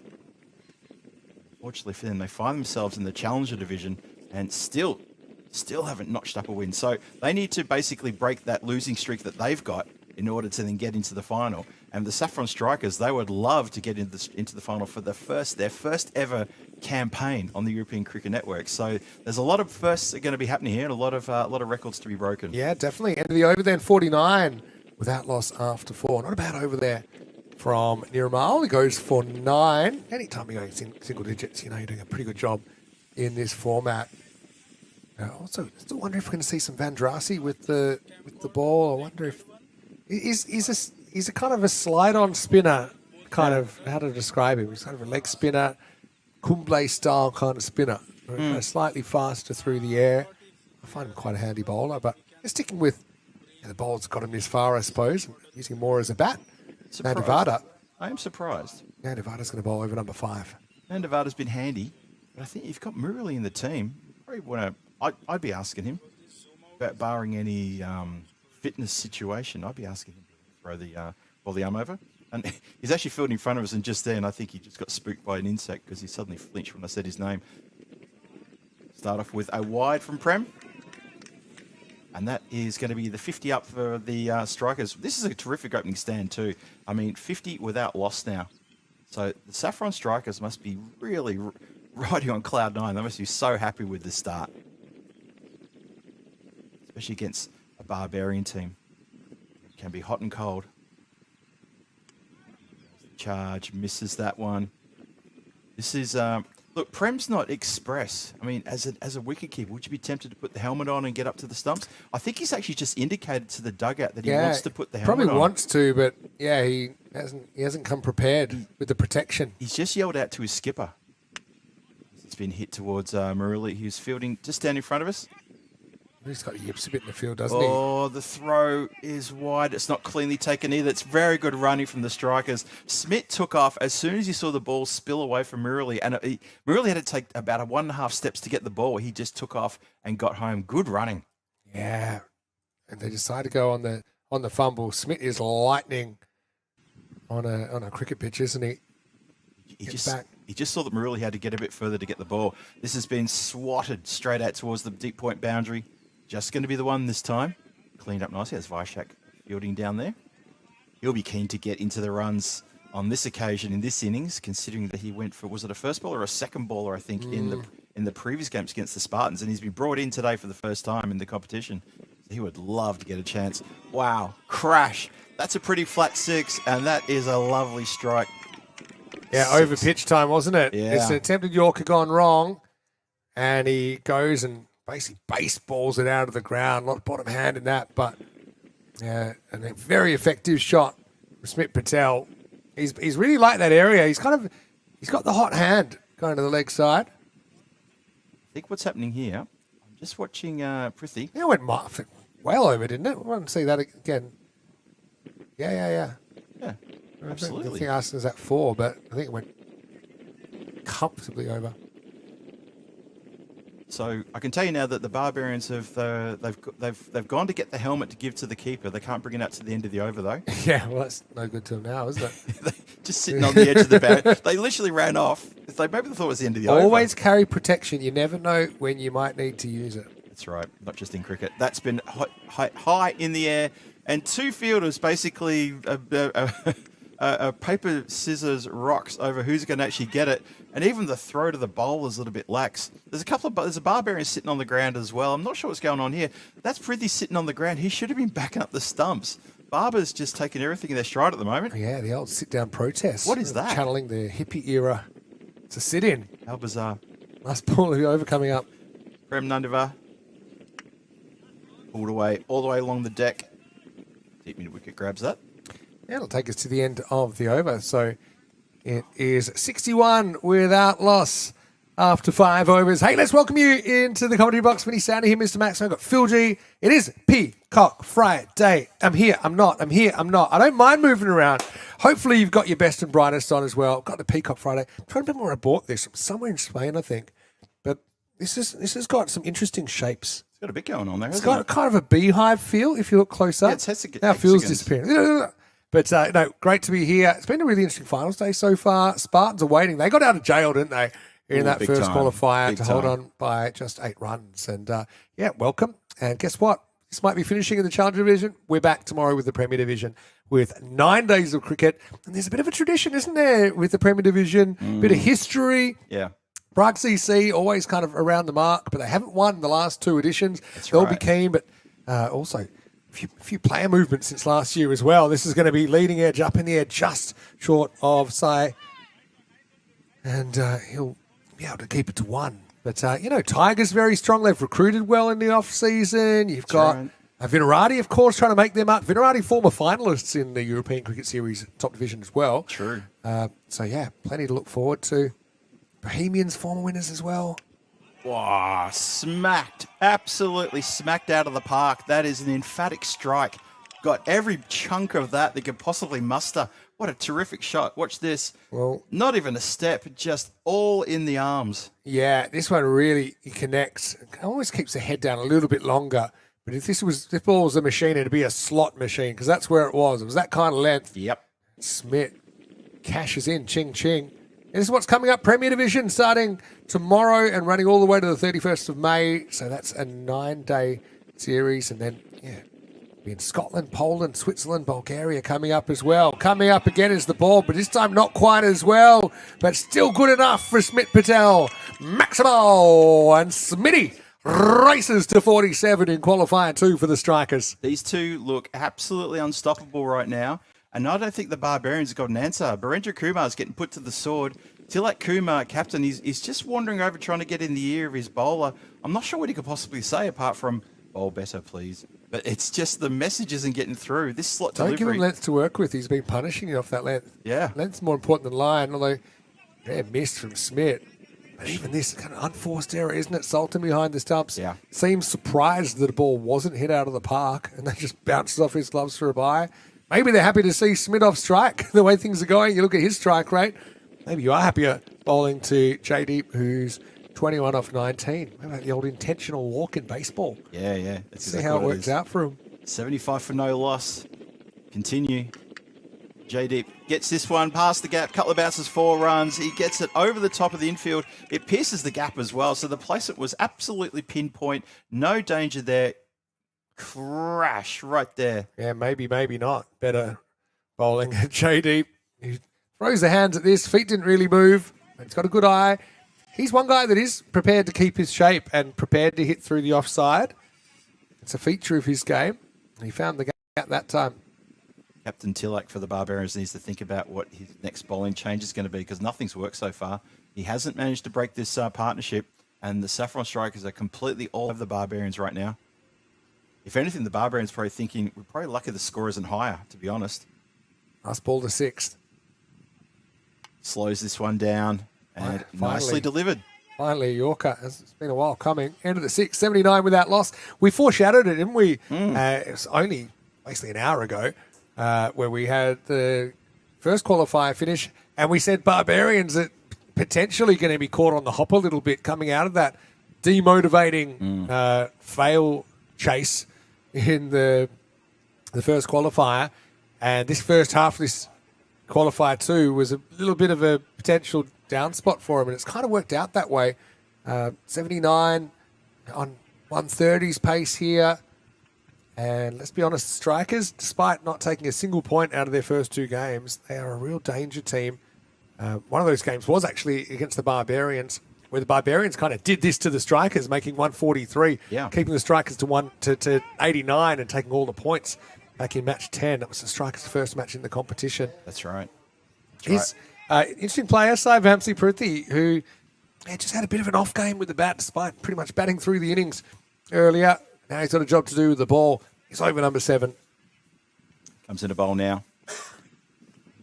It's a bit harsh one for Sultan Rift to take. He's got it. Attempts to throw the stumps down. Might have had a chance there. Well, he would have been out. Sultan has given it the old symbols again. This one surprised him, and it was a bit higher. But to be fair, he jumps on it quickly, and JD was well out. He was so far gone. Yep. He was so far over his ground, he needed taxi. Well, they need a wicket to break up the partnership. That wasn't the way I was expecting to see the opportunity, but it does do. It changes the strike. So picked off the toes, heads out towards deep mid-wicket. Going to be just the one. Have a look at that graph. So saying that last over was the biggest over of the day. The consistency of the overs, barring just the 4th, it's been pretty good run scoring. I mean, between sort of 12 and 15 for 4 of the overs. So it's been very good scoring from the Strikers. Yeah. Really it's sticking to been a the good plan. clip, and they've got all these wickets in hand. Think about the batting they've still got to come. Yeah. Yeah, the Barbarians are really up against it now. Bowler in again. 777. Swing and miss. That's better. So, yeah, listed, we've got Palmer listed at 3, interestingly, here. But they might send out Aditya Patel at 3. Got Palmer potentially at 4. They're immediate threats. And then you've even got other threats like the left-handed Vivek Parekh, who's a bit of a floater. Yep. He'll bat anywhere. Captain Path. He's a left-hand you can throw. You also got Drupal Parekh listed in the middle order. Whoa, I tell you what, they're going to keep hitting it like that. Over the top of a fielder who set himself, I think, rather sort of optimistically to try to bring that one in AFL style, and that's gone for another 6, and the cheer from the dugout is getting louder. They're all out of their seats too. They're loving every single run scored. Yeah, how about that? Bang. Really had some speed. It will be 54 Smith Patel off 18 balls, and engineering a very good start. 7 sixes and 2 fours. So he's actually got 50 in boundaries alone. Incredible. He's only faced 18 balls. He swings hard at this one as well. This has gone off an edge. It's going to fly away, absolutely fly away towards 3rd for another boundary. It is rainy boundaries. The Barbarians don't seem to have an answer whatsoever. Lucky one, because 3rd was up in the circle. It pitches just inside as Prem chases it all the way. Again, Smith was concerned, I think, because that was a really uncontrolled shot. It is a place you can catch out a set batter, because they're generally swinging pretty hard. If they get an edge, it does present an opportunity, but the problem is you only get 5 outfielders. Comeback ball for the slot machine. Hits this one hard out towards deep mid-wicket. Just going to be the single. Doesn't quite get enough of that one. Can't find a gap either. Charged it, so it probably wasn't quite a no ball for height, but it was definitely over-pitched. It will be the end of the 7th over. It'll be 92. So he probably does hit it waist high, but because he's actually taken a decent dance down the pitch, I think it was probably about thigh high. Still not the greatest ball from Pruthi, who immediately directed the fielder to catch the uncatchable. But after 7 overs, the score is 92 without loss. So 3 overs to go. A score of, 130 is beckoning for the Strikers. And I think 130 is going to be a real problem for the Barbarians. But you know what? The Barbarians, they are capable of making big scores. It's just we've seen too many times already in the last 3 days that they've just been faltering on these slow scores. They were unable to put a big score against the Spartans in the last match of their group stage. I reckon there's a retired out. I was just going to talk about it because he's done his job. He's been in a good partnership. It's one way to look at it. But he's never really been able to take this attack by the horns. And I think it is a good time to make this switch because you've got all 10 wickets in hand. Okay, now 9. But you bring Akash Patel in a perfect position. So I know I had a question here. Probably don't have to answer it from Fahim. He said, how would you define Jaydeep's role? I think that the issue here, is he's done pretty well at giving Smith the lion's share of the strike lately. And Yep. Smith's been able to get boundaries, but Jadick never had the boundaries flowing. I think it's a good tactical move. But right now, it's Smith Patel to face Prem Dandavada. Punched out towards the boundary line for another boundary. Well, the point fielder just leisurely put the hands down. He's looking at his fingertips, so he got something on it, but he just did not get enough. He didn't get down fast enough. Because it's easy. I was just saying with Jadick, it's easy to criticise going, why didn't you bat faster? But imagine he gets out. You never know. There could have been a big collapse at the other end, and Smith is suddenly playing a completely different ball game. Totally. But, he's been solid enough. He's generally kept the ball on the ground. 25 off 21 with 3 fours, but I think it does make sense to bring out Palmer. You're not going to run out of wickets here. So in case you missed it, Akash Palmer has been substituted in for that man, Jaideep Patel, who's been retired. Just discussing good move. There's a wicket that goes well. They finally do get a wicket, and as Smith goes to head towards deep mid-wicket with a big strike, he's missed that one, lock, stock the lot, and the stumps are rocked back. So that is the first wicket. And would you believe that the Barbarians eventually managed to get their man? Not before Smith Patel knocks up a very valuable half century. And it's going to be Parth Balogia, the captain, who's going to come out. And I think this is a good move because I've seen Parth when he's in good form and he can be quite devastating. He swings a very heavy blade, and he and Palmer, 2 batters, you don't mind seeing them in the centre with less than 3 overs to go. Yeah, well, Smith dies of a broken heart, doesn't he? He lost his partner and finally missed a straight one. It was too much to bear. Do you think they've gone for kind of experience over youth here with Parth Baladia getting the 4 slot? Let's see what Parth can do here.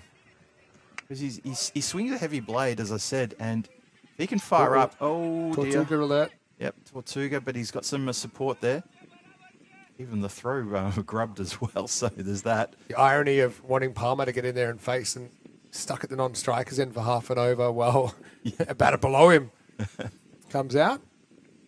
I bet he wasn't quite set for that first one. We didn't want a time penalty, so he played it, and then he's making the adjustments. Yeah. Angelo Matthews, take note. That's how you do it. Bang. There you go. That's what Parth can do, and that's why he's come in early. He's turned around. I think he's just said something to the wicketkeeper. I think even the keeper said something like, wow. This one goes into outer space. What a cracking shot. Straight drive, textbook, lovely. There you go. Well, that one's on the heavy cycle in the dishwasher because that's clean from Wasn't Parth Baladia. Oh, I like that one. Really did. That was a cracking shot. 100 up as well. 100 for 2 now with the retirement, and then Smith Patel getting bowled in this over. He's either going to go on a big run or he's out this ball. Oh, he's out. Oh, thank you. Oh, he's out. I reckon yes. he's out twice because if he didn't hit it, I reckon it's plumb. Maybe he did hit it. And he takes a wander into the nowhere desert. Look, there's no... Oh, maybe outside the line. Maybe I'm a bad umpire. Outside the line. Very good decision, maybe. But not a great decision from Parth to then decide to run when the ball was approximately 1.9 metres away from the stumps. And it's the easiest of run-outs for Sultan. So Parth had some time to admire his shot from the pavilion. But he will be the third to go, and it's 104 for 3. And still no Aditya Patel. They're going to elect for Hardeep Medhat. Interesting. Okay, so Akash Palmer, as much as he'd love to get on strike, he was never going to do it on that delivery. And yeah, Medhat comes out. So another player underneath Palmer gets to face the ball before he does. Exactly. Palmer's stuck. Palmer's saying, thanks for retiring. He's the leftover at the school disco, isn't he? You retired, Just watching JD. everyone else have a go. I put myself in, and now I'm all alone. It's a whole over he's had to watch. So he's so ronery at the non-striker's end. End of the over. Weird over. 2 wickets, 12 runs. I don't know. Probably a good over for the strikers. Maybe a draw. And after 8, it's 104 for 3. And finally, all the Akash fans, thanks for waiting. You'll get to see him face the ball in the 9th over. You will indeed. What a funny old game this is. It's the strikers haven't really throttled, the whatever out of the Barbarian bowlers. So, with 104 on the board, with 2 overs to come, this could end up being a 115. It could end up being a 130 something. So, 2 fresh batters in as well. Neither have had a chance to get off the mark. Medhat, of the 2, has only one who's actually faced the ball. So, it's 2 fresh faces. And people that are superstitious think that retired outs are frowned on by the cricket gods. And maybe the cricket gods have responded by making Smith miss one and then Admittedly, Path smashed on about 100 metres, but then he ran himself out the next ball. Yeah. Walked himself out. And also, hello to Naveen Lakavath, who says, Vinny, read my name. You've done exactly Consider that. it done. Naveen, it's been done. How about that? I will shortly. Ask and they shall receive. Here we go. We start the 9th. This has been hit nicely by Akash, straight to point, who knocks it down, and Akash will sit out next delivery at the non-striker's end. Well, he knows that end pretty well by now. He's very comfortable there. I can see that. He's got squatters' rights there. That little patch of the He's, Innings cricket ground, Page Field. he's wearing the that little spot of the non-striker out at the moment. Better. Been set up to do a job. Let's see if he can deliver. 11 balls to go. Slower ball, and it's been hit nicely. And there's a few people, a few barbarians, a little bit upset about that delivery as it just gets onto the pads, and it's a slow ball. I mean, to be fair, Matt had quite a fair bit of time to decide how he's going to shape that shot, and he ends up knocking it away for 4 runs, runs way down the hill. Nicely played. Yeah, two straight lengths was all right. But you look at a guy like Meta, looks like they have trouble lifting a feather. So you don't want to give him the kind of line where he can just deflect to 4. You want to try and make him hit it down the ground. I'm worried about that strong breeze that sometimes comes across Vinorish. He might get knocked off his perch if he's not careful. Swings hard at this one. Over the infield. There's nobody deep on the offside, and it just bounces nice and easily and gently and goes across the line for 4 runs. Credit to Hardeep here. Yep. He does kind of, muscle through it. Okay, didn't have any outfield to contend with over there. Again, what's their field at the moment? I mean, you'd think a plan would be bowl off stump, have some protection out there, but they've got far too much out the other side for what Nirmal Kumar is bowling. Well, Captain Tilak Kumar is staying out there on the cover boundary. Yeah. A little bit too Well, little too late. Yeah, exactly. Just too little too late because they've got, the leg side stacked. Long off, long on, deep mid-wicket, deep square. No one behind the stumps is on the boundary. And you've got a ring of fielders from a short backward point and point. Strange old field. Well, this has been elevated in the air. Long off is running around.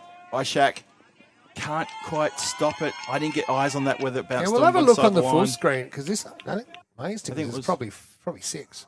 But I don't know because the little screen was in the way. We're going to have a look at that in just a tell moment. the story. Yeah, 6 runs. Just carries. Maximal. Yep. Indicated. It should be indicated. No, I think it was given. It was given as maybe given as 4. I think they'll probably fix this now. We're saying it was 6. Our replay said 6, but Yeah. I don't want to overrule on replays. Yeah, you can. Those are pretty clear. It's maybe they want to. Yeah, no, we can change. That's good. I mean, that's a sensible one. Well, enough people around that to see that was 6. That makes sense. Yep, So- we saw it. Yeah, Meta said they couldn't lift a feather. He's muscling balls out of the ground now, eating my words. Like his work. Oh, it doesn't hit anything but fresh air. He had a lovely innings midweek, Vinny, where he hit a 35 or 15, and 5 of those deliveries were hit for 6. So he is capable of muscling the ball over a 50-metre boundary. We know he can get some runs. Had a couple of good cameos actually during the week, but that one really stuck in my mind. It was a very, very good innings from him.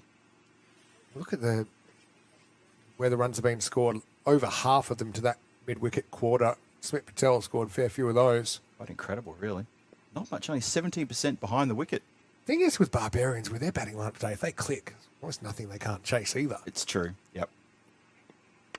Elevates, and this is going to go over the top of Tilak Kumar, the captain, who just lets it hit the hands, catches it again, does a bit of volleyballer practice, but on the wrong side of the rope. That's another Maximo to the score, and the strikers are putting up a very, very good total here for their bowlers to defend. Well, maybe Hardy given up the burden of keeping the last couple of games. I do think he'll have the gloves in this game. And he must have very good hearing because ever since I thought it looked like he struggled to lift a feather, he's been able to put on his big boy pants and he started smacking balls over the offside for 6. So a brilliant over there in the end for the strikers. And they're 126 for 3 last. Over to come. And here's Palmer, who's been there for about, feels like 82 years for all you Titanic fans. He's faced one ball. It was strategically inserted. But he hasn't really had time to do anything except watch. But hey, world's a funny place. Medat's come and he's had his very own magical over. Here comes the last over. It's Ali Hassan Sitar to bowl it. Sitar in then to Palmer. Palmer swings hard at this one. It's gone straight up in the air. I'm not sure if that's it does go into the hands of the fielder running in from the long on boundary. So Palmer, yep, he spent a lot of time down at the wrong end. He came in when there was J-Deep being retired. So he's going to get back over into his dugout and sort of scratch the head and say, well, fellas, thank you. but isn't it funny? Short. They lit the fuse to the dynamite by retiring out J-Deep, which opened a Pandora's box, and they assumed it would be Akash Palmer. But that actually created this cascade of wickets. But they actually found Medat somewhere along the way who's actually delivered really well. Yeah. So it has worked, but not in the way they intended, I think. Oh, swung beautifully. Gets past the diving effort there from square leg. Can't get anything on that one. One bounce, 4 runs. And that is Drupal Pardek, who opens his account with a 4. Because in the end, it doesn't matter how many wickets you lose. It's all about what your final score is. They knew they had the wickets to play with. They said, look, we just think we'll take whoever's to come over J-Deep's scoring rate. And it's worked out pretty well since then. Pardek starts well as well. Drupal with 4 runs. Clever captaincy from Path. Elodia, he's doing very well leading them. Brought this team together, got them registered in the local domestic league. He's leading them really well here. Good changes, good fielding changes he does as well, good bowling changes, and he's getting the changes in the batting as well. This one's been elevated up in the air. It should be just in front of Vishak. He fields it on the second bounce. Good throw, not taken. No, they won't. Good backing up, actually. Oh, jeez. Oh. And now bad backing up. Now, throw to the keeper's back up end. to the backup. We got the third backup. How many throws were there that ball? One, two, three. And eventually the keeper held it. Let's have a look. Oh, dear. So that's a lot of effort, isn't it? So the thing is, he got a bit of FOMO. He said, I'm the backup, but now I want to be a front man. He's gone Phil Collins. And he's gone, bang. I'll try and run you out. Even though that's not even saving a run. So there's no real point. And count him. I think that's going to be 2. Hassan Sitar didn't want to get these 3 throws, 2 runs. Incredible. This one's gone up in the air again. It's Run. It's going to land. Going to try. Only about halfway to the keeper's end. It's not a great throw. I love good last over. Just these sort of antics. They're really fun, aren't they? Reminds me of bonus runs. In prehistoric times when humans would have to run for their life from tigers. That's kind of... Not the Prague Tigers, just prehistoric tigers. The saber-toothed tigers. Yeah. 134. Can they touch the 140? Sitar in again. Striker's doing really well here. Swings hard. Should be taken. Is taken as backward point just strolls in and says, yep, I've got this. So everyone just chill, calm. I've got it. And that is a wicket that falls in the 10th. And Barbarians have chased twice successfully in the series, but... those chases were when they chased 85 against Ostrava, their best. But yeah, that's the only successful chase in the series. Once I had a look, they didn't finish earlier on. A left-hander comes out, Vivek Parekh, to face the last ball. Trying to launch it out of the ground, no doubt. Sits there with a decent job, 2 for 19, with 1 ball to go in his spell. What the Barbarians are thinking about this score when they look at it, 134. Now Medat, who had the hot hand, you'd want him facing, and he hasn't faced in this last over. Yep, exactly. Partly thanks to an overthrow. Anyway, lights, camera, action. Last ball, strap in. Here we go, 134 plus. Well, it's just going to be miss hit. Going to take the 1. They're going to try for 2. You might as well try. The throw isn't great. Not at all. Vishak is... That's a bit of an ordinary throw. He threw it mid-pitch pretty much. And he's allowed them to get that extra run. That's 2 runs off the last ball that should never have been there.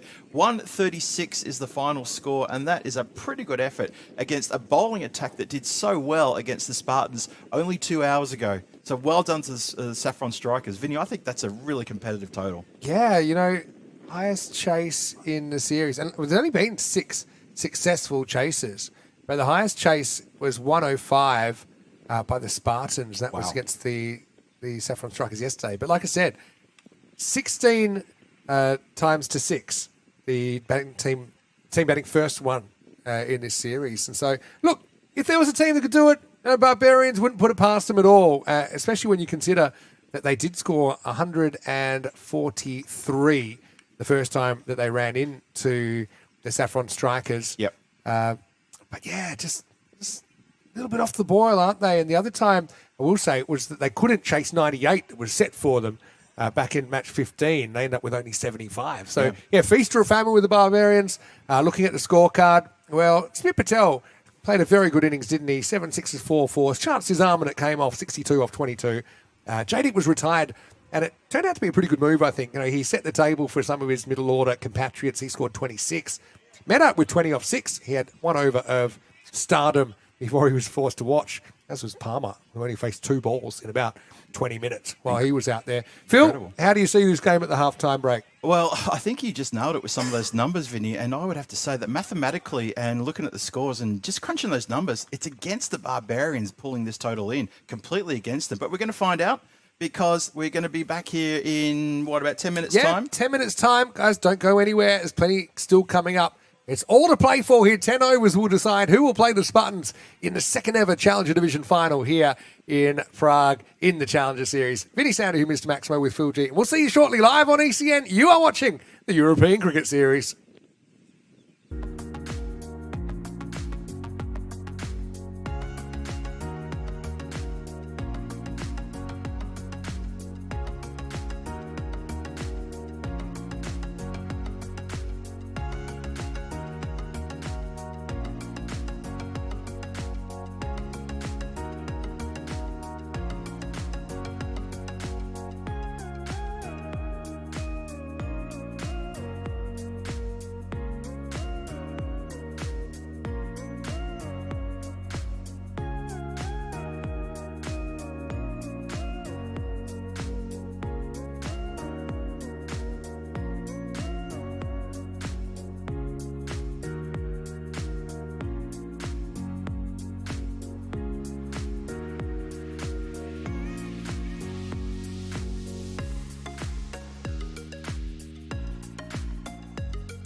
This European cricket event is proudly brought to you by our official timing partner, Rado, and our official charity partner, Share the Meal by the United Nations World Food Programme.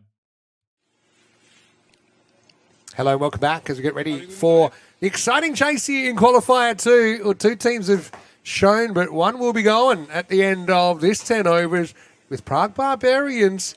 Won their first 5 matches of this tournament before entering a 4-game losing streak. They require 137 runs off 10 overs to force a rematch in the final against the Spartans, who accounted for them by 8 runs earlier on today, putting them in this position.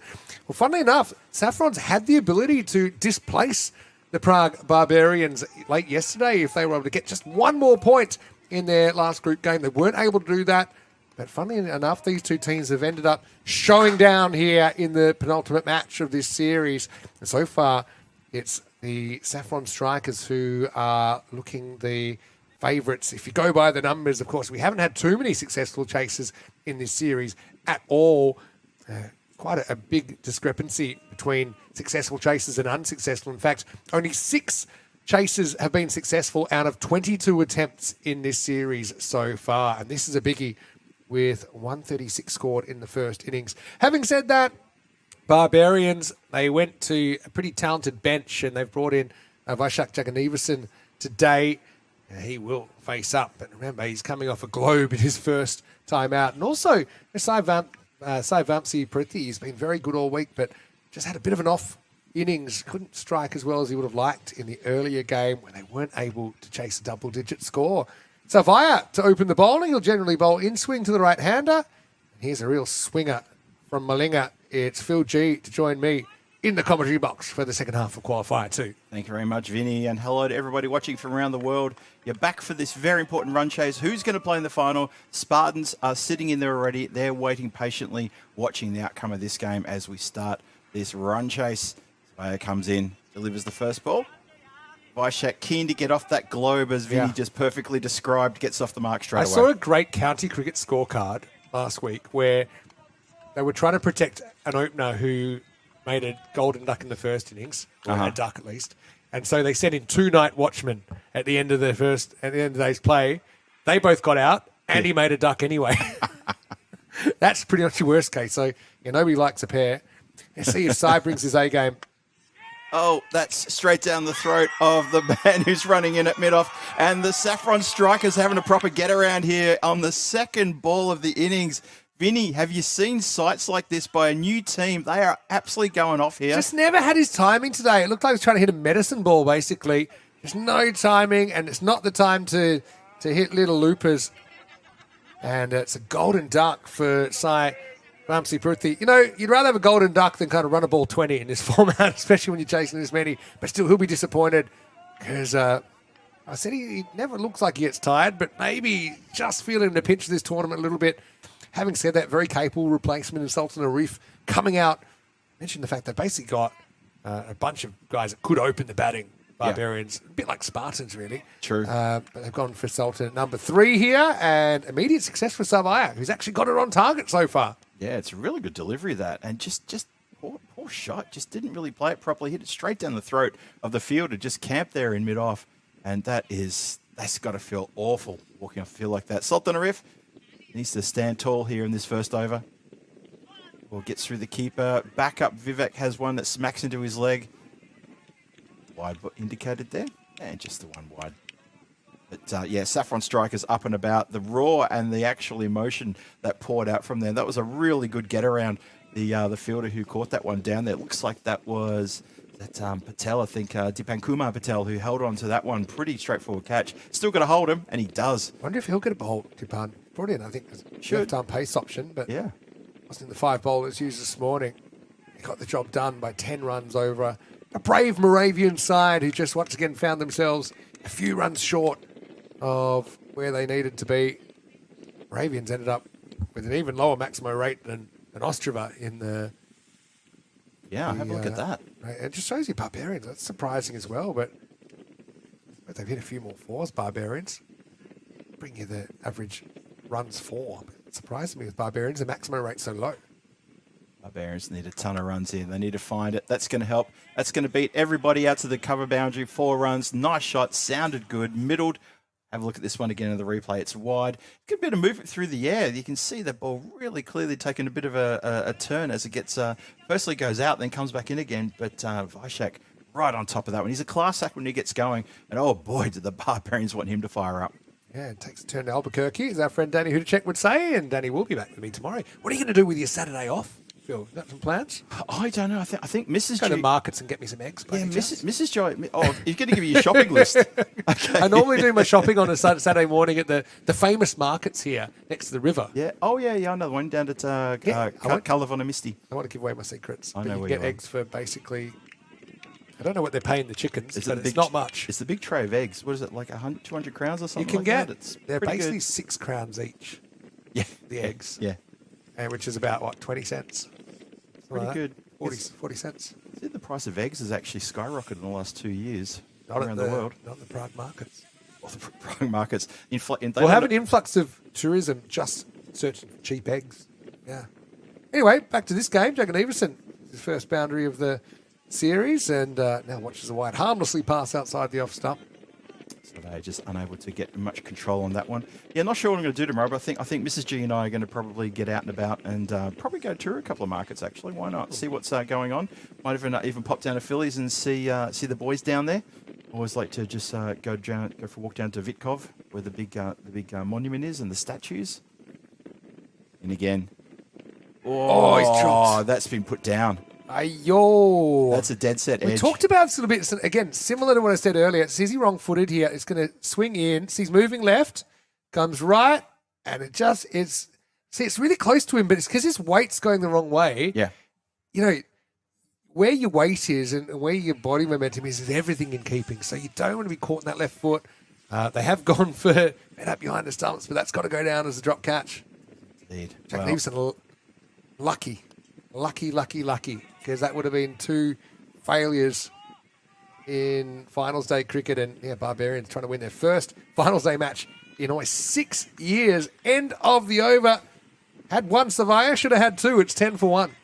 Incredible stuff here. As the Barbarians really struggling big time here. And there's a big, massive shadow went right across the ground in front of us as a light aircraft goes overhead, and they are in big trouble already. The catch wasn't taken, but no doubt about it. Saffron Strikers all over this one, still needing 127 runs off the next 9 overs. Got a lot of work to do. Yeah.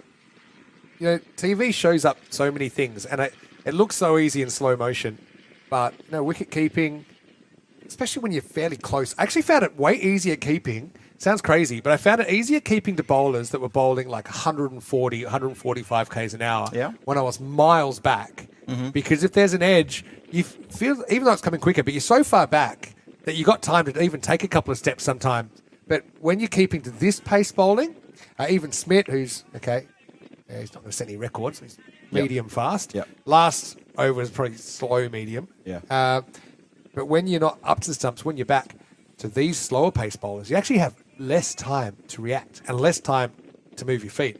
That's why your body weight becomes even more important because, if you're not going the right way, the ball's gone past you. Got him! Smith Patel does it all by himself. Straight through the defense/offense/nothing from Vyshak. Watch this one more time. Just goes for a bit of a swipe. It's on him quicker than expected, so he has to adjust his shot. And that is losing your stumps akimbo. Look at that. That's a great delivery. It's a beautiful in-swinger. Cuts in off the line too. You couldn't have given him about twice as wide and he still would have missed it. That is a very, very good piece of swing ball. Even Smith was impressed with that one. It even went a little bit more off the seam. But it was a real Carl Hooper. Goes through Jagan Everson, and it turns out that missed opportunity behind the stumps costs them only 1 run. Vandrasi comes. They've gone for the cavalry, but right now it's hasn't really been happening, has it? For Barbarians with their finals day replacements. But Vandrasi's a good player. I think actually he's one of their best if he gets going. But again, he's coming off basically no cricket during the week, and it's a big task ahead of him because it's 2 wickets down in the first 7 balls of this inning. Still over 120 required is Smith. Incredible stuff, isn't it? Got a real test here. See, that's a good example of if you're in, that's a flick away for 4. Yeah. But he's early, he's feeling for the ball. He just gets a bit late on the shot. He's hit his pad before he gets the bat through it. That's just a classic, not quite in yet. Yeah. If he does survive and gets a few out of the middle, that's begging to be hit to the leg side boundary. Yeah, it just looked like he was playing a shot to where he thought the ball was going to be. There was really no science to that whatsoever. And then he just soft bats it down for a dot ball, premeditated, just puts it down. Maybe just that feeling of bat on ball is what he needs. And maybe Maruli just needs a few deliveries to settle in here. He's not going to go right from the very start and blasting sixes. He's not that kind of player, not at all. But he's someone who's played in the national team. He was captain of the national team last year for a couple of tours. So he's been given top jobs at high levels here in the country. He swings away at this one, and that is, well, it's kind of dangerous because there is a player out there deep, but it does find the boundary and then some, and it goes for 6. So Yeah. he does work one away for 6 runs. What a difference couple of balls makes. And this time he is ready. It just goes over the line. You see that? Bouncing the long grass in the yonder. And, good way to get off the mark for Van Drassi. If he can somehow shake the cobwebs, and he's a real threat in this chase. And look at Sultan Arif at the other end. Now, he's built for power, isn't he? Yeah, he is. It's Saffron strikers, they have that good vibe, which is carried them through this far. Yeah, their team spirit is undeniable. It's the best, easily the best of the competition, the team spirit there from those They're in the Saffron honeymoon strikers. period. There's nothing against the other teams. Yeah, They've yeah. got pretty good team spirit too, but Yeah, honeymoon period, they've all had this idea to form a club, and that's right. yeah, most of them leave on good terms with old clubs as well. It's a natural progression as in this country to create new clubs out of older clubs as they kind of outgrow their ability to get the members enough cricket. That's what happens. The family leaves the nest and goes out on Barbarians their in the beginning. Tell us about how Barbarians came about when you were a youngster. own. When I was a youngster playing here in the local league, yes, indeed. We had a whole bunch of experts here. That's the end of the over 2, by the way. It's 18 for 2 after 2. The Barbarians, one of the original teams here with alongside PCC, Bohemians, and of course Vinirati Cricket Club. And the Bohemians just attracted all the expats who arrived in Prague in the middle to late 2000s. We just seemed to get all of them. And we had somebody from New Zealand, Australia, South Africa, England. We had the juniors coming in because obviously we knew a couple of people who were teachers in the universities and in the schools. So we had a massive suite of players. The first club to ever split off into 2 teams was the Barbarians. And we called ourselves A and B. Very creative. It's as good as B. Uh-oh. Oh, now. Oh, it's very close. I think he's dived okay there. Can I tell you? I think it's a good decision, but if you don't have a replay, but I got a sneaking suspicion he's going to be out. You reckon? On the freeze frame. Sneaking. It's only sneaking. Live, I was like, I think he's in, but I'm suspicious. Watch. The stump's always broken a bit quicker. See? Out. Bats up. Yeah. And then next frame, bats down. Yeah. See, but I mean, in the end, you can't really blame the umpire. If we play that normal speed, it seems like a dead heat. Yeah, he'll see it as instantaneous. Lucky moment for Sultan. Yep. Bit of a Kylie Minogue moment there. And also, good umpiring from the cabin. It's very easy from here. Very good. Get out there and do it, Vinny. I know you want I to. love it. My predictions have been on today. You've been bang on today. Swinging and miss, hands on heads. The outfielders are all thinking that was a wicket. How big a wicket that could have been too. If they get Van Drassi, I reckon that they're a shoo-in. So when I say good decision, probably I should say understandable decision by the umpire because it wasn't technically correct. Yeah. But he was in a good position to make the call. Again, trying to see 2 things at once. The bat did come down, about to dive back, and I suppose you're looking with human eyes. Yeah. Soon AI will do everything. Pretty You'll much. see a couple of robots out there. Yep. Umpires can finally be freed up to play, and a lot of them would like to be playing in this competition. Do you know what? The robots won't even have to be out there. They'll just watch it on the camera, and there'll be like a little thing above the cabin to say in or out or whatever it is. Then we don't have any more balls hitting umpires. That's true. Save a fortune on umpires' clothes as well as that gets hit to backward point. I saw a great video of a robot trying to dance like Michael Jackson. Is that the robot that falls over and then throws an absolute wobble? Yeah, really good. Yeah, I've seen that one. And I love the robot marathon in China last month as well. Did you see that one? Oh, yeah, but all the runners watching it go past them, and they're thinking, what are we doing There's wrong? one that tripped up at the start line and broke into about 20 pieces. That was the one that got me.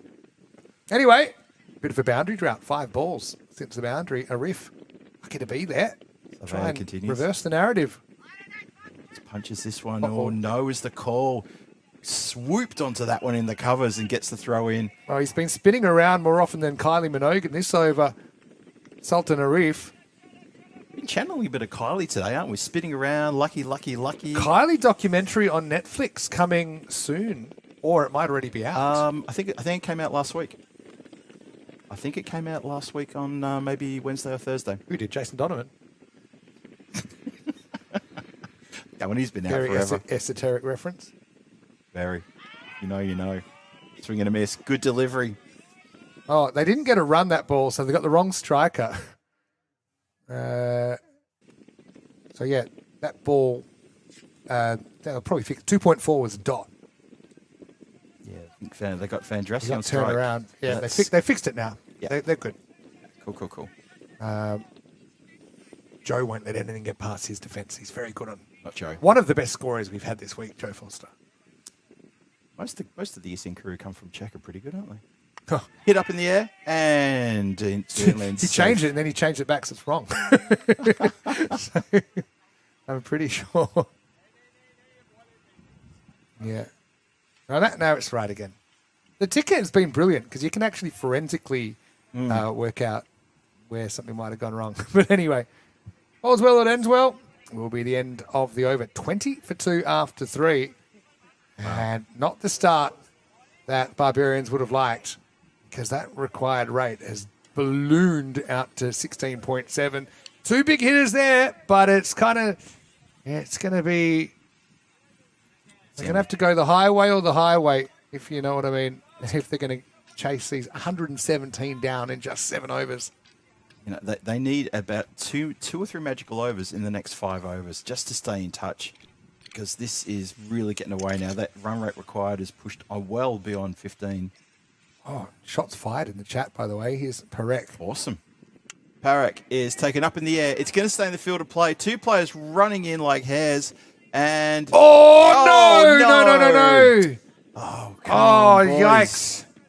Well, We're going to have to stop play for a moment here. yeah, they That's get not one. good. That's it. That's just. I really hope he's all right here.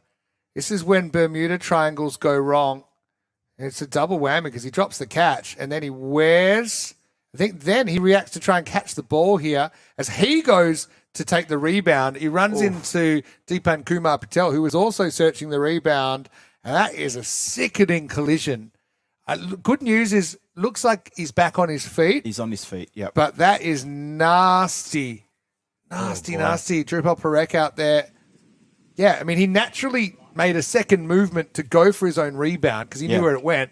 At the very same time, Deepan Kumar Patel was trying to swoop in, and it was cheek meets shoulder. Yeah, I think he's collected him on the back of the shoulder there, hasn't he? That's where he's hit. But it's shoulder to cheekbone, standing 8 count for Parek, and let's not forget that's a very lucky moment for Van Drassi, who still hasn't got out of second gear. You always hate to see collisions. Unfortunately, given the format and the chaos nature of T10 and the field sides, we do see fielders coming together more often than in other forms of the game. But I'm just so happy that Drupal walks away from that collision. And, as you know, strikers, we talked about their team spirit. Yep. They're quick to get around him and say, look, that's the way it goes. We're just glad you're on your own 2 feet. And let's go out and play good cricket the next 7 overs and get on with the game. Yeah, you're right, Vinny. They all got across there. Almost every single fielder got across the Drupal to make sure he was okay. Surely it was given 1. Oh, no, it was given. Oh, they got 2. No, they probably did get 2. They ran 2. So that's fair enough. But it was Arif then who got dropped. I think they started their second run while the ball was still coming down. Fair enough. It's 2. They ran 1 in the air, 1 on the ground. Yep. Okay, we continue. Vivek continues. This is hit up in the air and just over the fingertips of Akash Palmer, who's down here in front of us in the long off position for 6 runs. So a little bit of an injury moment there, a bit of a scare in the field. Drupal Parek looks like he's okay, moving okay. We're going to keep an eye on him for the next few deliveries, though. Yeah. But that shot has gone out of the ground for a big 6, much needed 6 for the Barbarians. In ECS cricket, will the day come where all players are wearing helmets all the time, NFL style? We've already seen a header over the boundary from Nirmal Kumar. Exactly. And a bit of linebacker stuff from the strikers in the field. Hey, so shots fired by what did you Monty see? Luce saying saffron is the most overrated spice. Monty. I got given some high-class saffron when I was in Sweden last year. Do you know that? Oh, I got given some in Croatia. Amazing. Off the Oh, pad. Definitely off the pad Not there. a wide, though. I got some saffron when I went. It was in Croatia with Rico. Rico and I both got gifted a little. So is it the most gifted spice? Are there any other spices that people just give you? Because the fact that 3 of us were given saffron in season 2025. I got given some salt once. I like a good salt. I don't mind a good salt. Salt can make a A difference. really good sea salt or something for like a pink salt. That's a good gift. Whoa, that's a good gift too. Absolutely monstered out of the ground. That's gone. Look how far that's gone. That's gone well over halfway across the Hugo Banks field. Vinny, I can't believe how far that ball's gone. That's gone miles, and we might see more of this over the next week as well. But Wow. Chris landed on the other field. That's why I just kept running away. Yeah. Have a look at the top batters in the last month, and we got Sai Vamsi-Pruthi in that list, 216 runs in the last month. Of course, this week. But unfortunately, he made none of those runs today as he was out first ball. Yeah. How do you like your crystals in your salt? Oh, Are you like a big crystal? Like, you get the sea salt. As- You know what I'm saying? as someone Or do you who- like your powdered salt? as someone who cooks, I like my crystals. I think it's really important. As someone who eats and doesn't cook, I also like my crystal. So I cook my crystals, says Paolo chiming in there with a zinger. yeah, Nice one. Paolo shouldn't be allowed to talk because he does send us off track.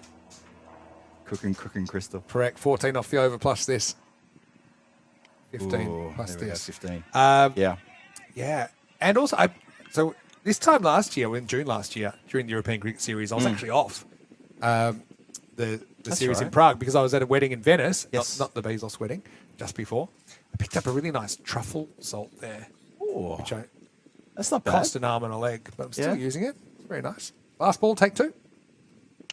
Picked up nicely. Although, now the fielder here in 2 minds, he goes for the catch. No protection, though, behind him because it goes straight underneath him and all the way for 4 runs. It's a funny one here because I don't think there is any easy way. You could say, okay, go back and let it bounce, but then you're still going to have a pretty hard time stopping it will. on this field. You don't so know how if that he bounce can even go. if he drops the catch, but he can keep it in front of him, it's a success. I actually don't mind him going for that because also you get a reef. It's another big wicket. You got 16 and over to play with, but in the end, was that given 6?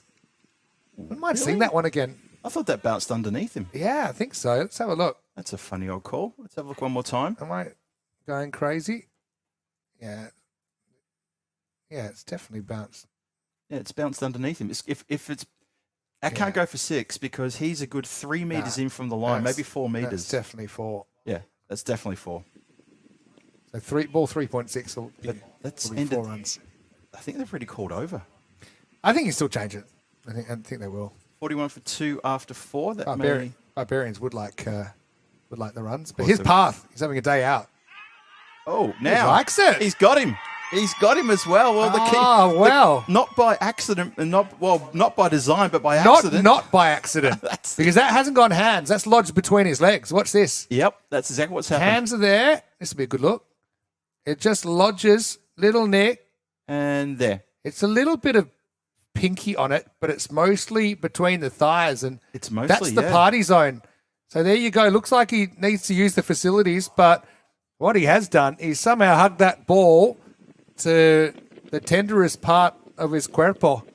But anyway, that'll be a wicket. It's Ventrasi, again, we talked about coming in cold, not easy.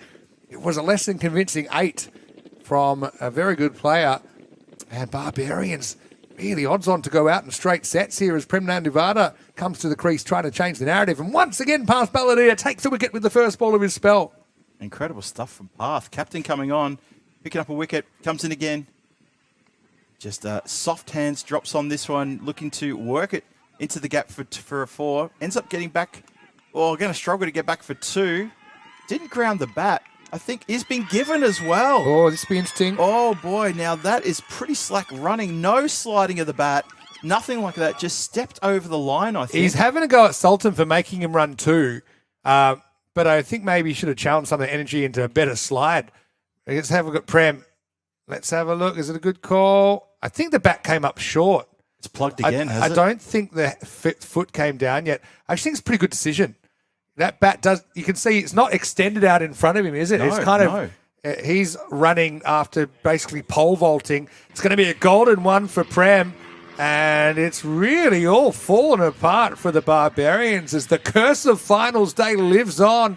And it's a golden one, not really a golden duck, but we're trying to work out how to make a golden one. I actually made one once. It never made it to air, but it would have been very useful there. And in the 5th over, it's 40 for 4. There's another headbutt kid.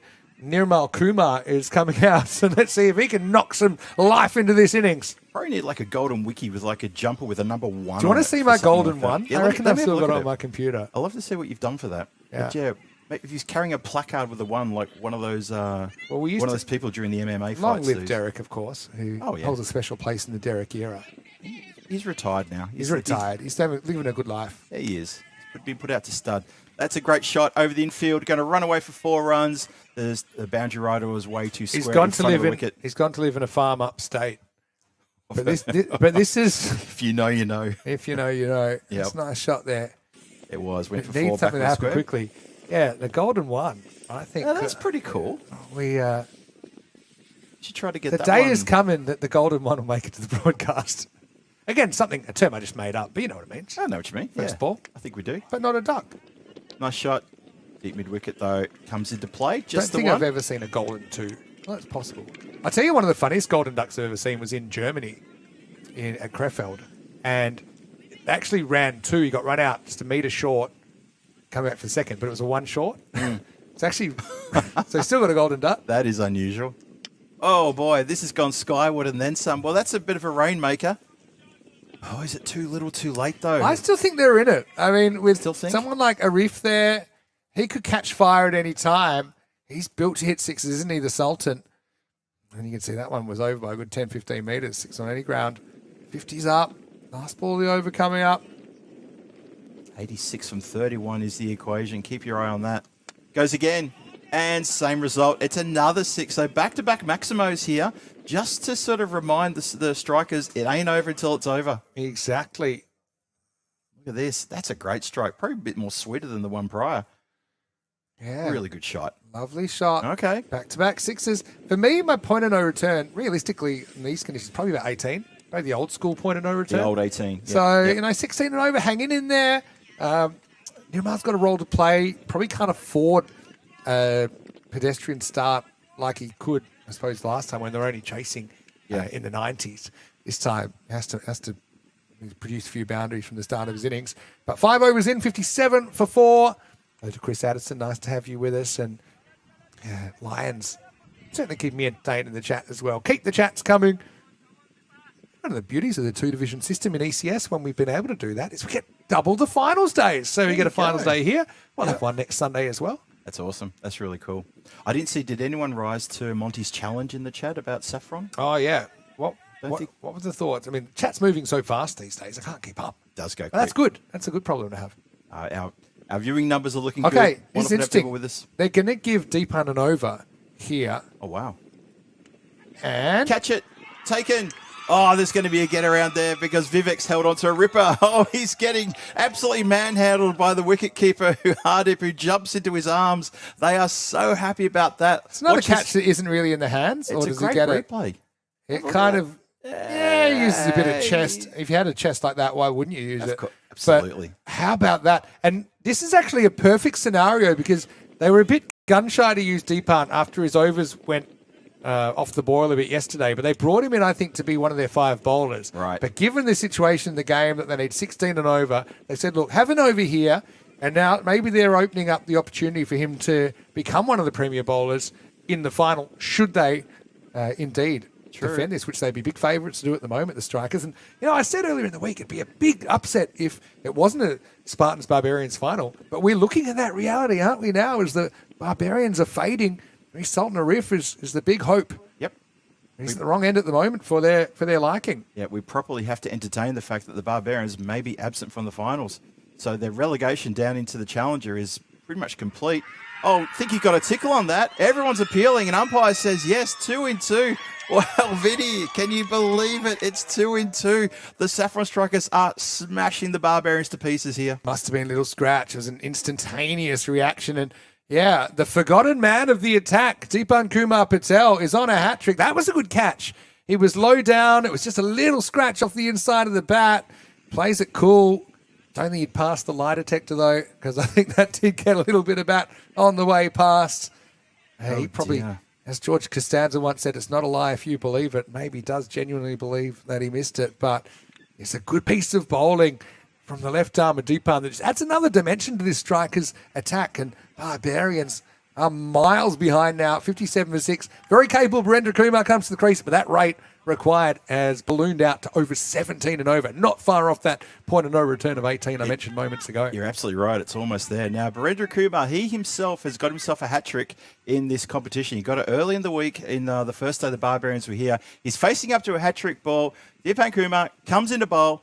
It's a quicker one, and he opens the face. He's going to run it away past Vivek, who took the catch at the start of that 2 wickets falling, and gets 4 runs. So everyone sort of returns back to the first positions, as they'd say on the movie set. And that was, what a moment there for Deepan, though. Wow. This game has been absolutely shaken to its core now by the Saffron Strikers. They're looking red hot to jump into that final and take on the Spartans in today's final. Still got to get the win, got to get there, finish the game off. Barbarians, what's left in the tank? The challenge has been opened up to the Barbarians here.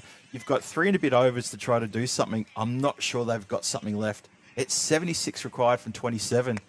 Swinging hard, going down the ground, just going to be one to long on. They're happy now because they've got a genuine 6th bowler now. They've left out Jadawala, left-arm spinner. Yeah, good call, yeah. And you'd argue he's been unlucky to miss out, but I guess it shows you the depth they've got. Everyone's doing something in their team. Sometimes you see teams with, I won't say passengers, but, you see teams with the same kind of bowlers as batters with the strikers. They're kind of a bit more specialised. But this has been brilliant. Just what they would have wanted, the strikers as well. Yeah, Deepan Kumar in again. So, the way it's going, it's going to be a classic, almost like Mighty, if you're an Emilio Estevez fan, a bit of Mighty Ducks, the little team from nowhere. They've just been put together, challenging the Spartans who, they're the Shooter McGavin, just to mix movies for a second. It's their time, isn't it? They were so close in the final last year. Totally agree. This has been hit very hard out towards deep mid-wicket.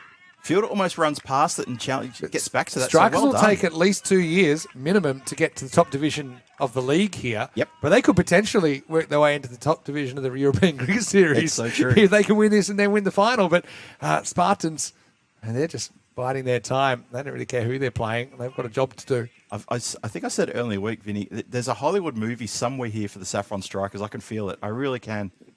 This has been hit uppishly, intentionally, and it's a great shot. It's one bounce, and it's going to go over the boundary line after that bounce for 4 runs. Just not too far away from a big 6, but nope, just bounces in front. We're also staring at another team winning batting first. Yes. And we continue that trend. Yeah, so that would make it 17 to 6. That's incredible. It is crazy, isn't it? Really crazy, yeah. It could just be one of those things. Maybe it's just a fluke, but maybe there's something in it. And a 6 over, 68 for 6. 69 off 4 overs required. Just under 3 a ball. Not saying it can't be done, because let's be honest, we see magical overs. Probably haven't seen that many here. And I think part of the reason is, the pitch is, I won't say tricky, but it's offering something to the bowlers. Yeah. So if you can get it right, it's not 100% predictable, the bounce of the ball, but they need a big over to get back in it. He's the man on strike to do it. Sultan Arif. Kind of last chance saloon now. Barbarians now or never. Can they do it? 69 in 4 overs to make the final. Here we go. Hit up in the air. Palmer underneath it. Camped. Takes the catch above eye line. It's another wicket falling. Yash Patel strikes for the first ball of his over, and that is pretty much for me. Game, set, not quite match, but it's almost there. It's like for the 4th time, check. Well, what's going to happen next? Good catch by Palmer as well. Wasn't He's it? a genuine fielding threat there, isn't he? Judged that one to perfection, found the drop of the ball. I think you'd be pulling the car around, wouldn't you? I think. Look for the car it's keys hard now. To see. Look, Akash, we haven't seen too much of him in the bat. It looks like he's built to hit some 6s, but you're going to need a lot of them now. He's 7 down, 3 wickets to play with. Pretty much 4 overs to go. Nah. What a what a performance from the Saffron Strikers. It's an amazing performance from the Saffron Strikers. We talk about the collapse of the Barbarians. We'll heap the praise on the Saffron Strikers bowling and fielding. It's been incredible. The batters set themselves up with a terrific, fantastic innings with Smit Patel and Jaideep Patel doing so well in that opening partnership. Just things can change so quickly. Barbarians won their first 5 games of the series, and they're going to lose their last 5. That's incredible. Out of here. Unbelievable. Barbars fans will be heartbroken again. The finals day curse is real. It's Yash. It's been hit down towards Palmer, who's already taken 1 catch in this over. Just the single. No one's going to worry about singles. There's no threat. Return. There's no threat.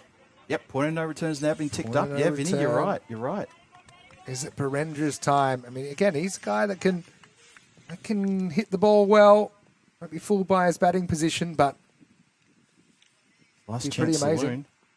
Well, he swings at this one. It's going to go be scored out for 4, just past square leg. So, where there's light, there's hope. Yeah, and keeping the Wolves at bay right now. Thick inside edge dragged behind the umpire, behind the fielder, who was up in the circle. Badly needed 4, to say the least, for Barbars. Pilot lights on. But it'd be some sort of dramatic turnaround to get back from here. I dare say the chat's probably lit up with search for the car keys. There's probably car emojis everywhere. I wouldn't be surprised. But, he's probably not a bad call either. Point to Summer Salim, obviously. Wasn't able to play the back end of the tournament. But they brought in very able replacements. Yeah. It's going to be a wide, so that's handy. I mean, the people they brought in, they're literally household names to Czech cricket familiars here. They really are. And Usama Salim, he had a lot to do with bat and ball in those first 5 matches. Unfortunately, he did have family commitments, and I know he had to jet off back home. That was always the situation, though. They knew that. They probably Always. had their plan. Yep, always the plan. Ash Patel in again. That'd be a wide ball. It's a good leave, actually, from Berendra. Could have put a lazy bat on that, but Could have chased decided it was just wide enough to be called, and he was absolutely right. 63 off 21 will turn into 62 off 21. So 3 runs a ball from here on in, and that could probably do it for them, but it's just a tall order. They haven't quite gone above that 18 and over required yet. That wide Been tick approaching down. it, though. Well, they'll be there now with that dot, I reckon. They will. And it'll tick over to 62 off 20. Yeah, it's tough. Wow, Strikers. You would have Team thought it. that didn't take a point. They got octopused. They did. 0 of the 8 points in their first 2 games. Yep. They have battled. They've had a couple of downs. They've had a few ups. They missed out on the double chance, but they're still going to end up in the final. Have they got one last push to get over the Spartans? And I think now it's becoming increasingly academic. That's what the finals matchup will be. By the way, the final will start half an hour later than the regular last game of the daytime. So it starts at 4 o'clock local, which is in about 48 minutes from now. It's fair enough to give teams just a little bit of extra break.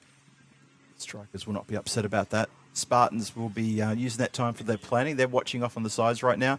Yash Patel goes down for maybe the 13th time this week when he bowls a delivery. He seriously, at least once per over, Vinny, he goes flat on his face. Yeah. It's something about the shoes. I'm not sure what Probably it is. can't call him the Pope, but he does kiss the ground about as many times. But it's amazing how many times he's gone down. No other batter Flying has. away, unfortunately. That's the Barbars plane that might be departing the European Cricket Series. They'll be so disappointed. I mean, considering they were in the Premier Division last year, okay, someone's got to go down, happened to be them, but then to not actually make the final in the Challenger Division and give yourself the opportunity to bounce back, this one's going to hurt. This is going to sting. This will leave a mark. I'm sure it will. Because I mean, these players, they are. Most of these players actually are in the Division 1, and some are in the Division 2 simply because of availability. But the Barbarians, a very proud Division 1 team, who almost snatched the trophy in 2024 in Division 1, almost ripped it away from both Brno and PCC, and it was only because their games were washed out on the last weekend of the season they missed out. So they're a very proud team. They've really missed Devendra Singh this week. I just think also, he's such an accomplished wicketkeeper as well. Yeah. He's done well, I think, lately when I've seen him in a Czech shirt as well. But obviously, unavailabilities are part and parcel of the European Cricket Series. I think with his bat and his gloves, it might have been a different story. But you just got to pick from your players available. That's right. And again, perfect time for Dipan Kumar Patel to get another over. I wouldn't mind seeing him go over the wicket here because one of the things they might have liked him to do was the original plan was to bowl the second over. But I think with Smit Patel locking that down, which was the the original plan, and then what they have gone back to. Because he probably does bowl second half of the innings, Dipan. So you can go around the wicket. He can occasionally angle in, roll his fingers on one, cut it away, or just a stock ball. He's done what's been asked of him. All the sevens, 77 for 7. Oh, number wang. After 7, yeah. Dave B would love to see Slot that. machine. Well, it's gotten through one. It doesn't get through Akash Palmer, though. Very safe fielder who's been patrolling the boundary like a wounded animal in front of us here, taking the catch, and he's been stopping runs. He's been an absolute dam for the runs coming this part of the ground. The other fielder to give a shout out to is Smith Patel, who I think is pretty good as well. But all in all, the Saffron Strikers have fielded and bowled really, really well in this innings. They're just hungry for the win. Well, that could have gone anywhere. Just a defensive shot that got lofted. Mid-on would have snaffled that. Barbarians they don't look hungry enough. They just look completely out of sorts. They know that they're on borrowed time now, really. Yep. Thomas saying, Austria, if we're watching now, they'd be taking lots of positives from the last match last night. Right. They're taking a point off their strikers who are now going to romp into the final. Indeed. And then again, wide ball. Let's have that one again. Yeah, so we've got maybe a few minutes to look ahead to the Premier Division as well. Which I'm really looking forward to tomorrow. I know that you'll be leading the coverage on Sunday after a well-deserved day off tomorrow. Hope you enjoyed your one day on in a row. But you've got the defending champions, Prague Tigers. You've got Bohemians that won the year before that. You've got Prague CC have won multiple times. And then you've got Vinarati, who have been promoted, and also United, who are always around the mark, aren't they? I mean, they got demoted or relegated out of Division 1 in the league this year, but they'll be keen. So they'll feel like this is our chance to really make an impression at the top level in the T10. And then Brno as well, former finalists, and team with a lot of talent. And 6 teams means it's a bit more brutal because 2 teams are going to miss out on finals day when we get to next weekend. How do you feel about that? I mean, to me, it's pretty wide open, the Premier Division. Oh, it's really wide open. It's, you throw a blanket over all those teams to see who can end up on finals day. The battle for those 4 spots on finals day is going to be hot. It's going to be really, really hot. I'm looking forward to seeing who gets there and which teams are going to miss out. I think we might be in for a couple of surprises. There may be a couple of teams we might think will get there who won't get there, like a Bohemians, or I'm not going to say PCC, because to me they're like the ocean. You don't turn your back on them. They're just one of those teams. Well, if you go strictly on, I suppose, form, you'd say United and Vinarati would be the 2 most likely to miss out. Yeah, but that's a long way away. That's not a bad shot. He's going to clear the boundary. Maximal for Berendro, left holding the baby. Oh, he's got the bathwater at the moment.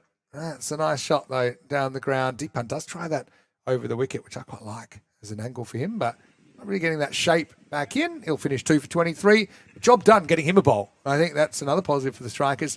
Barbarians 2 overs before the exit, 87 for 7. So that's not a knock on Vinarati. It's not a knock on United either. But I'm just saying Vinarati taking that step up. Again, what kind of team will they be able to get at the park? Vinarati's a side that have 3 teams in the league structure. So they've won in each team. So they've got a big player group. But again, I know availability is always an issue. Same with Prague CC, who have plenty of players, but not necessarily always available. You got the Tigers, who really have been growing and growing and growing. I mean, I still remember the Tigers' first day in the European Cricket Series where they absolutely blasted off the park their first game. Then their second game, the doubleheader, they defended 60. Yeah. But back then, they really only had 1.5 bats. And now they've just built and built and built and built their organisation to be holding on to the European Cricket Series trophy right now. And they'd love to go back to back. Where's that Brno's here? Right? Yeah, exactly. Brno, Yep. From the second city. A lot of talent. Something about Brno Cricket Club. Something about him. You go back to 2023, Dylan Stain came out and smacked a very quick 50 in the final against PCC, and then somehow from what seemed like an unassailable position, PCC worked their way back into the game and ended up winning. And Dylan never remembered that innings. He said he was just in the zone. Really? Yeah, I'd watch back on TV later. Okay. But he was just on in that. I hope we see some. He's very entertaining. Great fielder as well. Up in the air, that is going to be Akash Palmer teased. He is right on the boundary rope. He can't stop that one going for a big 6. So a little bit of a respectability added to the score here for the Barbarians, but it's going to be all in vain. I can tell you something. I'll be doing the coin toss in probably 10 minutes between Spartans and Strikers, and I can tell you right now, whoever wins is batting first. Oh, for sure. They won't even have to think about it. Absolutely. They'll be looking to defend whoever it is who wins that toss. Totally agree with that one. Here's a little tidbit from... trouble. Wrong end. Well, It doesn't matter. it doesn't matter. Could have both gone. Double play if you want. There's a bit of misunderstanding there. Birendra Kumar's going to be run out. Well, that Again, doesn't really matter at this stage, does it? It was a clean pickup. To be honest, there was never really two there. And wow, almost at the same end, but Yeah.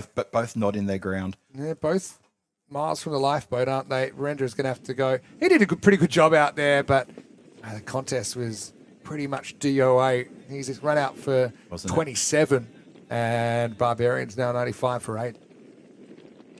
Got another little tidbit for you from my little bit of research about yeah. finals, specifically finals. Yep. UCC have lost 3 times to PCC in finals. Yeah, I know. And one of those Yeah. was after they, I think they kept PCC to like 47 or something like yeah, that. or something It's like a that, very yeah. famous game. But then PCC kind of reasserted their dominance on that finals day. Exactly. Definitely that was one of them. Here's Yash.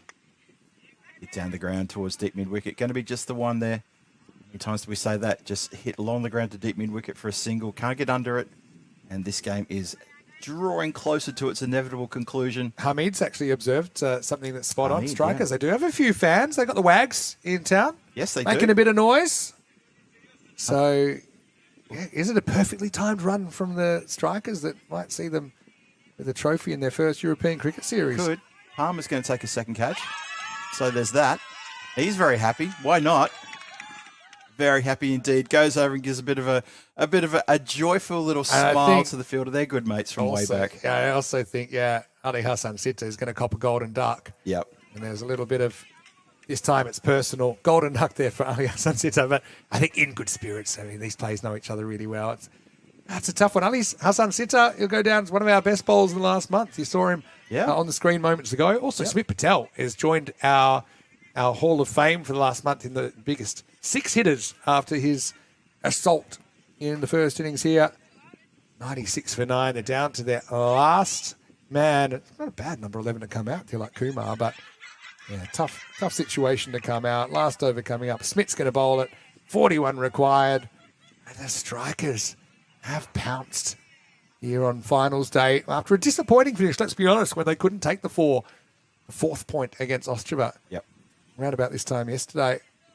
Last over of the qualifier too. Smith Patel comes in and tucks up the batter and just going to dot up here. It's been a fantastic run, Vinny, for the Saffron Strikers. You're absolutely right. They come into this fresh face, brand new, first time on the European Cricket Network, and they've lost their first, as you said quite perfectly, to Octopus on their first day. 2 games where they couldn't take a cracker. They looked out of sorts. Came back the next day, just completely... We're fine. We're fine. Normal service resumed, and they played so well ever since that moment. That's been hit just over the top. Going to just look for one again.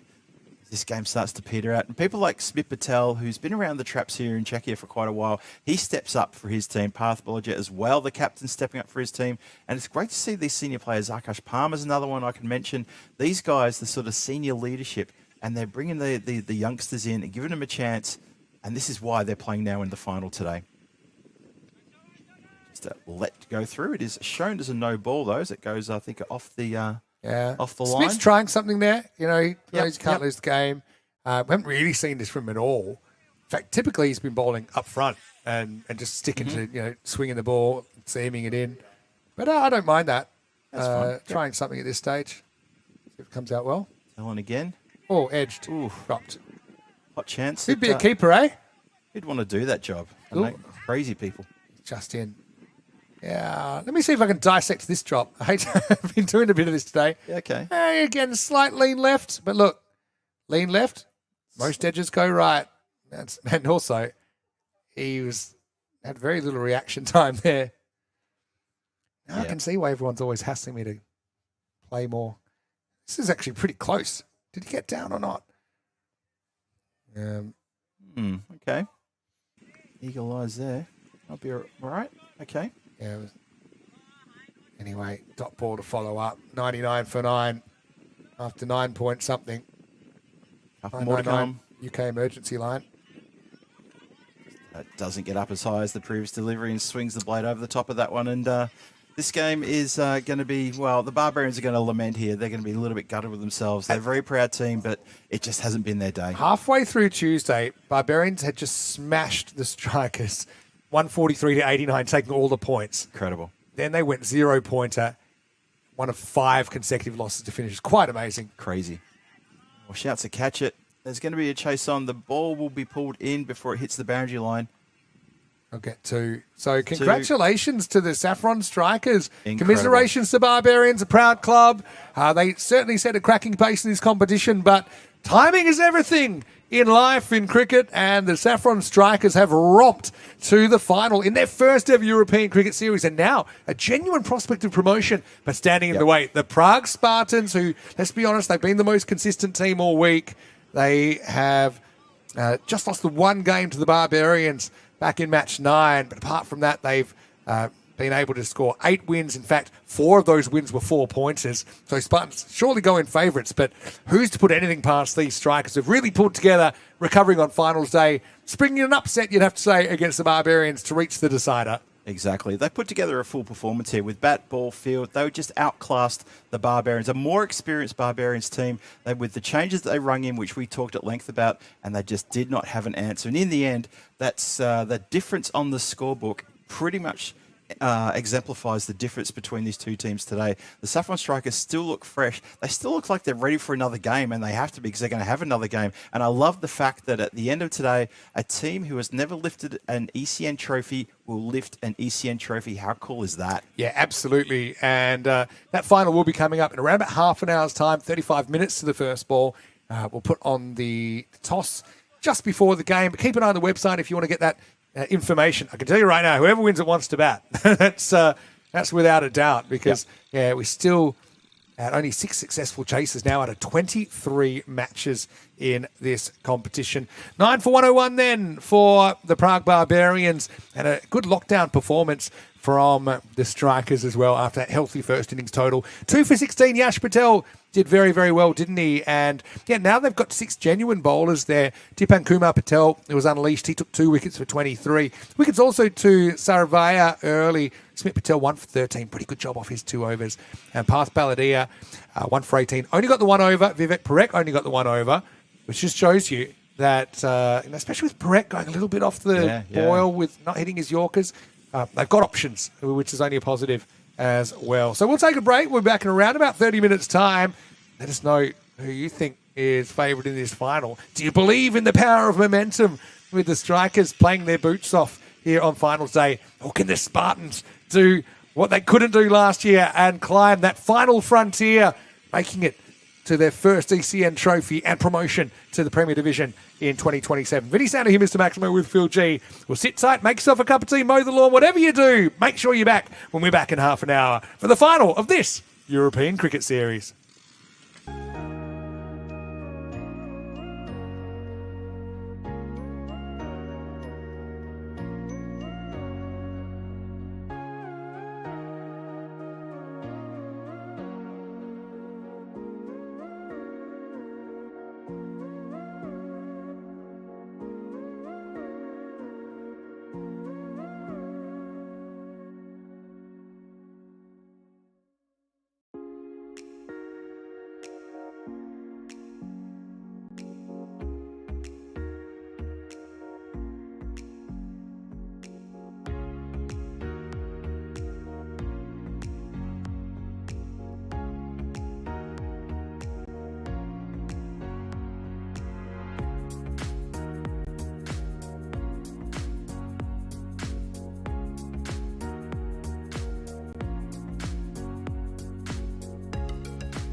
What a great week of action we've had here. Picture perfect weather as well. And it's the Strikers, Saffron Strikers, in their first ever final, their first ever series. Spartans were here exactly a year ago, and they will want to go one better right now. We're ready for the toss, and it is going to be the Strikers to call. Let's call it. Heads. Heads is the call. And it is heads. What would you like to do? There you go, as we thought. It is the Strikers winning the toss. They're batting first in the final.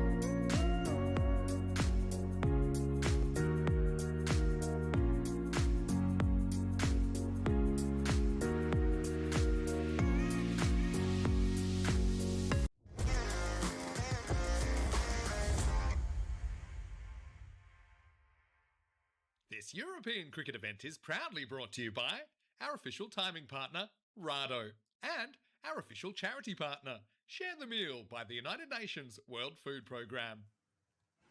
Welcome back. It's finals time here in this European Cricket Series Czechia Challenger Division. And the Bolters, the Saffron Strikers, playing their first season of cricket here in Czechia, have made it all the way to the final, upsetting the Barbarians, upsetting the apple cart in that previous game. The Spartans, well, they've cruised into the final, though. It wasn't one-way traffic in their qualifier, as they were able to defend a score of just 93, to make it into this decider. Now, the toss you saw moments ago, it was the Strikers winning the toss and electing to bat. I had no doubt whoever won the toss wanted to bat, because there's only been 6 successful chases out of 23 attempts in this series. It might be one of those things, or there might be something to it. But what that does mean is we'll have Jawad Shah unleashed on the opening combination of Jaideep Patel and Smit Patel. So I actually think Jawad Shah's 2 overs are a pretty good indicator of how this final might run. I just hope it's a good game, and welcome to you wherever you're watching from around the world. Spartans, they've only lost 1 game in this European Cricket Series, and that was to the Barbarians. They won both their games reasonably comfortably against the Saffron Strikers. Jaideep was actually retired out after 7 overs earlier, but he kind of helped weather the storm. I wonder what kind of role he'll play there, or play in this final. Yeah, Saffron Strikers lost match 11 pretty comfortably to the Spartans, 142-77. No points taken out of that. That was their second game. When they rematched in match number 19, Strikers only managed 104 batting first. So in this exact situation, Spartans, that was one of the successful chases, one of the 6 in the series, and they chased the 105 target with 8 balls to spare. All right, settle in wherever you are. Here we go. Slip in place for Jawad. He gets the first ball to talk. It's pretty well hit. Just dabs the bat on that, and the early offering for Jaideep wide. And he's more of a placer than a real smasher, isn't he, Jaideep? But he likes that offside, and he gets 4 runs to start. And one man that's been here from the very beginning of this European Cricket Series, looking fantastic on Peacock Friday and amped with his final, is Phil G with me, Vinny Sandy, Mr. Maximo. Phil, welcome, and what a contest we have in store for us. Thank you very much, Vinny. Indeed. Hello to everybody in the chat. Welcome again. Just add my welcomes after Vinny's as well. This is going to be a cracking final. The 2 fittest teams on the day, the 2 most appropriate teams on the day, battling it out for the trophy. One of these teams is going to be lifting it in about 2 hours' time. Now, the swing doesn't go there for Jawad. First ball he's tried to swing that hasn't today, really, and just kind of thuffs down the leg side. So that'll be a wide, and this will be one of the contests of the game, I think, as far as a one-on-one, with Jawad Shah to the informed Smit Patel coming off a 50 last time out, his second half century. That's right. Smit looked $1 million, like I said, all series. Finally turning into some runs. He's facing up now for the first time in the final, and he gets a bender outside the off stump. Now, the one thing with Smit here is he has become a little bit bottom hand dominant to some of the slower bowlers and some of the in-swing bowlers. But I think he needs to kind of go back and think about his technique here and stay a bit more side on to Jawad Shah, who's swinging the ball away at pace. Yeah, I think he's a little sort of very conscious of the swinging action. I think he doesn't want to get caught in two minds here, but yeah, just get back to basics. I'm sorry about the cliche, folks, but he's got to do that. You can see what I'm talking about here. Yeah. He's got it, like, go back to the textbook a little bit. See, he's clearing that front leg, trying to play a millionaire's shot. But this, Jawad's bowling at pace, so he's creating pace. So, you can drive through the offside. I don't think you can try and slog sweep him like he's a slow medium. Jawad took 4 for 5 in the qualifier earlier today. It was a big reason, well, the main reason, that they defended that 93. Yeah, Smitty getting undone by the swing. Practices the right shot after the horse is bolted. At least he doesn't nick it. I like the slip in there. Occasionally we see slips catches offered. We don't often see them taken. But true, yeah. If there is an outside edge, there is a man there waiting for it. And behind the slip, there is, just out of shot there is a fielder at third on the boundary as well. His front foot's the key here. Shouldn't go to leg. Should come straight down the pitch or even across. Unless it's down leg side. That's the slower ball. And Jawad, he's added that element to his new ball bowling, which, like I said, file it under you for unexpected when he's bowled a couple of decent outies. He's beat the bat. It is a gamble, but it's a gamble that paid off earlier when he took a wicket with it. Yeah, it was. That's right, because he bowled 2 in 2, which nobody expected. I think he'll do it again. I reckon he will too. See what his memory's like, because, it worked before. Smith, I don't think he was watching earlier. He was too busy preparing. The double slower ball is not something you'd expect from a guy that's bowling thunderbolts. So I don't think this is a slower ball, because I was watching earlier. Let's have a look. No. Regular pace. That's why I'm here and he's there. But it was a pretty good Yorker. Smith digs it out for 1, but once again, fantastic first over from Jawad Shah. But crucially, doesn't get the breakthrough. And the Saffron Strikers 7 without loss after 1. It started briskly there with the boundary off the first ball, and then a couple of wides, dots up after that, and then a single to finish. And unfortunately, my golden Peacock Friday prediction run has come to an end. I've predicted the Golden Ducks today. I've 6 and outs. You've had a good run today. It's all over because I didn't pick. Well, it's a dangerous place if you're getting into the mind of Jawad Shah. It is. And I'm happy maybe that it is. At least not all the way in. Here's Sandy Kumar. Now you get a good look at him as he walks back. The red shoes have had a big impact on this series. Now with Sandeep, maybe Smith can get a bit more bottom handy. Let's have a look. Yep, especially if it's there. It's a Gundy ball, really. It's a filthy half tracker, and it's going to end up going into the Czech vortex. Easy put away off the hip. That's the difference with the ball not being quite as pacey. Smith is able to get his bat out in front, hands out in front, and put it away. Yeah. And maybe compared to someone like Jawad Shah that's hurrying you up a little bit. Yeah, backward square leg is pushed around a little bit too, a bit more sort of well behind square, and couldn't get anything on that one. So rotten delivery. Got the treatment. So Patel gets a boundary off the start of this over as well. 11 without loss. I know Kia is in the chat, wants to see the Peacock Friday gear, but you will see it before too long. We need a background, don't we? We need a Peacock Friday background. Oh, yeah, let's work on that. Think about that. Dot ball. Smith, I can't really fathom his batting in this. I've been looking at him quite technically through the series. Yeah. And it's almost like when he was batting technically well, he wasn't making any runs. And then he started a few more, let's say, agricultural strategies that were working. And he's got runs. So maybe either the textbook's wrong, maybe it's one of those things. But I do think, when you get to the final against, theoretically, the best attacks, you can't get away with some of the things you get away with against some of the other teams. Anyway, let's have a look. Oh, well, if you get it there, you're going to have fun. And that's another one that's going to end up in the car park. Thanks to Smith Patel. Too short again. Smith is just playing this shot really well to balls that are asking for it. And the problem is he's had a couple from Kumar that have been in that zone. And Sandeep has got to do something else quickly. Yeah, we know Kumar's a bit better than that, but he's popped up too, and they've gotten the treatment from Smith Patel, who will not let that get out of his hitting arc because it's right there to be punished, and he's done it twice now. Let us know who you're supporting in this final as well. Monty Luce watching from Colombia saying his great-grandfather was a Greek migrant from Sparta, so I guess I'll have to go for Spartans. Okay. Well, Sparta, the football side, were involved in a pretty fiery derby recently that almost had the stadium burned down. So hopefully we don't get to those kind of levels on this final. Better. Way better. Yeah, Sandeep rediscovers his areas at the right time. Again, look at that. Just a bit too open there, Smith. Try to slap that over mid-on. Earlier in the week, he was going offside. Oh, dear. Gundy ball. And have run very well strikers. That's something we've mentioned several times as well. Both these two are lightning between the wickets and taking every opportunity. Not a good delivery, that one. Really not good. It was so wide down leg side, even Smith couldn't get something on it.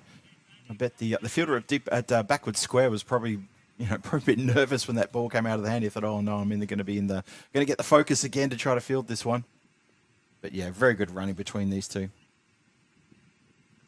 Shot. That's a really good shot. And it'll be a bit of a bonus if Jaideep can start at pace here, because he kind of went runner ball, just kind of more of an anchor roll earlier, and eventually the anchor sank to the bottom of the ocean, and they decided it was time to pull anchor. But that's a really good shot. Maximal for him over the offside. That's Jaideep. Again, I quite like his approach. I know everyone was quick to criticise, hey, why aren't you going quicker? But let's not forget, he was involved in that big opening partnership. He played a role that got them to a winning score. So sometimes it's not all just about the numbers on the page. Yeah, Smith batting very well at the other end. This time he steals the show. Last ball of the second. And once again, happy to play offside. Has to hustle. Would have been out. Oh, no. Requires some backup, and it's not going to be there. It's going to be 5. Oh, well, he lurched with almost seemed like a 2-footed challenge, did Riaz Ahmed. To be fair, it was on, but the throw was wide. Riaz was there to back up. Then he gave it the old hot foot. No good. And it's Cinco Carreras to finish the over. Retains the strike in unorthodox fashion. And it's 28 without loss after 2 overs. A big over there. Goes magical from Sandeep Kumar. Oh, Vinny, as soon as the fielder threw the ball, you could hear me in the background saying, oh no, I could see that unfolding in slow motion. And sure enough, bowler nowhere near, doesn't hit the stumps, and Riaz was completely out of position to back that one up. You could see it always going to go for overthrows, but 4 of them, oh boy, that's bonus. Wow. And Shah's going to have to come back and try to plug the dam. That over had everything. 6 over cover, 5 overthrows, and a boundary 4, 3 wides, 2 were run. 2 dot balls and a single off the first ball. Boom, boom. Thanks for coming. Jawad's back. And he's going to go through fine leg, through the fielder, and it feels like a different game. Making what a 5 will do for you. Again, not getting that swing. He'll be wanting the new ball. He'll be trying to say this one's out of shape. No one tried him to throw a ball over the fence in Cyprus. That would be a bold strategy to change the Grizzly, but this one's giving him nothing. Oh, no.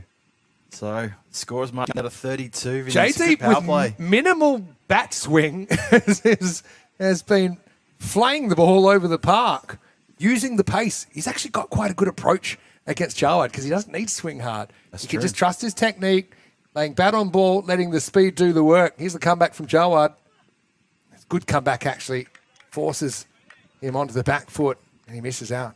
Try to pick when he'll bowl the slower ball in this over. Been talking about Shah's slower ball quite a fair bit because it's not a bad one he's got in his arsenal now.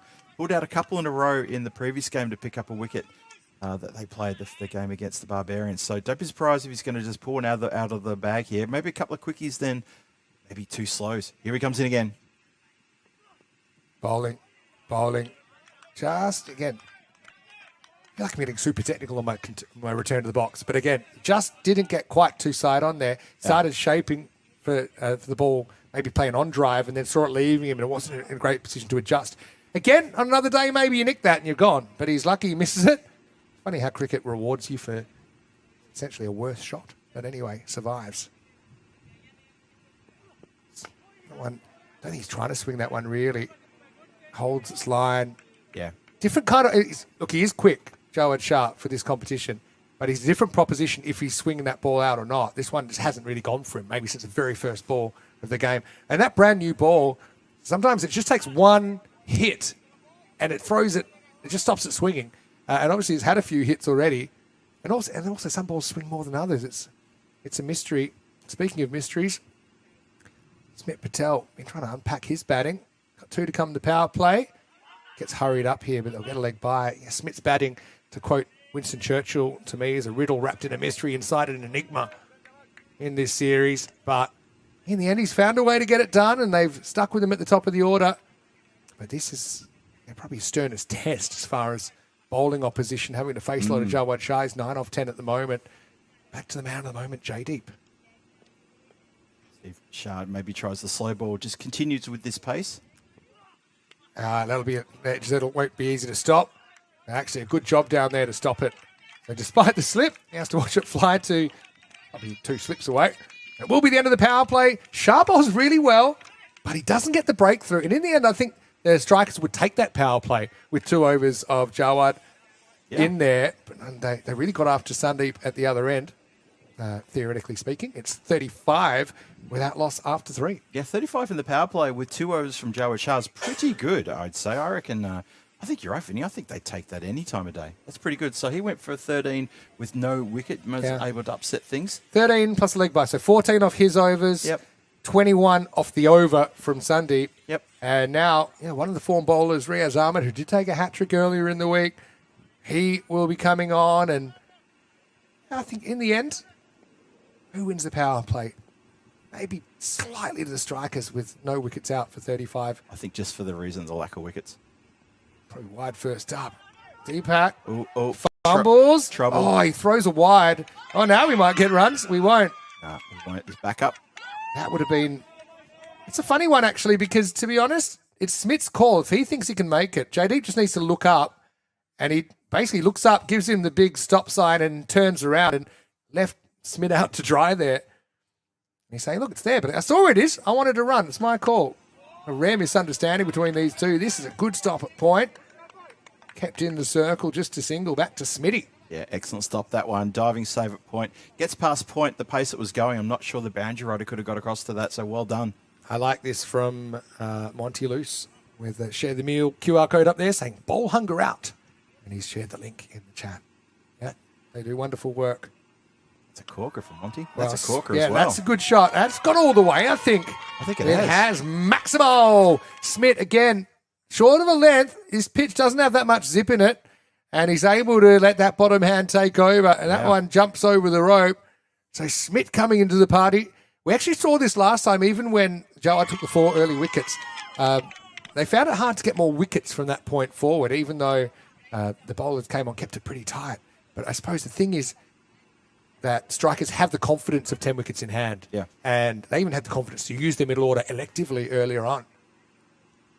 It's a bit of swing for Riaz, who does what Jawad couldn't, but this one's only going to swing for a wide. Look at the recent winners there. I'm pretty excited because when we see that tomorrow, there'll be another team name at the top of that list. And for the first time in their careers in the ECS, they'll be in there as well. That's one right. of the Spartans or Saffron Strikers. It'll be double heartbreak for the Spartans after starting as favourites in last year's final and losing.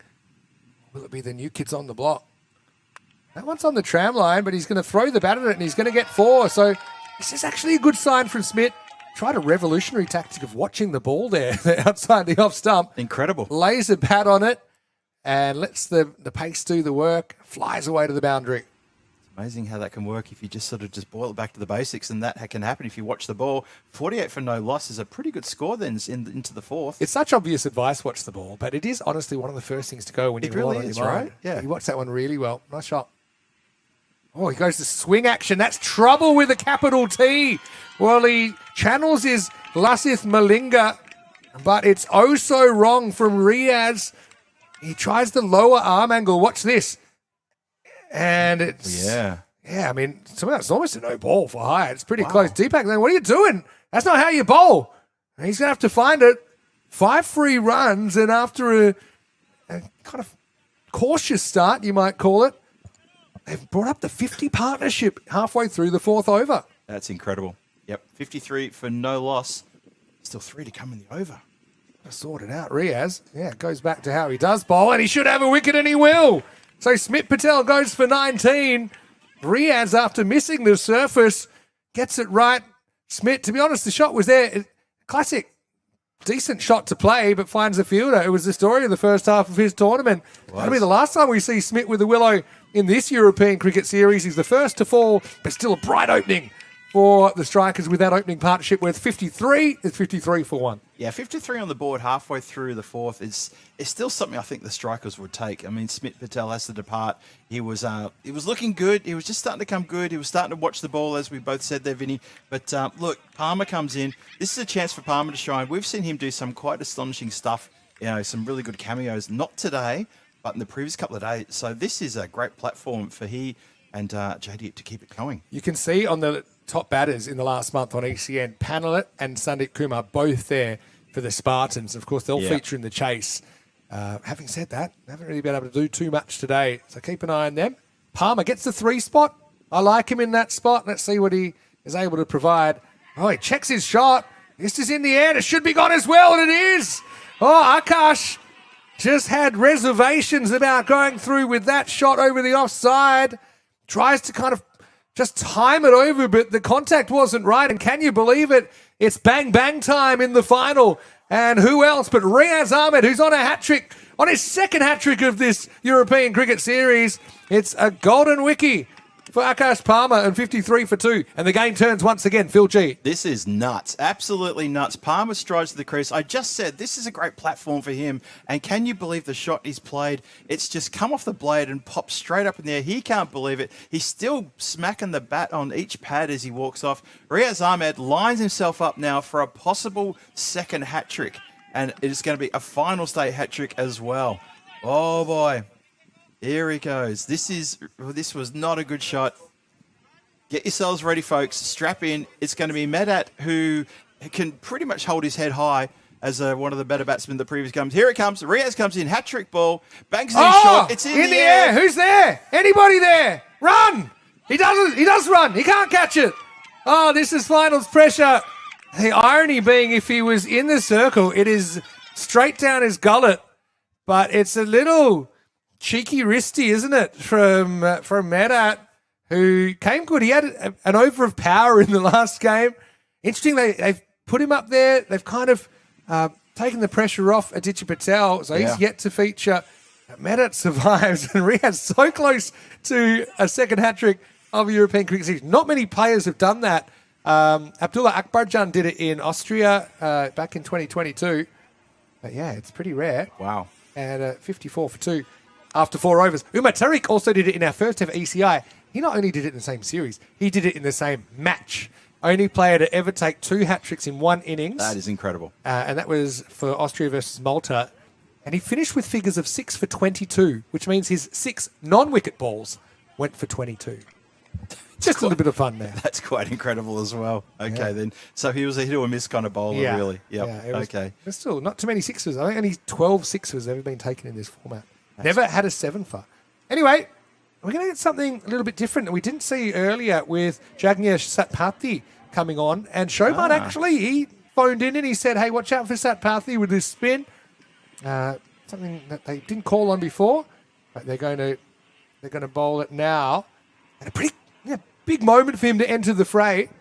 But obviously they trust him in this situation, and Medat will be facing at the other end. Yeah, he's little, I call it little doorknob spinner, like he's kind of trying to open a door. It's like not a full over-the-wrist leg spinner, but it's kind of just quite in fashion. It's a bit easier to control that way. But wouldn't turn it a lot sideways, but it'd be a bit awkward. It might even hurry on with a bit of top spin. Like that. Like that. Exactly like that. Yep. Ambitious LBW appeal. Interesting, early in the piece, JD's been very good using pace of bowlers, and now he's not going to get as much pace from the spin of Satpathy. Let's see what he can do with it. He's still going to try and work it, and he will. You've just got a long chase down there. He will get there in time. Keep it to a couple. Long way to come from the square boundary right area, didn't he? Really long way. That was quite something else. So how about this? Position nicely, 57 for 2, halfway through the 5th. Satpathy gets a crack. Patel once again. See, it'll be interesting. With 2 wickets down, you're probably not looking to... Well, you're not going to drag a guy who's striking at 200 plus. But Patel, he is... If he was a type of B, he'd be a worker B. He's more of a worker of the ball. I know he's got the occasional big shot in him. But it means at the other end, Medat's got to provide something, and he can't do too much with this. Satpathy bowling good lines here. Yeah, for 2. Just one more to come in the 5th. Ace up the sleeve, Satpathy, isn't he, with his spin? And Shoban, once again, has been spot on with his analysis. Quicker one, but he doesn't get it. It's up in the air. Won't drop this. And Medat is going to have to go. Lightning doesn't strike twice for him. Satpathy comes good. You can see hurried on, wanted to play the pull, but it was on him quicker than he realised. That is the Gupta zone, and not too much goes down in that area. So Medat departs for just 2. Satpathy with a brilliant over in the 5th. Takes 1 for 4, and the score is 58 for 3. Hey, gives us a chance to welcome you into the commentary box. Vinny Sander here, Mr. Maximo. Got Phil G with me. Our pleasure to be here with you. Look, not often we're able to get 2 commentators on the European Cricket Series this year, so the fact that we've got 4 here is pretty useful. It's pretty But special. An absolute pleasure to spend my first day in the cabin with you, and haven't we been treated to some really exciting ECS cricket? We've had the closest games of the whole week today. We've absolutely spoiled, and I absolutely love that too. So thank you to the competition from the players, and one more still to come. One other thing, Kaya wanted the Peacock Friday. Go on. Okay, there you go. Got into trouble for this a few years ago. You can got see it. here. I like yours is amazing. Mine's a kitten riding a dinosaur shooting a laser gun. How about that? Yours, And mine looks like a kindergartner's just throwing paint at a blue wall. yours a good bit of the Rorschach going on Yeah, there as well I like too. it. I love it. I love Right, it. I'm going to put the money makers away. And we're going to get on with the game. Here we go with over number 6. Pretty good start for Ditcherai Prolu. This is judgment 5 overs. Doesn't really roll off the tongue. But this is judgment 5 overs for the strikers. Yeah. Okay? Hasn't gone to plan so far. Path Baladia's come in. He moosed one earlier, but then tried to run when there wasn't a run. But even someone like an Aditya Patel who's waiting in the wings, is there an opportunity for him to play an influential innings in the biggest game of this series? Time will tell. Yeah. Ditch has been bowling later. I think pretty much because Jawad Shah's locked down one of the opening bowling spots. Ditch would quite often bowl the first or even the second over. Sunday kind of got taken down, didn't he, in the second over? Wasn't his best effort. That's right. But Ditch having more of a middle overs kind of role. List of the upcoming events. Premier starts tomorrow and runs through to next Sunday. We also got cricket from Scotland. Those Netherlands, Bangladesh games are in Scotland, Poland, Switzerland, Bulgaria, and then back here to Prague. But right now, this is in the end. It's going to be into the gap. Well struck there, all the way over cover. It's going to be called 4 runs. Check this one out. Nice shot. Again, I like that front foot going towards the offside. And I don't know if it's even on the screen, but it does seem like 4. Oh, no, it might have gone all the way. Has it gone all the way? It is 6. So, yeah, strikers. Wait to see the call there. But, yeah, it has been called 6. Well done. I mean, we're slowly getting there. I mean, boundaries are one area that if we get a replay straight away, I think most people are happy if they get fixed up. Again, it shows you the challenge for the umpires. I mean, most games in cricket aren't televised, and then you're just having to go on what you see. But, yeah, it was... Yeah, they get it right in the end, 6 runs. They get it right, yep. So, Patel got the occasional burst in him, doesn't he? And timed that one nicely over cover. Just pausing for a moment because I think that the pill has ended up deep in the undergrowth, and there's about 4 players over there, including some of these saffron striker dugouts who are trying to help find it. And I got a funny feeling they're not going to find the ball. Oh no, hang on. The pill has been found. It's taken 4 of them. They've been successful now. So there you go. Pill gets returned. There it is. Just a time to pause. Supercomputer might be having a snooze, but again, I'd be pretty interested what it thinks right now. 120 expected. Spartans, though, they've been the most consistent batting team in this competition. Look at the numbers, Spartans, with an average 128 with the bat. They asked the question here, but I don't think the umpire entertains the appeal. Yeah, 128 with the bat is far and away the best. Next best is actually the strikers who've gotten up to 116 average with the bat, conceding 102.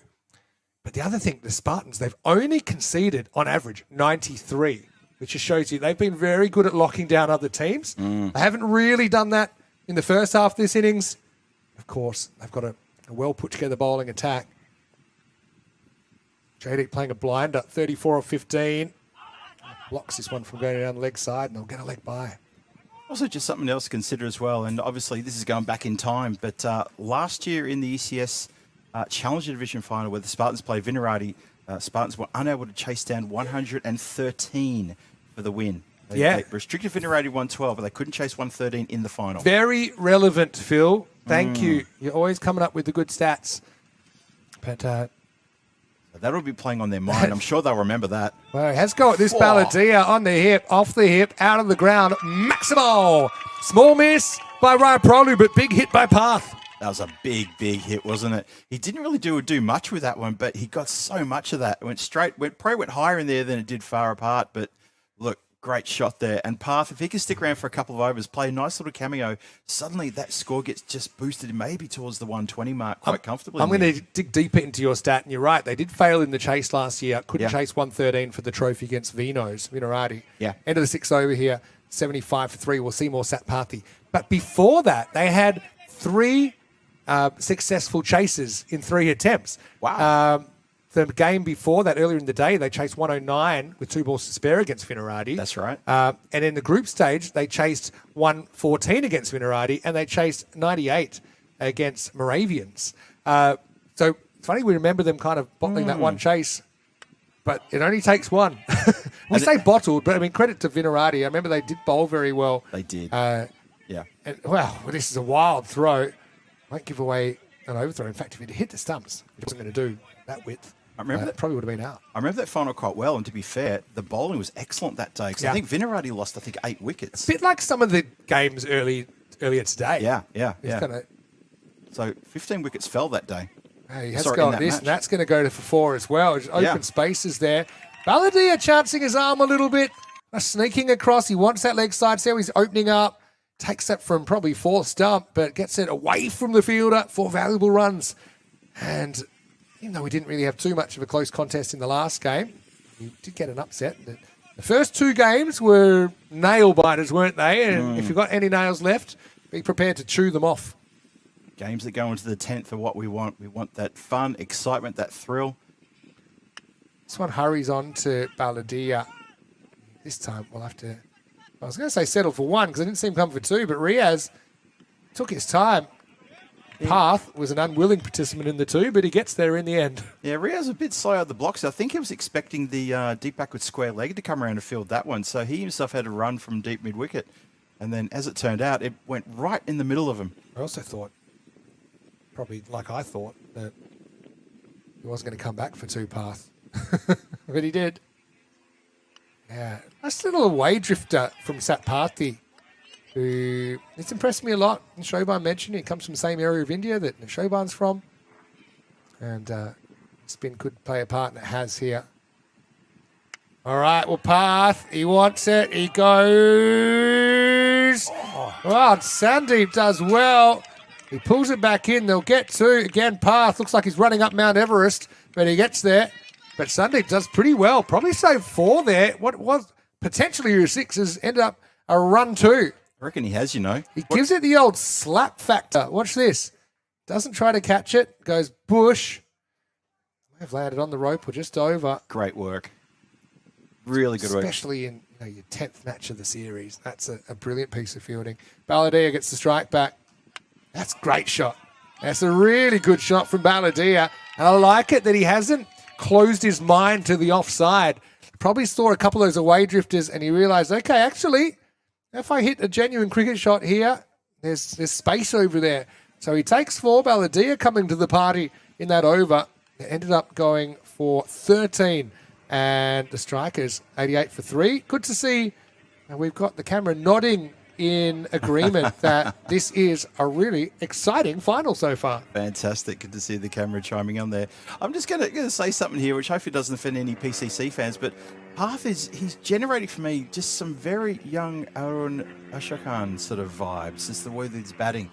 There are certain things I'm seeing into the style of his batting And it sort of takes you back about sort of 4 years ago when Arun was captain of the national team and very well. So, Parth, hope you don't mind that comparison. More spin. More spin. Geez, that would have hit the stumps, but instead it's hit the bat, and it's going to go behind square, and that's going to be 4. So Patel, well, he's a Class A dinker, isn't he? He just goes, dink, thank you very much. He takes the chance. If he misses that, it's all she wrote, but instead he takes 4 into the vortex, the Czech vortex. Brave, isn't it? It's a really brave shot. Nice shot too. He marches up to 39. He's doing well. He's the glue holding this innings together, and he's doing very well. Hard to believe he's retired out at this stage of the innings in the last game. But that's cricket, isn't it? Sometimes you got it, sometimes you don't. That's right. Qualify 1. Right now, whatever it is, he has. Till now, where he misses that one outside the off stump. Yeah, in case you wonder what we're talking about, he was retired out at this point in Qualifier 1. And we were sort of thinking he was less off more. I guess he's, I guess he has done the job, but retired out. Oh well, hasn't quite got this leading edge. Pops up in the air and gone. Yeah, good bowling. Easy catch by Fires Ahmed there. Just beat him in the flight, didn't he? He came down the wicket.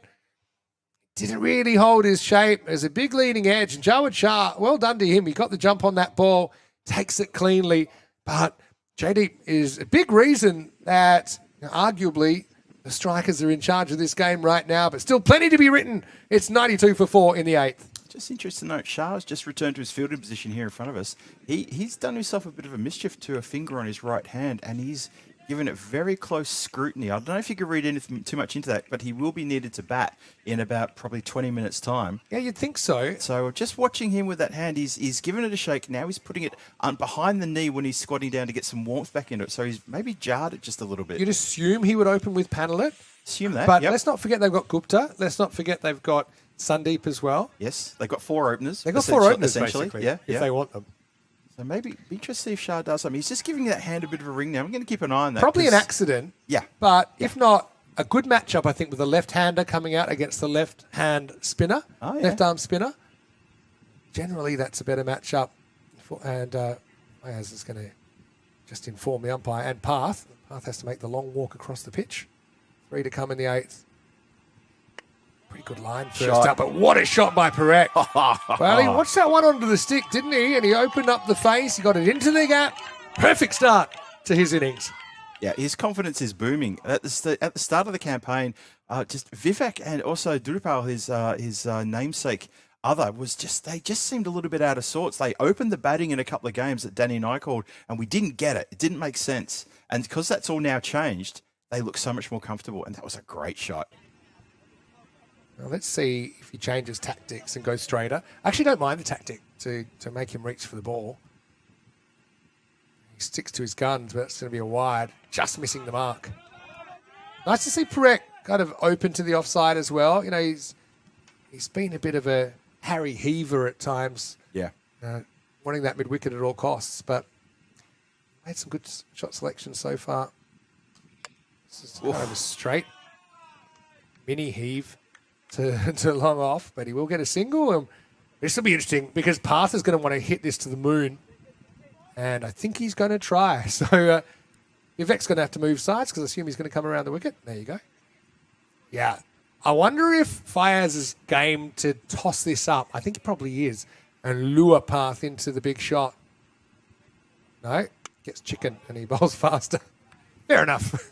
And that'll be the end of the over. So pretty good over there for Fires, although 2 boundaries come in it. They do get the wicket of Jaideep Patel. And with 2 overs remaining in the first innings of the final, the strikers 99 for 4 against the Spartans. And just to finish that conversation about Shah, I'll finish it right now. He just got a little bit of the magic spray on that finger, and he's still giving that hand a bit of a ring. Keep an eye on that one, but maybe he should be okay to open the batting with 99 for 4 on the board. All right, all happens in the 9th. 124 expected. 120s for me is a real interesting score. It's a good score, that. I'm trying to work out what my score is that makes it a 50-50 game. I mentioned that we've only had 6 successful chases in the whole tournament, and 105 is the biggest. So to give you an idea, I want to do some adding up. 8, 10, 14, 16 times we've seen 100 plus set Only once has it been chased. Incredible numbers. And now they will set 100 and more as this is tucked away down to the deep fine leg boundary. Prolu gets it slightly wrong outside the leg stump. Beautifully put away, though, by Path. He shows he's not all crash and bash. That was a deft little glance down the leg side. That's true. He's not all agricultural and sort of go down the ground, hit in front of the wicket. That was a nice little touch. Exactly right. It's an amazing stat, isn't it, though? To think 16 times out of 23 games, 100's been set, but only once it's been chased. That's quite incredible. So could it be twice the final? That's for me, like, maybe 125 for me makes it a 50-50 game. That's just my instinct. Yeah. Because I do think, I mean, look at what the Spartans are averaging. Spartans are averaging 128 with the bat. Right? So they have been the best batting team. All right, comeback ball for Ditcher. Good one, too. Leaves Baladia. It goes back to his A game, which is trying to moose the ball. Enough of this finesse. Remember that cover drive? He doesn't. And then tries to put that over long on for 6. Cover? What's a cover? Remember he hit that really good cover drive. What's a cover? Yeah. Just to your right-hand side of... What's covering you? Nice shirt, that's what. Uh-oh. Outside the offside and correctly signalled. And I've got to say, shout out to the umpires as well. We might have a slightly different team of umpires as we change division because some are playing and some are now eligible to umpire in the Premier. But yeah, I think they've been top class. It's not an easy gig. A lot of games in a short amount of time. Path hits it pretty well. Just felt he was due. If I had 2 more seconds, I would have said, I think this one's going over the ropes. And that's exactly what happens. Gets across. The difference here is he's able to get his head more inside the line of the ball rather than reaching and trying to hit it over the leg side. It's a bit of a gamble, stepping in front of your stumps, but it pays off for Path. And he moves to 30 in just 11 balls. And anyone keeping note, that is in the car park. Not to the car park, that's in the car park. It's confirmed. Great shot. It's somewhere but just behind that white van. And it's been found, retrieved, and it's on its way back. It's in the suspicious materials zone over there. Path. Oh, boy. Good shot there from Path. Big over and a half here. They still got a ditcher in the hole. I think he'll probably come in next. Probably. Yeah. Probably would. Why not? Maybe they want to go for Drew Powell. We'll see. But they seem to have pulled the right strings so far with the batting order. Strikers. Oh, see? He does have it. Shot. And when he does have it, it is large as Path puts the full body weight over extra cover. Boom, boom time. Maximal 6 runs. I love that we've seen a little bit of showmanship from Path, but I love that we're getting back to seeing some muscle from him as well. Now what happens is the guy from Men in Black comes and he erases his memory, and that same ball he'll try and hit over mid-wicket for 6. Let's see if he remembers it for 3 seconds. No, he tries, but this is a miscue and it's in the air. Fielder comes in and shells it. Well, Baladia has got the hot hand and he's going to get 2 runs when really he should be walking back to the pavilion. You don't want to drop a guy who's heating up. If it was NBA Jam, he'd be on fire. He's still there, though. You know, he had some moral support, but he never got set under that catch, and it bounces straight out of the hands. I reckon the fielder will probably say, well, don't run into me, other fielders. I got this. Spilled it, though. Oh, off the leg. Well, he might be kicking 4s now as well. Would have been a wide, but why have a wide when you can have 4? It won't go to his score, but it goes to the striker's score. And now we're looking kind of 130s and maybe even more the way the strikers are turning it on at the back end of this innings, and it's Spartans on the back foot. Indeed, that's quite something. This over had gotten completely out of control here. Prolu, who's been pretty solid, especially today as well, just getting torn a little bit to pieces here. Baladia. He's thinking one thing, distance. He tries. He doesn't get all of it over the offside. This time he's dropped again. Oh, well. No. Targeting. It'll be 15 yards if you're playing the NFL. But Baladia has picked his man out there. Surely thought this was it for him.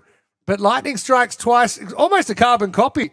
This one bounces off the knee for good measure. But Path will retain the strike. It's a dream result for the Saffron Strikers and Spartans. The ghosts of ECS's past have come to roost. To mix my metaphors, it's 124 for 4 after 9. It is indeed. Look, the Spartans are just looking at the body language. There's a lot of double hand of teacups out there. There's a lot of people just looking around at others, but not much movement, not much chirp, not much chat.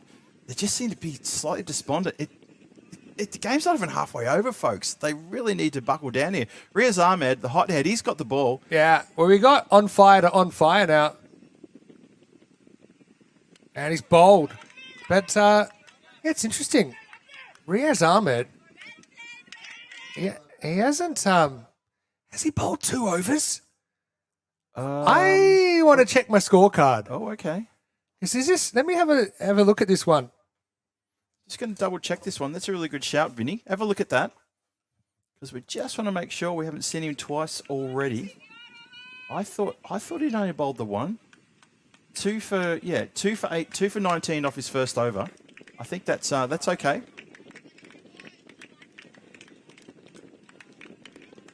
I think he's okay. Yeah. I'm back. Vinny will be back in a moment. Yeah, that's okay. But still, the wicket falls. Stumps a hit at a really important time as well. I've forgotten how to count. Get my Ahmed's mixed up. And he can bowl, and he has got a wicket. And here's the thing. Even if you pulled him off right now, I think it's 50-50. So whatever we get here is a bonus. I think it puts strikers ahead in the game. But do not count out this Spartans lineup. There's a lot of cricket still to be played. 3 for 19 now for Riaz Ahmed. Oh, pretty well located ball. Kind of clonked down the ground. Well, they want to try 2. They can't decide. I think Perret likes his chances. So he says, I'm fine here. I'm good. Don't go for the 2. Leave it to me. Have a look at that last over, though, Vinny, on the chart there. Wow. Fantastic. Magical stuff. What a time to get a magical over, though. The 9th goes magical. There's no ball in there, by the way. Yeah. I didn't mention that at the time. Next ball, the free hit went for 4-leg byes. So, again, I don't know. Okay, if you're going to go around the wicket, you got to go wide and aim at that blue line. Because Perret wants you to come and bowl at the body because he wants to work you to mid-wicket. See, Riaz he's probably been the bowler of the tournament, so let's see what he does here. There's no protection leg side behind the wicketkeeper. Does go wide, but too wide. Probably not a bad spot to miss. You're equally likely to maybe sneak a dot ball there, but if you keep missing, then you kind of, by definition, forced to go a bit straighter. I fear for Riaz, if he bowls at wide leg side, it'll go all the way to the boundary line. There is nobody back there within Kui. There is no one there. Square leg comes up to regulation square leg. You got to go all the way to find a third man for the next person. Just missing his spot. Do you know who did have the only 100-plus chase in the series? It was Prague Spartans, against 2, the Saffron Strikers, back in match number 19. And what seems a long time ago now, but this is more than 105. Yeah. Quite a lot more. There you go. It does finally bowl at the stumps and risks it. And Parek's going to have to settle for 1. Hold the phone. 1 it is. 1 it is, yep. Interesting. Ditya Patel not featuring in the top 7 here. Yeah. I've loved watching him. I think it'd be better for the experience. Maybe a little bit disappointed we didn't see him have a crack in the final here with no real pressure. I mean, they've already got a good score on the board. But them's the breaks, I suppose, when you cut your chops at this level. Yep, Spartan captain decided not to. Got to run down the leg side. Perret legs it through for a leg bye.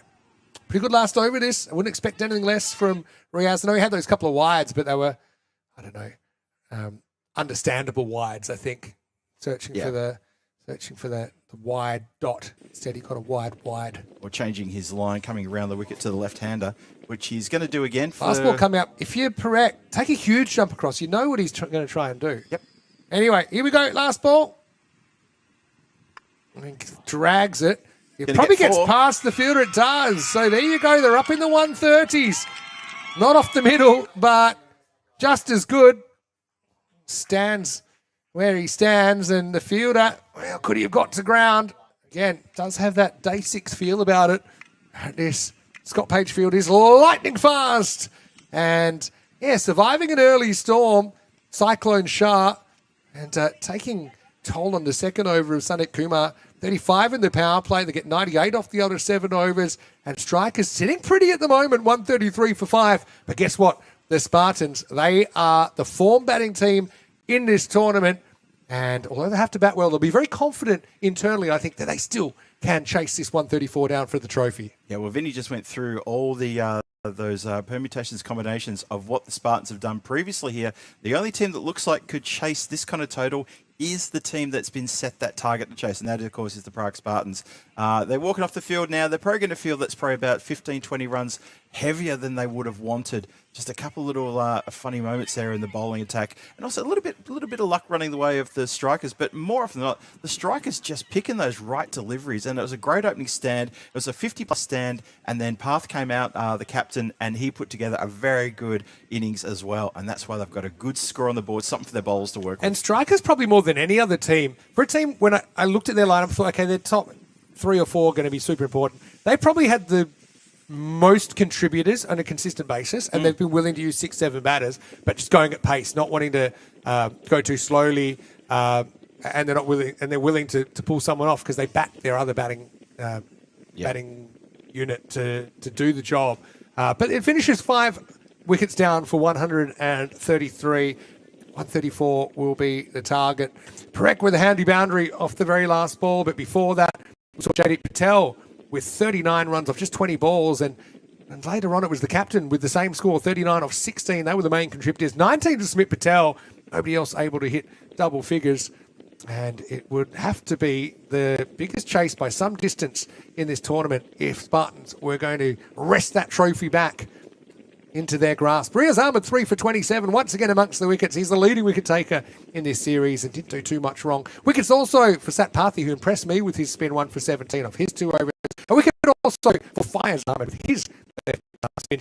Jawad Shah bowled decently, but the ball wasn't really following the path he wanted it to follow in that first couple of overs that he bowled. Wasn't getting it to swing. Did finish with figures of none for 13. We'll take a break and back in just about 10 minutes, and we will sort it out. Will it be Spartans 1 year after they got so close to the trophy? Will they finally get their hands on it? Will the strikers complete the Cinderella story? We'll find out when we return for the final innings after the break, live on ECN. You're watching the European Cricket Series.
This European cricket event is proudly brought to you by our official timing partner, Rado, and our official charity partner, Share the Meal by the United Nations World Food Programme.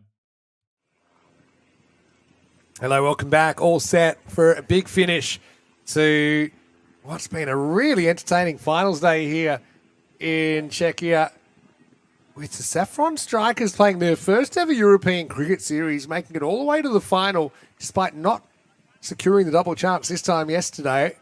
The Prague Spartans have only dropped one game along the way, have their sternest test in this European cricket series, 1 year after they weren't able to successfully chase 113 in this very game against Vinaradi, who have since been promoted to the Premier Division.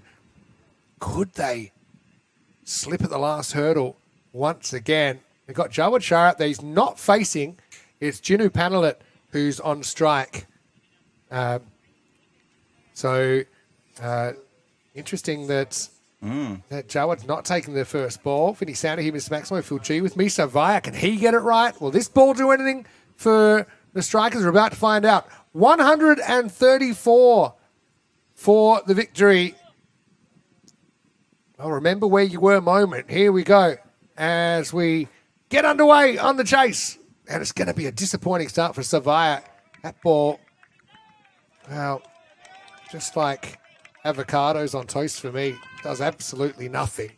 But, yeah, Savaya, typically an in-swing bowler, maybe he just got it wrong, or maybe the ball gives him nothing there, but not the start he wanted. I'm going to say the Saffron Strikers, they would really want Savaya here to have two cracking good overs just to really sort of shake things up and get things into their favour. Comes in for his next delivery. Better, but in another way, not better, because this is out of the ground. Maximo Panelet. Well, he's gone missing. MIA on finals day, but he's put that one 100 metres from the pitch. Take that. Jinu goes large. Well, Jinu had a great start. He belted 2 half centuries on the first day he turned up for the Spartans. And you're right, Vinny, he sort of kind of retreated a little bit. But this is a stage set for someone to come out the top here, whether it be Shah, Panelet, or someone who comes next. Just grab this grain by the scruff of the neck and shake it until it's theirs. Savaya, at times, he's been good. At other times, not so much. But a really good indicator is if he's getting his length right. It was just a bit too short. And I had Panelet to turn on it. Again, on the short side and whipped away, but Saffron Strikers have one of their 2 outfielders there. Strikers have been a real breath of fresh air into the competition, and it's something that you generally do see when a new team is formed. Most of these players have senior experience at other clubs. They've come together, they're obviously socially very close. Let's see if that enthusiasm can carry them all the way to a maiden European Cricket Network trophy. Jawad Shah faces up for the first time. Oh, that's a bit of gamesmanship, I reckon. He was very late turning away. You could probably get one of those, but I'd love to see a replay of this. At what point? Oh, it's a very late. I mean, look, you get one of those, I reckon. He had something in his helmet, but it must have flown in very, very late. I'm not saying he's not being genuine. I'm just saying in another circumstance, sometimes you see certain players do that to put off the opponent. But, yeah, a bit of a bizarre moment there. Strange one indeed. It was very late. Dropped the bat. Umpire got across quickly to check him out. Helmet's been removed, cleaned, and put back on again. Yeah, he's now bug-free. Can understand that, though. A few creepy crawlies flying around here at Vinosh. Savaya. Oh, gets that one to keep a bit low. And the thing is, Jawad Shah is a certain kind of player, and he does tend to like that mid-wicket region, the leg side. But we have seen this pitch for some reason. I don't really understand it, but it seems to be a bit more variable today than on other days. I know it can change with the weather as well. I don't know if the sun has made the clay. Yeah, the clay break up a little bit. Yeah, possibly. This is a better looking shot. Has to run though here. Oh, very tight run for Jawad, but he gets there in the end. He's a bit slow out of the blocks there. He was watching the ball, watching the player, and just wasn't watching his pace. He just didn't really quicken until the last moment. Could have been curtains. Got to draw Panelet forward and try and make him We'll try and take the leg side away from him a little bit. He's been able to stand and deliver so far. Better. All right, now you've got fielders there. Good old school cricket. Forces the dot. Deep mid wicket, and also the other player out is a third who's moved around a little bit now. There's a fine leg inside, third man inside the circle, and then the other third is back on the boundary rope further around. Don't mind that for the edge. Point. It's probably at a good catching distance, that kind of fly slip there. It's a good distance, yeah. With this pace.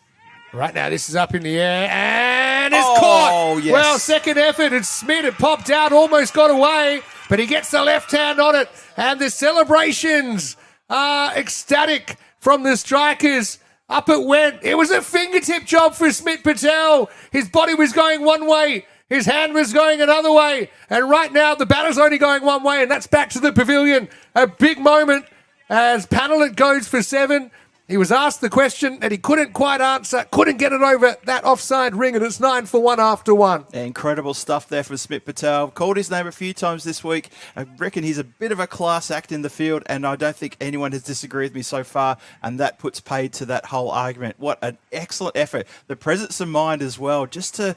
Don't get on the first bite, but he goes for the second bite and cleanly picks it up. It was a finger tipper that ended up going to the hand, and that is a huge wicket. Absolutely huge. Yeah.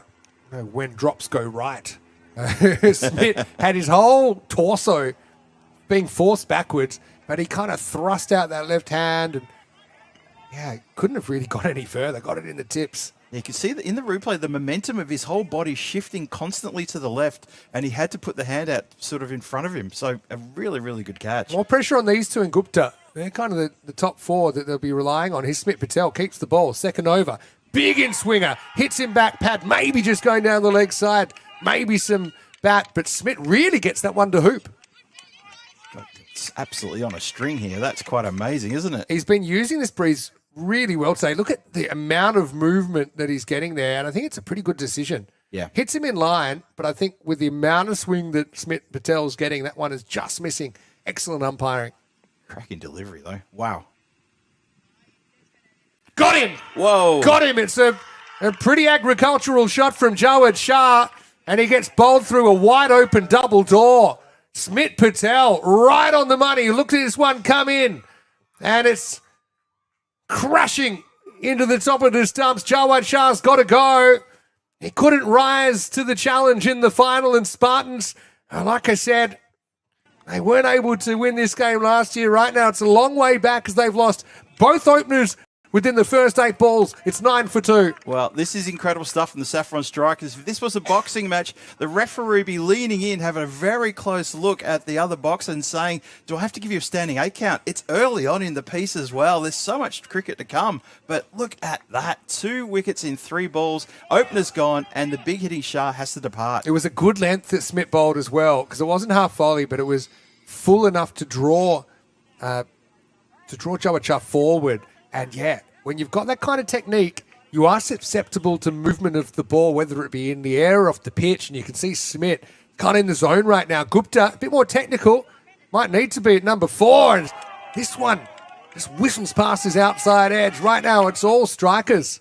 It's all Smith Patel as well. He takes a ripper catch to break up the first partnership, gets a wicket with his second delivery to get the other player out, and now he's just got the ball on a string. It's good zone there, because where he meant to hit it, I mean, if you try and play it offside, there's not a lot of width, and you're fighting the swing. If you go leg side, you're taking a big risk.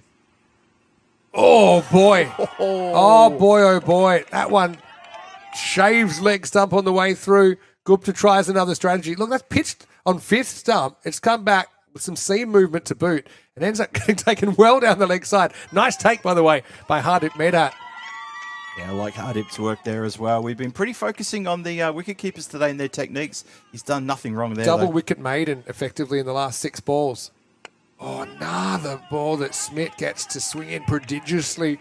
Gupta does get off the mark this time, and this will be a good test for Sandeep, who I said, he's bullied a lot of bowling this week, but the real test for these players, and especially, when you're aspiring to get back in the top level of T10 cricket in the ECS Premier, is can you deal with bowlers that are up a gear? And right now, Smith is. He's bowling in good areas, and he's moving the ball, particularly in the air.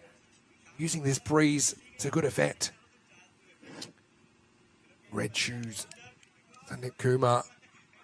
Oh, geez. Surprise factor. Interesting also, Smith, he does probably listen. I did say Sandeep might be a bit susceptible to the short ball, getting chest high. I don't know if that one got that high. But in the end, a brilliant over. 1 for 1 off the second. That required rate has ballooned already to 15.5 and over. That's required by the Spartans to pull this off. They're 10 for 2 after 2. A horror start, really, for the Prague Spartans. And an incredible start for the Saffron Strikers indeed, Vinny. You're absolutely right. Well, Smith Patel gets to sort of find himself heading out back into the covers now, having bowled a terrific over. Took the catch to break the opening partnership as well. So it's all Smith Patel at the moment. He's being pushed out right to the cover boundary. So we're going to put someone deep in the cover boundary. The player at third, wide third, is also on the boundary. There you two out players. Savaya also an in-swing bowler, gets one more or less right. They'll get a single. Not quite as zippy as Smith Patel. And Savaya, first ball of the innings, I said, going right back to the start, didn't swing for him at all. But that was probably his problem, not the ball's problem, because I think right now Smith Patel's shown that if you do get it right, there is swing in these conditions with this breeze left to right, with this still fairly new ball. It was a pretty good start.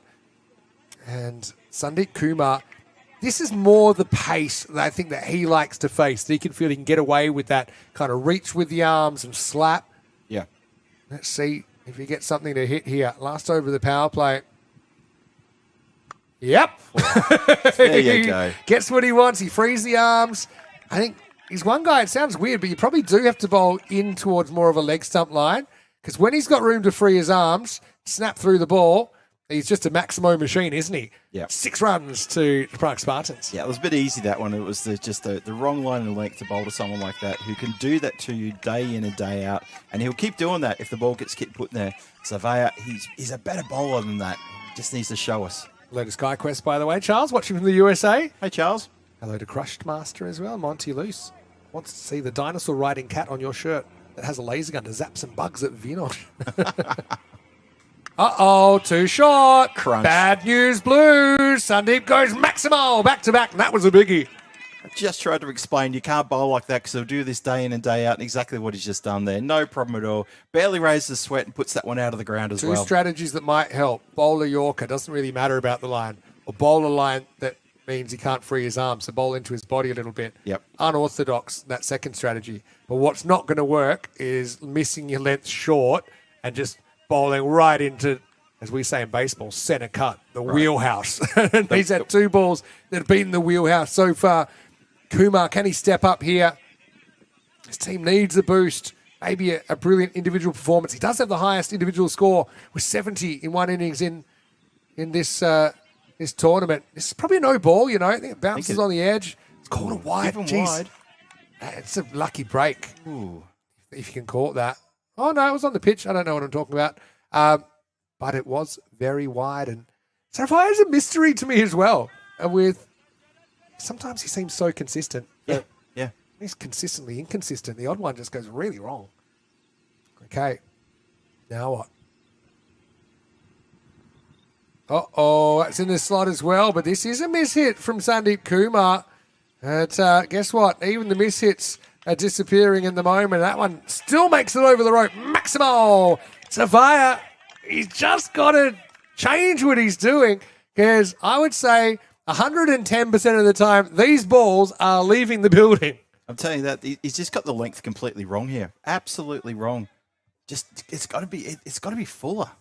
You can't have it sit up this high, and surely he must know this. He's been hot and cold, Savaya, so this is the time to get hot. Needs to be reprogrammed. 2 to come. Okay, well, that's something. He goes a bit wider, and that isn't a wide. Get some of that blue line, at least. Gets Kumar playing a different shot. Actually started outside the line and then bent back a little bit. And excellent umpiring as well. So he gets good movement through the air, that one actually doesn't he? bounced a bit. I don't know. Again, Savaya's another player I can't quite work out despite watching him every game this week. That's cricket though, I suppose. Last ball, the power play. Uh-oh. Uh-oh. Maximo. Watch out, dog walkers. Nice doggy, nice doggy. 4 Maximos in the over. Do not bowl there. Oh, he gets taken to the cleaners, gets his dry cleaning done for free. Magical over for the Spartans, and that makes their job a little bit easier. And more or less back on the rate at the end of 3 overs, 36 for 2. Not forgetting that they're similar score-wise to Saffron Strikers, who scored 35 without loss, though, in the first innings of this game in the power play. Yeah, one of the locals on Vinaj walking their dog across the other pitch suddenly found themselves in the firing line, and I'm sure they're thinking, I'm well out of trouble here. Let me tell you this, though. Smith Patel has been in the swing zone. He's now getting a ball that's just been moosed 4 times and travelled about 400 metres across the turf. So let's see if it's still doing what he wants it to do. Because, the new ball is a precious commodity that can get knocked around pretty quickly and affect the dynamics of the bowler movement. So let's see. I'll know after one ball if Smith's on again. Well, he definitely is on to bowl. 1 for 1 off 1. Here he comes, bowling to Gupta. He gets that one moving, but it's a nice little tuck behind his legs from Gupta. He'll get 4. Probably a fraction on the short side. But Gupta, like I said, he's a different kind of player. He's willing to kind of get in behind the ball. He's not just kind of planting his feet and swinging away from his body. And he's got an important role to play here to try and put this chase back together. Although at least Sandeep Kumar's given him a head start at the other end. Yeah, run rate now just under 14, which is very gettable. Continue that all the way through, but it's about being consistent and persistent for the batters. But that run rate is it's not a problem yet. 94 of 41 is the big equation. Good adjustment. It's going down the leg side, but he goes a bit fuller that time. Well, what Smith's trying now is... So it's Gupta's interesting. He's trying to bowl the miracle ball, a bit like he bowled one earlier, which is a perfect in-swinger that pitches and goes through the gate, even to a batter playing with a straight bat. Yeah. But we saw he dug one into Kumar. I think maybe he has a suspicion Kumar's a bit susceptible to kind of chest-high bowling once his bat goes above the horizontal. Let's see. He decides to go good length. This is hit to the leg side, and it's dropped, and it's going to be 4. Well, I thought they hit the rope. We'll have to have a look at this one, I think. I thought so too. Just Let's because have a second look. It gets applauded, but I just got a sneaking suspicion that when he drops this, it hits the rope and bounces back. Have a look at it. We'll keep rolling it through. Bounce, and then this next bounce here, maybe next bounce here, keep going. It's definitely hit the rope. It's there. And you see it actually come back. So Yash Patel, well, maybe he's got bad eyesight, but it's him close enough that he should have known. But anyway. It was right on his foot, It will basically. be 4 runs. Smith Patel's got to do one or two things here. He's got to pitch up and try and cramp him for room, or probably try and find that shorter ball that gets up higher. And he stays on the same length. And really, this is good signs from Sandeep Kumar. Wow. Who plays this one, I suppose, uncharacteristically straight through the line. Again, not a lot of footwork, but he bashes it maximal as the Spartans fight back. That's just power, raw power. Takes him up to 51. The 50's been breached, and that is quite amazing. Sandeep Kumar now finds himself in the last month top batters list. Yes, How he about does. that? Yes, he does. And he'd love to overtake Jinu. And Jinu wouldn't mind either. Wouldn't be upset about that. See, this is what I'm talking about. You get in towards him, and he doesn't really have enough to work with. Because he never, ever gets kind of back and across and inside the line to tuck away. Yeah. So if you bowl into his body, if he's not quick enough to get his hands out in front of him, he gets kind of stuck, doesn't he? Gets handcuffed, maybe the way I'd put it. 50's up for the Spartans. Last ball, the 4th. Oh, miss hit. And it's a good miss hit, if you like, because they won't go anywhere near the fielder. That'll be the end of the over. Smith Patel does well. Probably didn't have the second over go the way he would have liked, but 1 for 16 is a good job from him. He's had a good series. And after 4 overs, the Prague Spartans 52 for 2. Interestingly poised this game, so that required run rate has come down quite a bit. It was just a few moments ago I said it's just under 15, and now it's well under 15. It's now at a 14. 13.7 required from here on in. 82 from 36 required. Right on the rate, basically. They're going at 13s. Yep. Okay, they need a few more than that, but they'll be happy if they can cruise at 13 and over. Now, interesting, because we did see the left-arm Deepan Kumar Patel bowling reasonably well in the last game. They've got 6 genuine bowlers. Parekh only got 1 over in the last game. When he's been on, he's been very, very good at hitting the Yorkers, but sometimes he kind of goes out of the zone and he kind of bowls a bunch of full tosses. Yep. We'll see what he delivers here in the biggest game of the series, facing a pepped up Sandeep Kumar on 35. It's a very good ball first up. This is what I mean. No matter what the line, if you can bowl a ball that pretty much lands on the crease, it's hard to know what or how Sandeep's going to get it away. True. He's relying on balls that are bouncing before him that he can get under. It's a very good start from Prague. Again, almost to Yorker, not quite. I guess that's the most defensive shot you'll see from Sandeep, but he was probably right to be careful with it because it was zoning in on his stumps. Over to Gupta. Good start to the over from Vivek. Saffron strikers, very, very vocal in the field, cheering on their bowler, liking what they see so far. Gupta eyes off the offside, faces up. And he wants that offside. Finds the offside, but straight to the field. A good running though. They both went straight away and they get through for the single. Yeah, it's good clean fielding, but excellent running. Really quick call. Didn't hesitate. Hesitation would have been trouble. Nicely done. So 2 off the over so far. There was a dot there and a couple of singles. 54 on the board. Good contest this. Oh, has some length to work with this time. I like Sandeep's batting. I think he's made a bit of an adjustment. I think he's a bit more conscious of playing, I suppose, a little bit more through the line rather than drag everything and premeditate it's going to go over the leg side. Because he knows that the bowling's gone up a notch here. He's also very capable of hitting through the offside. It's just sometimes he gets on these runs where he gets carried away. Seems to be in a good headspace. Gupta, top of the bounce, cracks it towards the sweeper. Smit Patel makes it look easy out there and keeps it to a single. Great over this. Really good over. When the pressure should be on in these middle overs, this is a cracker. 4 singles and a dot from it so far. Vivek looking to finish on top here. In this, I think this Kumar's feeling the heat a little bit though, boundaryless in the last few balls. Yeah. I think he wants it. You're not going to get it. Got nothing to play with. And the Yorkologist has delivered. That's good Vivek. As we've sometimes seen not so good Vivek with the ball, but a brilliant over. Only goes for 4. Boundaryless 5th, and the Spartans have a lot to do. 56 for 2, requiring 78 in the second half to steal their first ever ECN trophy. What a timely moment there for Vivek to step up and bowl a beautiful over there. Just 4 runs from it, as you say. That 5th over for 4 runs, and suddenly the second half of this innings is looking steep. 78 required from 30. Only scored 56, lost 2 wickets in that 56 as well. And Gupta and Kumar just getting tied down here a little bit by some very good bowling. And it's going to be the captain himself, Captain Courageous Path, bringing himself on to bowl the 6th, which is often where he brings himself on. He came on a little bit early in the previous match. Let's see what he could do here. Taking pace off the ball and asking the batters, well, can you generate the pace to get it out of the ground? Let's have a look. All right, Path has a knack of taking wickets first ball. Won't do it this time, but only a single. Akash Palmer, very good fielder. They do have a good fielding lineup, don't they? The Saffron strikers. You look at the boundary riders, all very capable. They cover the ground well. They've got good pairs of hands. And if Kumar faces up. Hits this one nicely, but this could be trouble. No. Well done to Gupta, who turned around pretty quickly. Hey, great question here from Simu asking about the Portugal Liga Grizzly, which we have on the website. So why on the website? Because we can't find the broadcast. I'll tell you more about that in a second.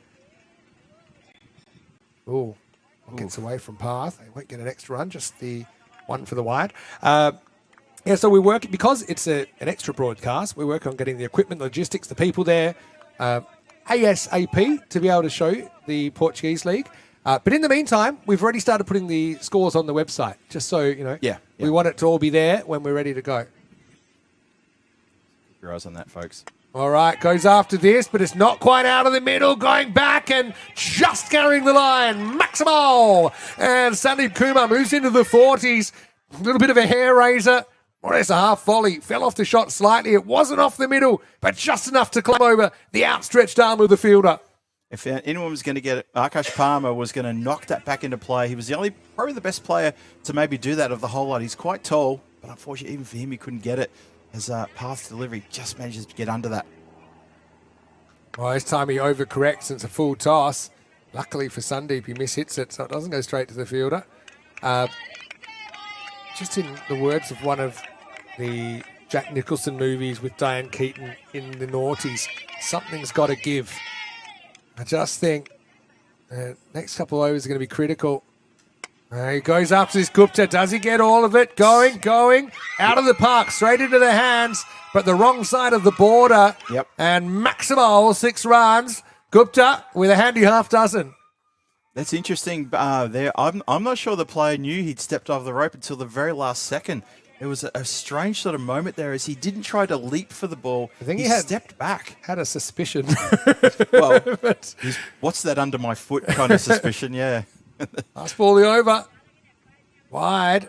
Classic jinx by me. My jinxing's been good in this series. In fact, Sandeep does have the highest score of the series with 70. One of the few half centuries we've had, actually. But I jinxed him out in that innings as well when he was in the 60s. Yeah. Might have been on for 100. Yeah. Handle it with a couple of half centuries. Oh dear. No, Dear. no. Last thing you want at this stage. You know, to be fair to Meta, he actually made the ground but ended up getting megged. Didn't stay low enough. Have a look at this. Straight through the Jake the Pegs. Oh, boy. Just a little bit late to the party, I suppose. And that's 5 unearned runs and path. Bit of a reality check for him. Set a tall order for the keeper. Keeping, to be honest, in this week has been a real interesting thing to watch because they've been presented with a lot of challenges. I think they'll learn a lot, all the keepers this week. Yeah. Walking stick 77. Last ball, the over, take 3. Oh, umpire killer. Fielder does the job. Eventually, T10 Kumar Patel. I wonder if they're thinking about bowling him. End of the 6 over. 78 for 2. They're still on that 13 and over pace, Phil. And, well, I mean, if Vivek was the umpire, then potentially that would have had him in danger. But I think for a normal-sized human, he was never going to be hit. He was fine. 14 and over required through the last 4. Magical over there too from Pathology. Look at that, 22 off of the over. So that's going to be a bit of a sting. And as you say, Vinny, well said too, that is a proper reality check as well. Yeah. I'm watching Diraj here from the sidelines. I'm wondering if they're keeping a close eye on Gupta and maybe would we want to retire and get Diraj out there? Or do you think, I don't he's think doing you burn enough? Gupta. No, I don't think so. I think you don't mess with the momentum. Gupta, he knows what he's doing. He hasn't tried a lot, to be fair. You know, he's the odd shot. But I think he's pretty conscious of who he's batting with and building a partnership. Doesn't really need to go full barrel. 14 overs, quite achievable. They go early Yash here in the 7th over. Very early. Well, 1 over early. Or edge, but they got a fielder there. And I just thought this might be the time they might bowl T10 Kumar Patel with his left armers. But I don't think he matches up that well against Sandeep because I think he's bowling, he's giving him space outside off, and so I don't mind Yash here. But to be completely honest, I'm very surprised that they didn't go back to Vivek Parekh, who was in the zone first over, and he could have bowled this one. Would have thought he would have too. Now this is in the air. Fielder makes some ground over there. Smith Patel. They're very good at running between the wickets, the strikers, but they're also very good at limiting twos when they are fielding. Yeah. Because of their athleticism on the boundary. So the strikers, they bowl Yash an over early. For mine, that's an over early. Path has still got 1. Yash will have 1 more to come after this. Who's going to bowl the other over then? Is it going to be Dibban? Well, it'll be Vivek, wouldn't it? Yeah, I think so. I think you've got to give it a second. Has to be. Yash goes down. Yash goes down. Ball goes down. Smith Patel will be treated for leather poisoning at the Prague County Hospital tonight. But hasn't missed too many. Run of 4 singles after the gifted 6 runs in the wides. Kumar on 45. Trying to keep his team in the game. He feels if he goes, it's going to be real tough. They won't mind the singles. It's the loose deliveries they can't have. High in the air. Huge moment. Yash wants it himself. Can he find it? He does! A huge moment in the final. As Sunny Kumar holds out, caught and bowled for 45. Yash, he had to find it. He went full cricket zombie. He was searching for that ball. He takes it over the shoulder. Fantastic bit of fielding off his own bowling. He was thrilled when he saw the Grizzly nestled in his palms. And Sandeep will go for 45. Yash Patel, the decision to bowl him the 7th pays off almost immediately. And the Spartans lose a critical blow. It's 81 for 3. That's absolutely nuts. That's such a good catch from Yash Patel. He never took his eyes off the ball. Ran in. He was screaming mine, and the players all peeled away from him as they started to run in. What a great catch. What a breakthrough. What a time to get that breakthrough. Yeah, well, 16 and over, still very achievable, but it felt more achievable while Sandeep was there. Gupta, he's been playing second fiddle, but it might be time to step up to the first violin chair now. And Nilesh, he's the kind of guy, comes out, wastes no time. Sometimes he comes off, sometimes he doesn't. Equally likely to hit his first ball out of the ground or have his middle stump removed from its base. Let's see what he can do here. But no time to think about it. It's 53 required from 20. Spartans need to dig something out here. They really need to they need boundaries, big time. There you go. It wasn't the ball that Patel wanted to bowl, and it's disappeared. Nilesh. Oh, that's muscle time. Have a look at that. It's gone all the way across the other field. This made a sweet sound off the middle of the bat, and it's game on once again here at Vinaj. That has gone an awful long way back. That's about 120 metres away from where the ball was hit. I'm not kidding, folks. That has gone an awful long way back. That's true. If it lands on the other field, these fields are so fast. They really are. There was a time where we'd sometimes have ball retrievers out there, throw them back, especially in pretty batting-heavy games. How about that? Too short. Patel. From the makers of 6 and out, we bring you out in 6. 47 off 19. This delivery just to try to get it down to the low 40s and give him a sniff in those last 3 overs. All right. Knife's edge stuff. Nilesh gets good contact once again into the gap. That's going to be 4. It's a valiant effort out there to try and close that gap. But Nilesh, again, not distracted by the flailing figure of Yash Patel in front of him. He watches that ball right onto the bat, makes solid contact, and the placement was perfect. So at the end of the over, it goes awry for the strikers. And we could have another classic on our hands here with the Spartans. 91 for 3 after 7, 43 required off the last 3 overs of this series. Yeah, this is simmering along nicely now. Just brings it back after that wicket falls with a couple of really big hits. Gets 10 off 2 after the wicket falls. So never say die. And the Spartans here, there's a lot on the line for the Spartans. They haven't had a lot of success in ECS finals action, and this for them will be huge. What's at stake? It's potentially a place in the Premier Division next year, and that would, the Spartans would just do anything for that. Big gamble. Here's Deepan Patel, the left armour. Bowled well earlier. That's a good start. Although, look at that. That's a bit of a basic error there. Just took his eye off the ball. Hardik Mehta gives away a bye and actually gives the strike back to Nilesh, who in a funny way is the more dangerous batter at the moment. He's come out firing, but he just literally stopped watching that ball before it was in his gloves. Tiwari started well, 6 and 4. He wants more. He's going to get more. Oh, dear me. Dear me. On the off-stump length ball, turns on it and sends it maximal. 6 runs. That's a great shot. How fast does he get in position on this one? He sees it and then just goes crash into position there. That's a great shot. Middles it, bang. Hate to say it, but the bye created the bye-bye. Adios, pelota. That's it. Gupta has now still got the luxury at the other end of kind of playing the fatherly sure hand in the innings rather than having to take big risks for his wicket. He's a bit of an insurance policy. But you've got Tiwari who's come out. He's gone 6 for 6. And Deepan Patel, I wasn't sure if he'd get an over or not. This is the first time he's bowled an over really under this kind of pressure. He likes that round the wicket, but I also think Nilesh enjoys the angle. Better line if you're going to bowl there. This one is caught by the keeper, but on the bounce. A nice little comeback there for the Saffron Strikers. They've just been sort of rattled a bit in these last couple of balls. Have a look at those boundaries that have been hit. Monty Luce has actually got a great comment saying he's a Kumar replacement. He is a similar sort of player, isn't he, Nilesh? Where his areas he likes to hit the ball. True. I start to think that ECN should start paying for free therapy for some of these players, especially if you have the trauma of 2 grand final losses in a row. Spartans trying to avoid that fate. I think they might get some takers on that because it does happen. Happens too often. Sit down on the couch and tell us about your front foot. But anyway, this is going to be a wide outside the off stump. Deepan's got a bit shy of going over the wicket, which is his plan A. But they're on to about plan J with him. They wanted him to bowl the second over and swing the ball and be more of a genuine left arm opening bowler kind of bowler. Now he's bowling in the middle or at the end. Better ball. Oh, dear me. I reckon that's such a harsh call. I know the umpire only gets one look, but have a look. This, to me, is definitely getting some line. I say definitely, maybe not. Maybe a bit harsh there. 50-50 call. Could have gone either way. It goes to the Spartans. 100's up. Low full toss. Wants it. Gets it. Maximo. Tiwari tries out the offside for size and likes what he sees. Tempted Yorker. You can see him willing that ball over the fielder, and it gets there. 6 more.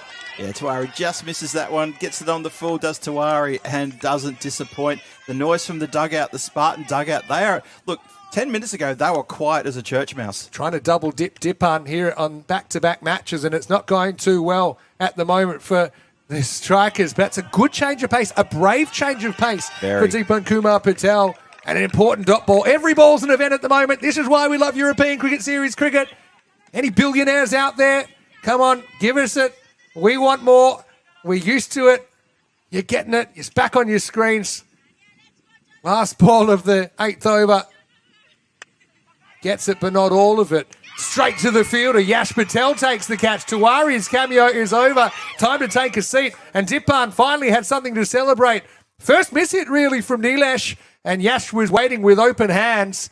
So this game takes another turn. It'll make you dizzy. 106 for 4 after 8. Incredible stuff there as the wicket tumbles, but he's given his team a red-hot chance to get amongst it here just when it was starting to go all Saffron Strikers' way.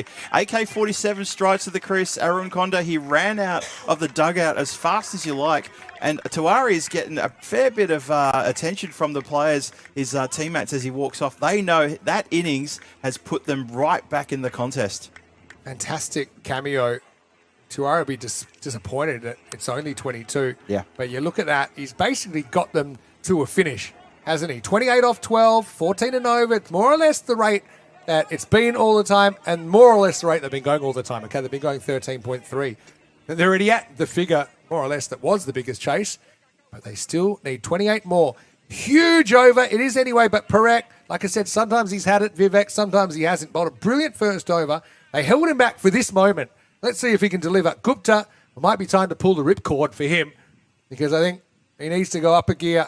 Won't have to do much, and you can see the aggression. He was coming out swinging that first ball, but he does get a wide. Does get a wide, exactly. Yeah, this is an interesting roll of the dice here from the Saffron Strikers. Holding Vivek back for this 1 over is a real test. Now, how does Gupta train up his game? That's the question. Yeah. That was a bit more of a premeditated muscle down the ground. The ball wasn't in that area. Oh, he'll get a glance on this. He beats the fielder and it goes for 4.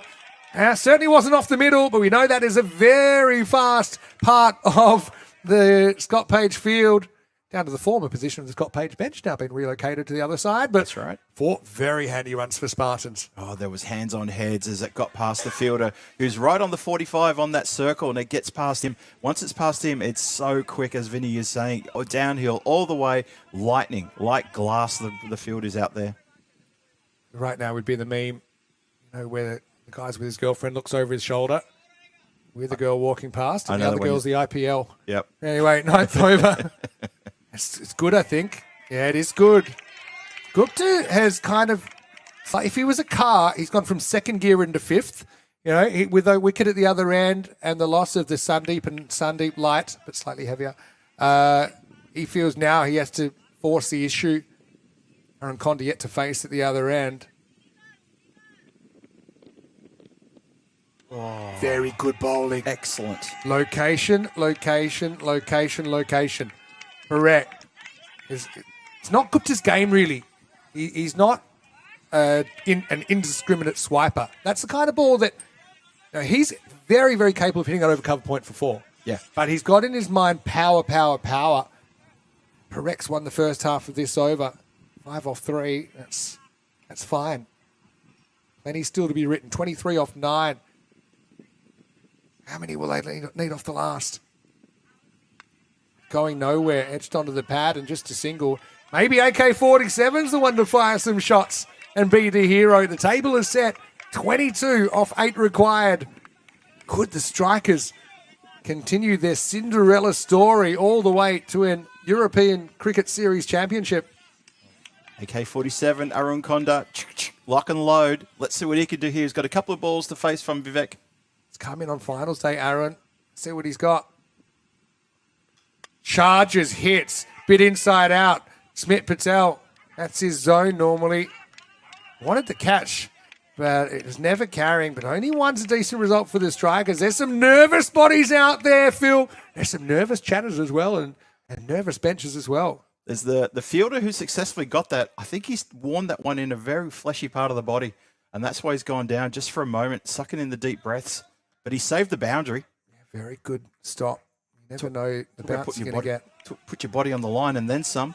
That's I think it's Aditya Patel down there too. Yeah, I think it might have been. Some people have more body than others. 3 ball required, 21 off 7. Gupta has got to get in a good headspace here. Last ball from Vivek Parekh. Wide. He'll get it again. You know, if Gupta's... if he was a movie character, he'd be Jack Reacher at the moment. He seems to be reaching at everything. So he's on like a leg stump guard. I'd love to see him put his heels on off stump and just kind of try and close that weakness at the moment because he struggled to reach those. Not the tallest. Just forgetting to get that front foot out. Parekh's got a pretty good look at that tram line to try and hit it and sneak a dot, which would make them need a magical last over. Once again, good location. Vivek has done such a good job considering he hasn't taken a wicket. They want 2 here. Well, one of them does. And it's not Gupta, who will have the responsibility. Parekh, 13 off 2 overs that he bowls at the second half of the innings. And we're going down to the wire. 173 matches since the golden ball. 19 required off the last over. Is there late drama? Dial D for it. 18 for a golden ball. Gupta in the hot seat. Who's going to bowl? We're about to find out. And Phil G, we're all set up. We're going to the last over of the Challenger Series. Incredible stuff, this. Really incredible stuff. Look, Vivek Parekh, have spare a thought for the man. As you say, 2 overs he bowls in the second half, and he's bowled so well. And I think we've got a retirement coming up. Do we? I believe we have retirement coming up. Gupta just feels that he doesn't have it. That's very, very interesting. Wow. That's incredible. Wow. Okay, but, you know, to be fair, he's 24 of 19. He's like, what have we got to lose? Let's get Dhiraj out there, a fresh, warm body. I actually think it's a very brave retirement because I think Dhiraj doesn't have the mental scars of the 9th over where it never really happened. It's a brave move, but I actually think it's the right move at this point. It is brave. Wouldn't Dhiraj be a hero? Let's be honest. Gets 3 out of the screws, gets 3 out of the ground. That's it. Well, there's 18. Yep. Yash Patel has all the pressure on him in a way. That's it. Wow, this just suddenly took a different complexion now this last over with Dhiraj working out there. Let's see how we go. 6 balls to go in this championship. Wide to start. I think he's saying I'm the man, Dhiraj. And yeah. What a moment for him to have a crack at this. Balladia went 1 over 22. They never brought him back. Dipan Kumar did take a wicket for 14. He could have bowled, but I think Yash is the man, isn't it? Took a good catch off his own bowling. Stepped up in the big moment before. But here is Dhiraj Thakur. Hits it well. There's one of them. Maximo! Well, sometimes you got to pull the right string. And it's the string limbs of Dhiraj. D2 activated, 6 runs and 6 closer to an improbable chase.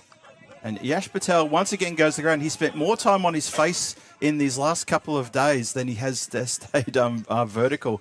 I'm not sure what's going on with the shoes there. He's had another complete shoe blowout. And Dhiraj, he could be the absolute champion for the Spartans. All the thrillers have come on finals day, haven't they, Phil? Incredible. Oh, no, it's a no ball. And they're going to hustle another one.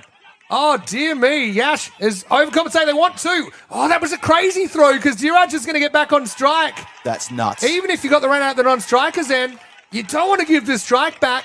That's a huge one. So they get no ball and 2 byes. That'll be 3 for free. And it's 9 off 5 now. Yash tries the Yorker, ends up going sternum high on D2. And that is really damaging stuff. Just the Saffron strikers, maybe just showing a bit of a lack of experience here. Just a little bit of strangeness creeping into this last over. No ball with 2 byes. That's scored. Free hit as well. Yes, free hit as well. My word. Dhiraj back on for the free hit. He is. He's primed. And he gets another no ball. Wait for the call, but it's out of here. They want the call. Are they going to get it? Maximo. No ball call, but they do get 6. There's necks going everywhere. Oh, it's borderline. He is a long way out of his crease, so maybe He does have a high waist. That's an anatomical anomaly, but they will get 6. And 3 off 4 now. Somebody go get it. Yash, hero moments ago, now finds himself with his feet to the fire. And really, they're odds on now, Spartans, to pull off the biggest chase of this European cricket series. It's only the 7th successful chase potentially in 24 matches. They couldn't lose from here, could they? Or is there a wicket, potentially another twist with a new batter coming to the crease? Dheeraj, I've got to say, if this comes off, it's probably the best strategic retired out we've ever seen. And that might win him a championship. That's exactly right. That could earn him a trophy. Just that little moment from the captain could earn him a trophy. Here we go. A boundary for the win. Doesn't get it. Where's that going? They get 1. They want 2. Are they going to take it on? They want it. Oh, they chickened out. Ooh. Oh, well. Oh, AK-47 didn't want to pull the trigger. Dheeraj has said, over to you. Any score at least ties the game or, of course, can win it here. So 2 off 3 and 3 chances to win the game. I think you got to gamble a bit and try and bring the field into Conda. Try and save a single. You need a dot ball somewhere along the line to force a result. Strikers, how have they let this out of their grasp? The Cinderella story is, I'll put it this way, it's coach turning back into pumpkin at the moment.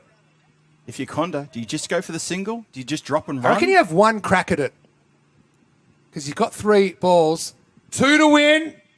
Oh, he misses. They want it. Should be out. Oh, misses the stumps. Winning run if they get there. They're going to get there. Unbelievable. Spartans win. And what a turnaround. And it's D2 who comes out. They put him in the last over. He was the man. It was the moment. He stepped up. And they end up legging out 44 yards of pure ecstasy as the Challenger Series goes to the Prague Spartans. The ghosts of Series Pass are vanquished here. A dramatic last over. It's a terrible fate for the strikers who had one hand on the trophy, but the Spartans have said, oh no, not today, not again. They've taken it back, and it's the Spartans that pull off the chase to win the series. And you'll never see a better get-around for a team around one individual player.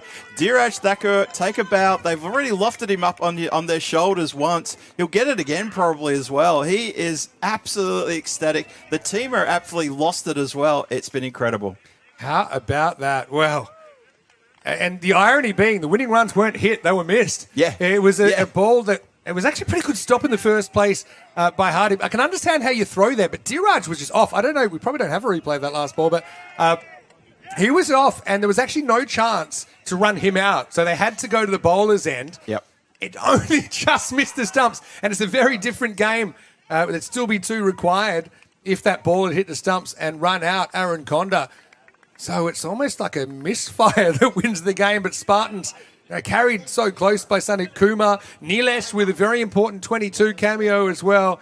But a dramatic finish to this European Cricket Series. Phil G, what could you say? You got a feel for the strikers. I mean, you still would say they have a bright future ahead of them as an organisation, but finally, the Spartans have an ECN trophy. Well, exactly. There's 2 things to talk about there. One, the Spartan team. How good is it for them to actually get this win? To, as you say, Vinny, to shake off the blues from last year, the memories of last year. They haven't won too many games on finals day in the ECS, but they've won the most important match of the day, and that's why they're going to lift the trophy in a few minutes' time. For the Saffron Strikers, I have loved the competition that they have brought here. Fresh, not fresh faces, but just a fresh team with a fresh attitude, and they've been captained so well by Parth Baladia. I've really enjoyed their play. They've been great in the field. They've been great with the ball, but it's this match goes to the Spartans. Well, Big D was a bit like a big pull that finally kind of bit through his leash, and he said, right, enough's enough. You had to be very brave to pull that move. Gupta is a good player. We've seen it, but he didn't quite have it, and I think he probably, he's captain anyway. He said, look, I think that we've got to give Dheeraj a shot at this because the way it's going, I haven't been hitting the ball the way I liked. I'm not really in a great headspace, but they had that ace, well, you might have said it's the 2 of spades up your sleeves, and I suppose he turned into the 2 of diamonds, didn't he? So I think we're going to have a quick presentation with Shubham Gupta in the commentary box pretty shortly, and I'm sure he'll be pretty excited. And we talk a lot about batting and bowling.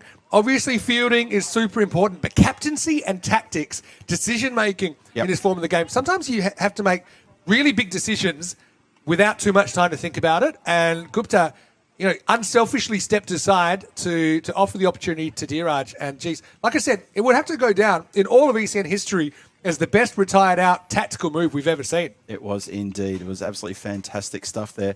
Could see there actually that Dheeraj was on the boundary line getting ready to sort of trying to come on as well. Yeah, so, well, we can bring you into the commentary box here. Vinny Sandy here. We got Phil G. Phil, I know, maybe we can bring Shubham in here. Shubham, would you like? Come in the middle.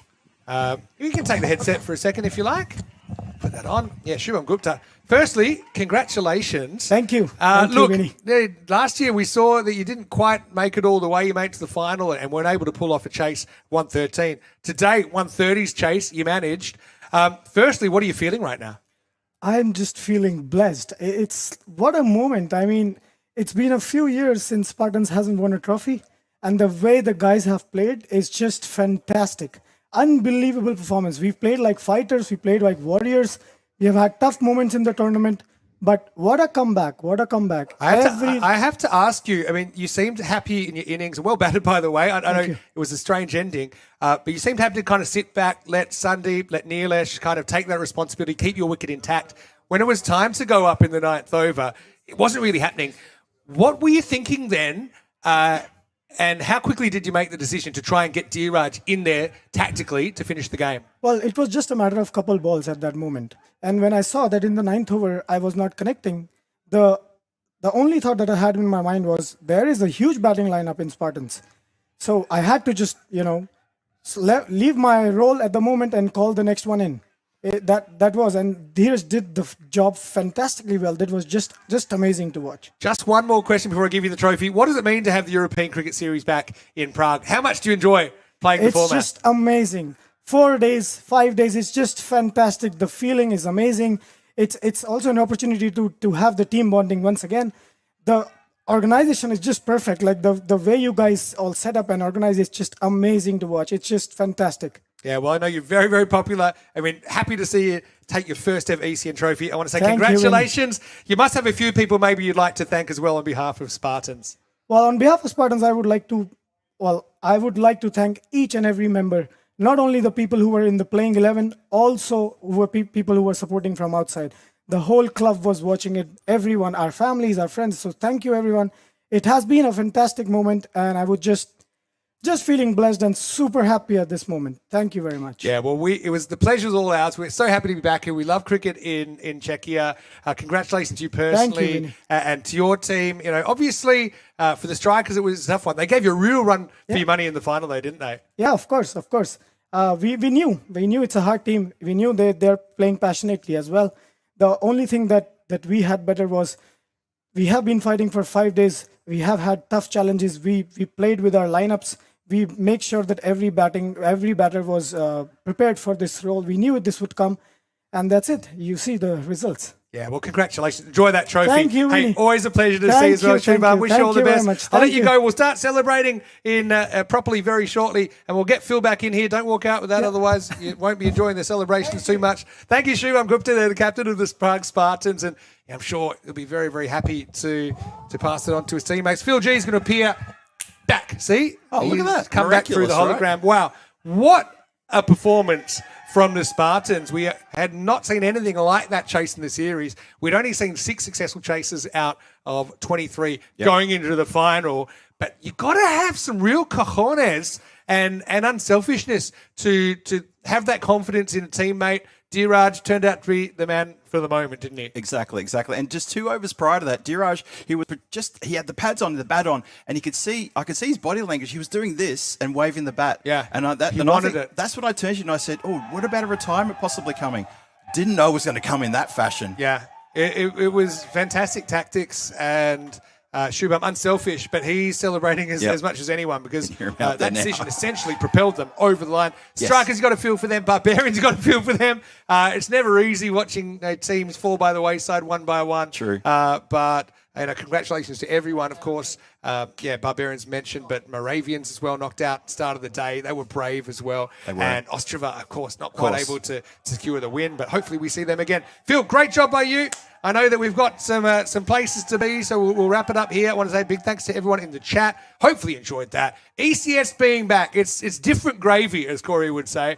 And even though we haven't had too many close contests, they certainly came on finals day, and we had a treat. We'll be back here right tomorrow. Well, I will be, Phil, I know you got the day off. You'll be back on Sunday. Danny Hudacek will be with me. We'll see the Premier Division, but all the game times are the same. And we're really looking forward to that. So on behalf of everyone here at ECN, myself, Phil G, Paolo, we got Joe, we got Marzi, we got everyone that's making this happen. Big thank you. And of course, to Czech Cricket as well. Huge thank you to you as well. A reminder, if you haven't already, make sure you like this video, subscribe to the YouTube channel. We're always on K-Watch. I think we added another K during the week, which is great. And our social media at European Cricket. But for now, from everyone here on the ground in Prague, well, run yourself a nice cool bath and just chill out a bit. But there's plenty more to come. Still 9 days of cricket right here in the Czechia capital. It's Vinny Sounding, Mr. Maximo with Phil G. We'll see you tomorrow live on ECN for more European Cricket Series. From us, it's hasta mañana.